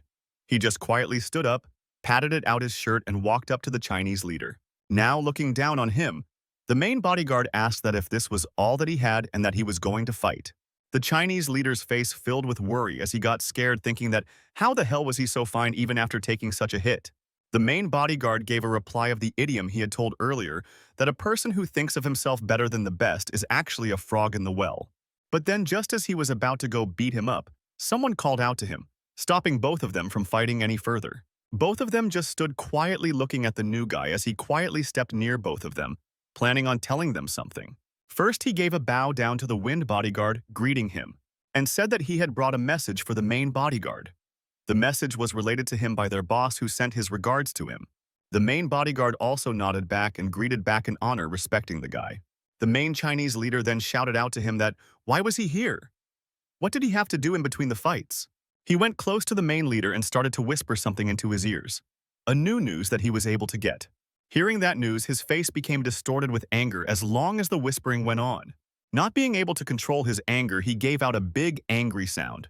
Keeping his greeting stance, he went near between both of them and told the bodyguard that he should be allowed to be forgiven. And if they do forgive them, they will take the leave. And he also promised that their boss will compensate for all of these problems that were caused by their own people. The main bodyguard stayed quiet, indicating that he had no intention of fighting further and longer. Taking this cue, both of them started to walk towards the exit gate, apologizing him for everything that they had done to him. But the Chinese leader was not satisfied. He told the main bodyguard that this was not over. He will return and he will continue from where this thought left. The main bodyguard said that if he ever showed his face in front of him again, he is going to really kill him without any exception. The next scene starts from Seth's house, where he was sleeping peacefully with a blanket thrown off from him onto the ground from the bed. Just then his phone starts to ring, breaking his sleep and waking him up. With a half-sleepy voice, he picks up the phone, bringing it to his ears and asks who it is to call him this early morning.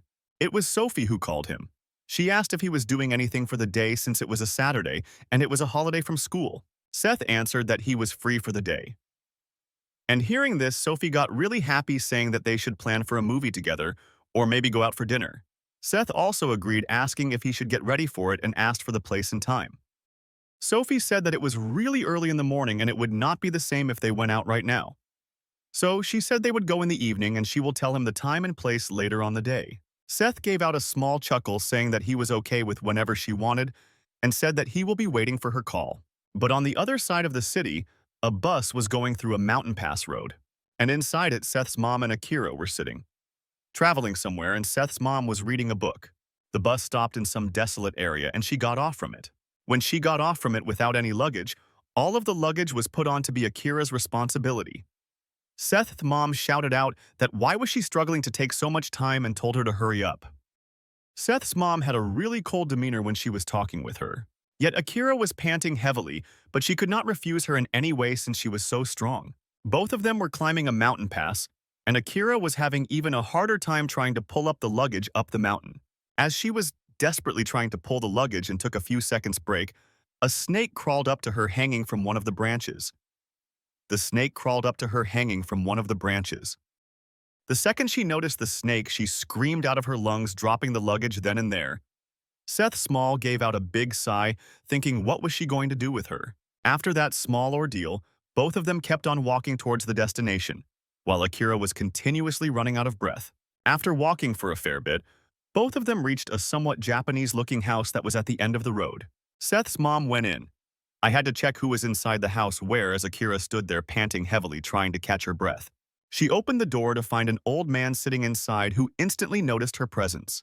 Giving him a deep bow, she greeted the old man as his master, while the master asked her what was she doing all the way out here. Akira tried to peep in from the door side, wondering who was that old man. But then suddenly, another guy peeped in from the other side of the door, shocking her a little bit. Sensing his presence, Seth's mom with a small smile said that he had grown a lot since the last time she saw him. After she had treated everyone, she turned her attention towards Akira, calling her out, causing her to flinch. She told her to stay there and absolutely not move from that spot, and to not get any kind of funny ideas at all. Akira, visibly distressed with sweat pouring down her temple, stood there with arms behind her back, slight bow, said that she will agree whatever she wanted out of her. Now, back in the city, Seth had worn a really nice-looking outfit and met up with Sophie, who was equally dressed up for the occasion. With a smile, he greeted her and asked if he made her wait for too long. She also greeted him back and said that there was no need to worry at all, and asked if she broke his sleep. And then, was he able to sleep? After the little bits of greetings was exchanged, both of them went to the ticket counter trying to choose what to watch. In front of them, there were two movies, one looked like a comedy and another looked like a drama.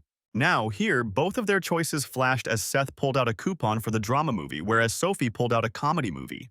Seeing that both of the choices did not match, this teared at each other, thinking that whose choice should hold the priority. Trying to break the awkward silence, Sophie spoke up, saying that they had already watched a drama last time. This time they should watch a comedy. After all, a genre change was needed. Seth readily agreed with her. But as they were taking the coupon to the ticket counter to buy the movie, someone called out to her. It was her dad. He was there at the movie hall, standing in front of both of them. He held a quiet but unchanging facial expression in front of both of them. But Seth gave him a big bow without saying anything. Confused a little bit as to what her dad was doing at this hour in movie theater, she asked what was he doing here. Instead of answering her, he said that both of them could watch that movie later.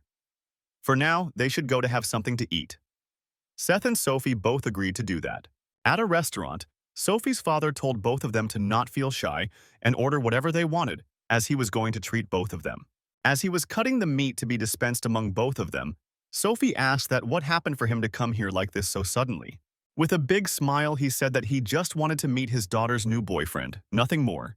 But this gesture was a little bit weird for Sophie because up till now he never had any interest in these kinds of things.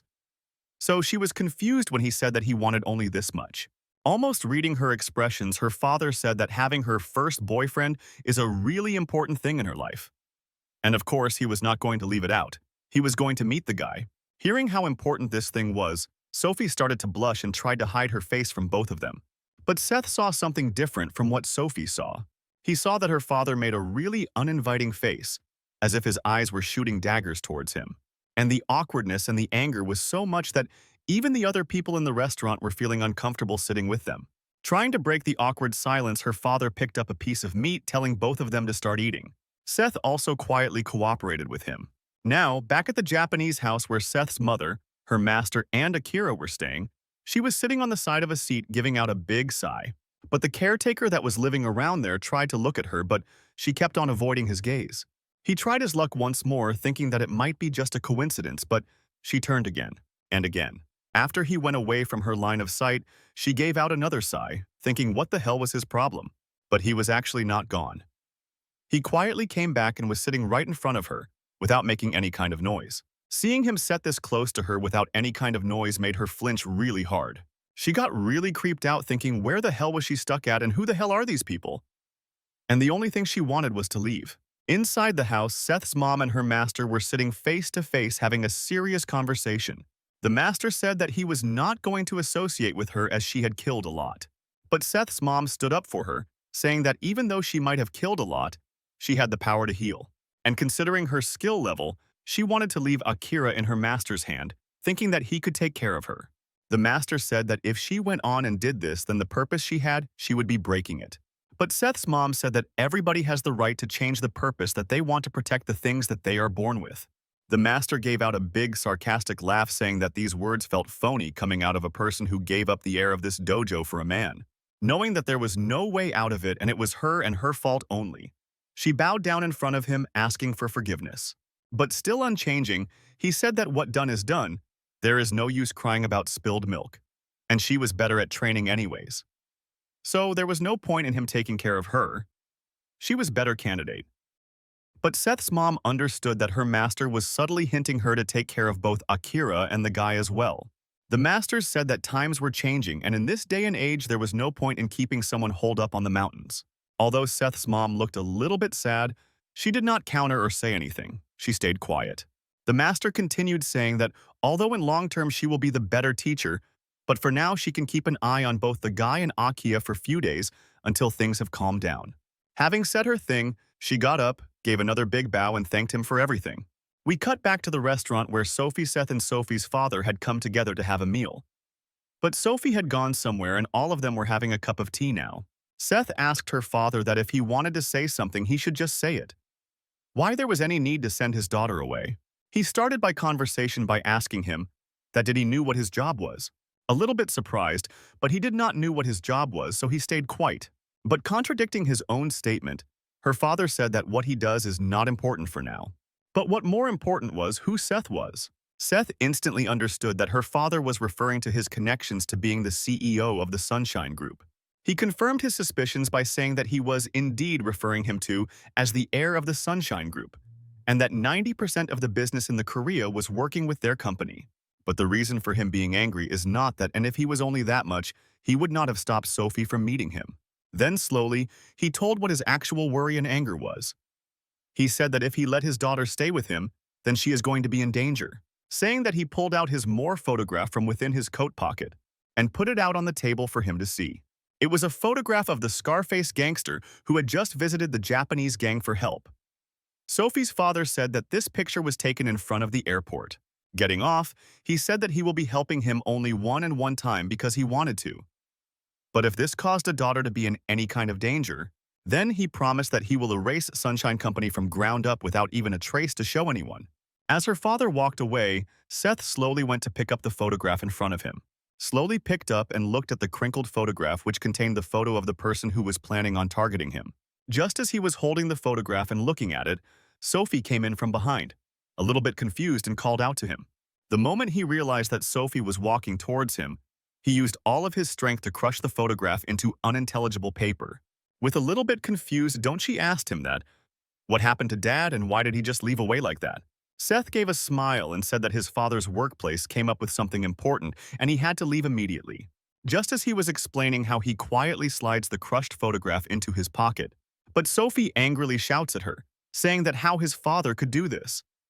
First, he orders her around to go somewhere and he leaves so they cannot even watch a movie.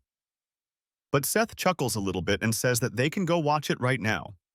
Her mood instantly changes as she turns her head around. With glowing eyes, she asks if they can go watch it now. Seth chuckled even more harder, saying that of course they can. With the same happy expression, she dragged him around, making both of them go to the movie theater. Her face was filled with happiness as she was about to enjoy a lot of good time, and so was Seth as well. But his happy expressions did not last for long because the moment he smiled a little bit, the thing of other told instantly came to his mind. His mind disappeared as he thought about what to do to make sure that his girlfriend never loses her smile. After watching the movie, Seth asked if the movie was great. Sophie answered that it was really great as well. They kept on discussing for the movie for a little while longer, but seeing the road, she suddenly told him that she can go from here now. There was no need for him to drop her off. Showing the brightest smile, she turned around to Seth to thank him for giving her such a nice time. Seth also smiled as well, saying that he felt the same and feelings were mutual, and thanked her. Bidding him goodbye for the final time, she started to walk off, and both of them went in their separate ways. But he did not even need to move anywhere, as the next second a car pulls up to him ready to pick him up and take him anywhere he wanted. Seth pulls out his phone to make a call to someone. The call was made to the main bodyguard who was with the Jeju manager in a hospital taking care of him, and since he was busy with the manager, he did not pick up Seth's phone. Turning his attention around, he called out to his driver asking him for help, throwing the crumpled photograph towards him. He asks him to find out who the people in the photograph are. He grabs the photograph and unfolds it to see who was in it. But the moment he sees the photograph, his eyes get open in shock. Seeing such a reaction come out of the driver, Seth asked what happened. Did he know any of them? Why did he act like this? Silently, with a meek voice, the driver answered that he knew them. Seeing his reaction, Seth understood that this was no laughing matter and his eyes turned really grim. And he asked, who are they? The driver answered that these are from one of the biggest gangs in Japan called the Three-Headed Ghost Gang, and he was the worst out of the three heads. He's also the single-headed gang's boss. Hearing his designation, Seth's eyes filled with rage and anger as he knew what he was up against. An old man gave out a big sigh to two of the Chinese guys and told him that they have been already warned to not be reckless. Why did they do something like this? This guy was the main boss of the Black Mando gang. The elder brother answered that he did all of this because the reputation of his little brother was tarnished as he was humiliated by that guy in Korea, giving out a small, sarcastic chuckle. He said that only that much was enough to wage a war with Sunshine Group. But then the brother got annoyed that how could he denote such an incident as a stupid one? But he got super angry at his son trying to talk up to him and shouted him to shut him up. The son got visibly shaken, as it did not expected, and got completely quiet. The boss asked the elder brother that did he knew the reason why the Chinese group left Korea alone all this time and did not try to occupy it? Confused as to what his father was getting at, he asked if Sunshine Group was really that big of a deal. The boss answered that it was not because of Sunshine that was the problem. It was because of her. She was there. Just as he was telling his story, he went back into one of his flashbacks. In this flashback, he was a really young man, young blood among a sea of gangster people. He and a lot of other gangsters had surrounded a single man in a container storage yard. But this man, even after being surrounded by so many, did not give any signs of being afraid at all, as all of the attention was taken by somebody coming up from the top of a container. It was the silhouette of a lady. She was standing on top of the container in front of the moon as if some sort of a goddess. It was Seth's mother. Even just thinking about her made her scared to his wits, and his car on his face started to throb, causing him pain. Not saying anything, he started to walk towards both of the brothers quietly. I put his hand on the elder brother's shoulder, patting him. And the only thing that escaped from his mouth was to not think of setting any foot in Korea for now. Seeing his father so directly and vehemently telling him to not mess up with someone scared him a lot. And before he could even explain himself, the boss, both of their father, quietly walked out of the room without saying anything anymore. The little brother bowed down in front of the elder brother, asking for forgiveness, saying that all of this mess happened because of him. But the elder brother, with anger, said that it was not his fault at all. None of this could have happened if that guy wasn't there, referring to Seth. But then he said that he is going to do whatever he could to take his revenge and not let anyone make fun of him like this and get away with it. It was the next day in class. Seth was sitting quietly, but he was not sleeping like usual and he was looking visibly stressed. His vision slowly turned towards Sophie, who were sitting in front of the class talking and having fun with the rest of her friends. While he was looking at her, he got reminded of the exact words that her father said to her that day. That if there was even an inkling of danger towards her daughter because of him, then the entire Sunshine Company will disappear without a trace. And now that those Japanese guys had come over here, his anger was reaching through the roof as he gritted his teeth. But through this, somebody was observing through all of his activities. It was June. He was checking up on his boss and was not happy seeing how he was acting from the past day. He is reminded of the previous day where the driver told him that there are many guys coming from Japan who are targeting their boss, and the main bodyguard was not picking up the call. Things were looking really dire, and which means they needed to step up their game. Being a little bit worried, he told June to keep an eye on Seth until the main bodyguard came back and sorted everything out. Looking at his hidden weapon that he keeps hidden within his sleeves, he didn't answer anything for a few seconds and just kept thinking. But after he had come to a conclusion, a big smirk came across his entire face. As he leaned himself into the steel bars behind him, he gave out a big grin, saying that it was finally time for him to earn his keep and not just freeload at the school. And Seth was so worried about everything going on that he could not even focus in the class. He was just thinking that the weather was so good for this day. Just then, two guys were walking to the school. It was Victor and Brock. Victor told Brock that if he was unable to do it, he himself will do it. Brock did not answer anything, and he just quietly walked alongside Victor. And now both of them were back at school. The gym teacher, now the principal of the school, was quietly sitting in his office feeling quite bored. But then the next instant he heard some knocking on his door. Somebody wanted to come in. It was Victor and Brock. Brock opened the door, whereas Victor looked behind to see if anybody else was there. The teacher got visibly surprised on seeing Brock and Victor being together like this. Brock started a conversation by saying to the principal that both of them were here because they wanted a favor to ask from the principal. Now, in the class in the PA system, Seth's name was called out, calling him. He suddenly hearing his name come out of the PEA system made him quite surprised. Even Sophie could not understand what suddenly happened because she has been together with Seth for the past 2 days and he was not involved in anything.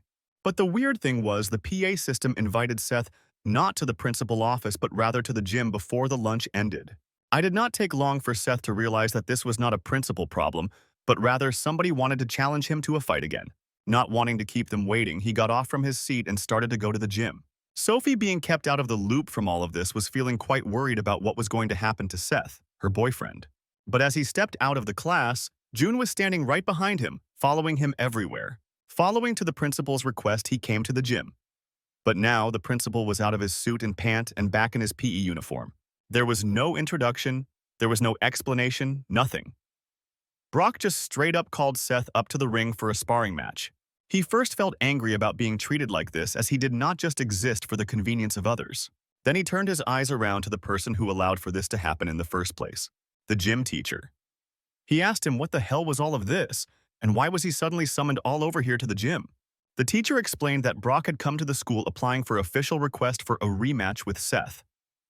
That's why they had called him over here to continue or not continue the fight.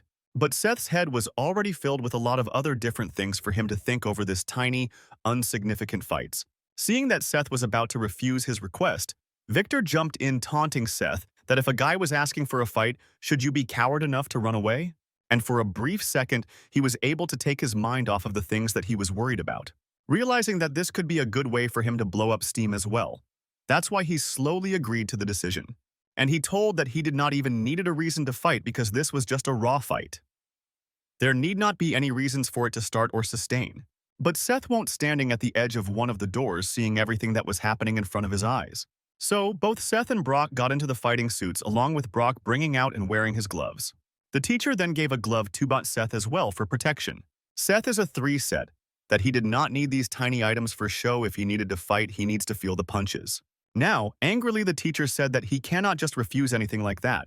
These are rules that everybody had agreed upon from before. And with another of a stern face, he told him to not worry, as he won't be responsible for anything that was going to happen. Just before the fight started, Seth tried to taunt Brock by saying that he needed to go faster as the lunch break is going to be over real soon, and they need to return to classes. Brock also did not took any more than a minute. He instantly got back into his stance and started to charge a punch. And like all times, he was able to dodge the entire punch by a hair's breadth. Using the movement of his dodge as the moment of the next attack, he took another punch towards Brock's body. Brock was able to dodge it by moving his body. Seth was visibly surprised at how better and fast Brock had become compared to his previous, and Brock was happy with himself that he was able to keep up with so long with Seth, and previously he had already been bested by now. So they kept on continuing their fight. Now, both of them were almost on equal stance, equally powering each other. Now, in other side of the city, in front of the Japanese gangsters, one of the men told the main boss that he had found the whereabouts of Seth. A big smile plastered across his face, saying that why should they waste any more time when such opportunity presented in front of them? So he told his men to get to the work instantly. Now, back in the arena with the fight with Seth and Brock, Brock was now charging towards Seth, gathering his momentum to punch Seth in his stomach. But Seth was able to break his momentum by hitting his hand laterally, thus breaking his balance. Brock tried his best to regain his balance by trying to yank out Seth's hands down to get the balance needed for him to stand up. But even that much was too much for him to balance and gave Seth a clear view of his weak point, the neck, which he was able to grab onto and slam onto the ground. After slamming it onto the ground, he picked him up by punching him from downwards up on his chin, getting consecutive 3 hits on his face. Brock let out a groan of pain. But Seth knew that Brock was nowhere near ash-tired, and he was going to continue. Just as he had expected, Seth clenched up his punch, preparing himself for the next attack. And this next attack was a direct punch from top down, which Seth was barely able to dodge by throwing his body towards the left. Seth was caught absolutely off-guarded by just how strong Brock had become in these past few months. But Brock was not even out of breath even till now as he kept on fighting Seth.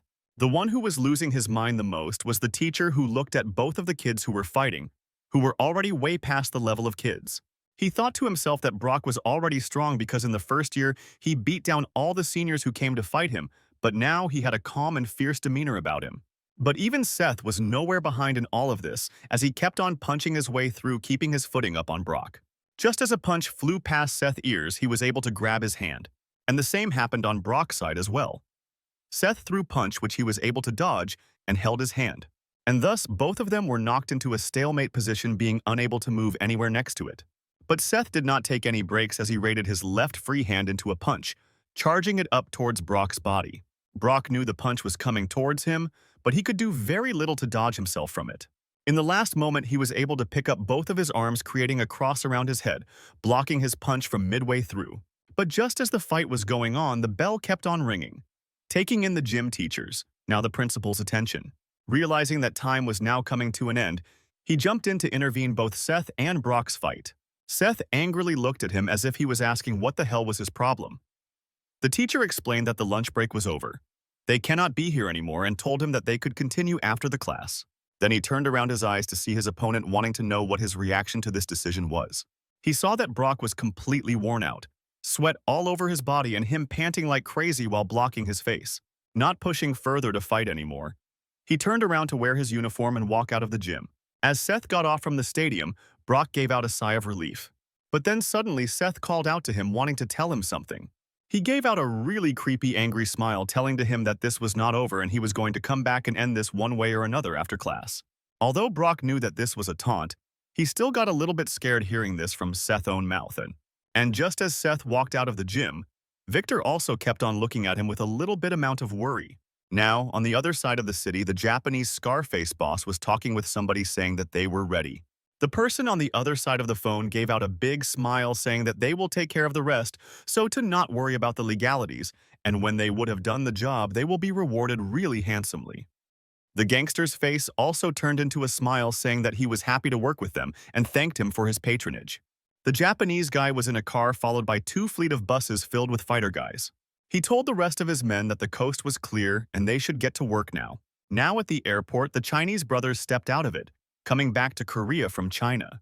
The younger brother still had his face damaged from the fight with Seth and looked really scared. The circular glasses guy was also along with them, and the older brother, the leader of the group, was barely able to suppress his anger as he was planning to find Seth. The older blood brother asked the glasses guy that where was Seth last seen at. The glasses guy said that he was last seen at Yongjin High, Seth's school, and the older brother was holding a photo which had a crinkled photo of Seth getting into his car. Getting ready, he and his brothers and the guy told everyone that they should get to work as well. Now, in the class, the teacher was teaching. Some guys were studying. Some guys were sleeping while Seth was looking out of the window once more. But over in the front, Sophie was feeling really worried about a boyfriend, Seth wondering what the hell happened in the lunch break for him to be called into the gym. Outside of the school, the driver was standing near the exit gate of the school, smoking a small cigarette to pass time. The driver was standing near the exit gate of the school, smoking a small cigarette to pass time. Just as he was smoking, his eyes went and locked onto one side of the road. On the side of the road, a gigantic two fleet of buses and a black car rode in front of the school with men filled inside till the brim. The driver quietly hid himself in between of the alleyways, not showing his face to the guys. And looking at the buses, he wondered what the hell was going on. Who were these people coming like this? Just then a guy came in and opened the wire door that was closed after the kids went inside. The driver was seeing all of this quietly without interfering. He saw from the school bus a bunch of guys got off of it holding weapons like rods and metal bats. And finally, from the very front car, the main scar-faced Japanese boss got off of it. Seeing who it was, and what a troublesome person just caught into the school, the cigarette just fell out of the driver's face and fell to the ground. Knowing he had to intervene and he cannot let this go on any longer, the driver threw his cigarette to the ground and started walking to the rest of the group. The bored guy who closed up the rest of the gate asked him that who he was and what did he wanted with him. But the driver just stayed quiet and did not say anything any further. He quietly told the guy to cooperate with him and open the gate. Now he was annoyed at him and said, why the fuck was he interfering with him, and told him to scram all over. Seeing that words were not enough to convince this fool, he put his hand through the grate to grab onto the bald guy. Grabbing him by his collar, he threw him onto the side of the gate. The moment the guy's bald head hit the gate, he instantly lost his consciousness. His unconscious body slowly crawled out of the gate, going down and down. Realizing that things were really bad and were about to get ugly, he went into his coat pocket to get out his weapon. And as always, his trusted choice of his weapon was his trusty baton. He sliced the thing through the air, which caused it to open up through all of his stages one by one, creating a long baton. And not even trying to open that gate from the side, he jumped up from the side of the gate and put his entire body through the gate, throwing him across. But unfortunately, due to his heavy weight, he was unable to disarm the amount of jump he needed, and his leg got stuck in one of the linkages of the gate. Due to this miscalculation, he fell face forward down onto the concrete below. The hit to the nose was so hard that it caused him to collapse over there for few seconds. He woke up screaming to himself, pulling out his camera to see how much damage was done to his face, and seeing his face condition, he screamed out. And he texted someone. June, who was sitting in the class, found that his phone was ringing continuously for the past few minutes. He pulled out his phone to see who was the one who was texting him for so many times. But the message he received left his eyes opened far and wide. This message was from the driver, who had messaged him in an instant that all of the guys were at the school he needed to get prepared. He jumped up in the middle of the class, breaking everyone's attention towards him. The miss teaching the class was a little bit worried, wanting to know what the hell happened with him. But June told a teacher that he was having an emergency and he needed to go to the bathroom. Not able to answer him or question him any further, the teacher quietly allowed him to go to the bathroom. But the way he looked at his phone and instantly ran out of the class struck someone else as very odd. It was Seth. He wondered what the hell happened for him to react like this. Now, in the boxing ring, both Victor and Brock were sitting on the side of the ring talking about something. Victor said that there was no way for him to win. If he continued this match, he was going to lose. Brock could not answer or refute this statement. He just stayed quiet and let him speak as he wanted. Thinking logically, Victor told him that it was the best choice to just give up this time and to take some more time to practice with him, and then challenge Seth once more. Seeing how hopeless he was, he gritted his teeth in anger. Anger that he was still not able to clear the gap between them. But then he told Victor that he might lose, but he was not about to give up from now yet, because he still hadn't tried his trump card, his specialty, his in-wrestling. And for the next match, he was going to ask Seth to fight on the floor his way, which he was way more comfortable in. But just then, before both of them could say anything, the door of the gym was crashed open with a bang, somebody kicking it in, both Brock and Victor. We are completely caught by surprise and turned around to see who it was. They saw that it was a bunch of men holding steel metal bats coming into the gym trying to find who was there. Both Victor and Brock knew that these guys were no friends and nobody that were ready to talk. One of the gangsta guys called out to Victor and Brock trying to ask him something. They showed a photo of Victor along with Sophie and asked the guy if they knew this guy. The other guy told the first person that this guy in the photo is obviously not over here, and they should look other place for him. The first guy agreed with him, and they turned around to find elsewhere for Seth. But just as they were planning on going out, Brock called out to them, stopping them in their tracks. The first guy who showed the photo turned around in anger, asking who dared call them out like this. Brock asked them that for what reason were they trying to look for him. The guy with the metal bat rated himself as he knew that these guys were not amicably asking that question. And thus, both Victor and Brock walked up in front of the guys standing in front of them. The rest of the guys entered the locker rooms and started to spread out everywhere. And right now, literally every single one was inside the school, spreading out like a virus. The secondary leader among them told the rest of the guys to form different groups and search different parts of the school. It would be easier to find him out. And he himself took 3 of his strongest courage and started to walk on the staircase to go to the first floor. But as they were about to go and explore the rest of the school, they were stopped midway by someone in the middle of the stairway. It was June. He was standing in the way trying to stop them from ever finding about Seth at all. With anger dropping from his face as veins popped out, he asked the guys what the hell were 3-headed ghost gang were doing in his school. Little bit surprised that he was able to find out about them so easily, the guy asked who he was and what did he want with them. Juun answered that he was one of the members of the Sunshine Group and he was about to stop them from whatever they were trying to do, not giving them even a chance to think. He jumped from the top of the stairs right to the bottom one and landed right in front of their face with his hand still inside his pocket. He slowly told the guy to quietly back off, as he might do something to them which might cause him to get kicked out of the school. Joon pulled out his knife from under his sleeve and stabbed the guy in the stomach without even a second of mercy. Pulling out the stab knife from his stomach, he went on to stab him hundreds of times more completely, injuring him out. And since the wounds turned out to be fatal, he was unable to fight back at all and died on the spot. With blood smeared across his face, he said in anger that because of these guys, he was going to lose his precious school life. In the class, the teacher was continuing on teaching a subject, translating from different subjects to one another. She was trying to be as interactive as possible with the students to make sure everybody was understanding everything that she was trying to say. Some of the guys were able to understand. Some of the guys were completely out of it. But June was not there in the class. But there were a lot of loud sounds that were coming out of the class, disturbing the peace within. He angrily looked out of the door, wanting to know what the hell was happening outside for there to be so much amount of noise. Once again, the PE teacher, now the principal, was sitting in his room quietly feeling bored about what to do.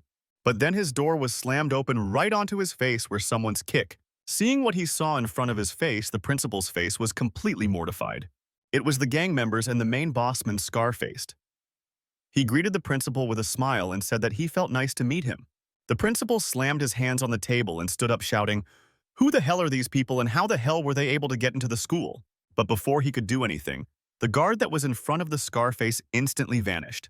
And instantly appearing behind the principal's back, he moved so fast that it almost looked like he teleported. He slammed on his shoulder with so much amount of strength that it caused him to slam back into his chair, making him sit down. The principal just looked horrified at what the hell just happened right now as he could not make the heads and tails of it. Standing in front of him, he pulled out a photo showing to the principal.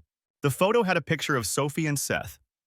The Scarface boss told the principal to bring him in front of him right now. The principal scaredly looked at the picture, realizing that it was Seth, and mumbled to himself what the hell did these gangsters needed with the kid. A smile swept across the boss face, realizing that he knew this guy and told him that if he did not summon him in front of him right now, then he was going to die.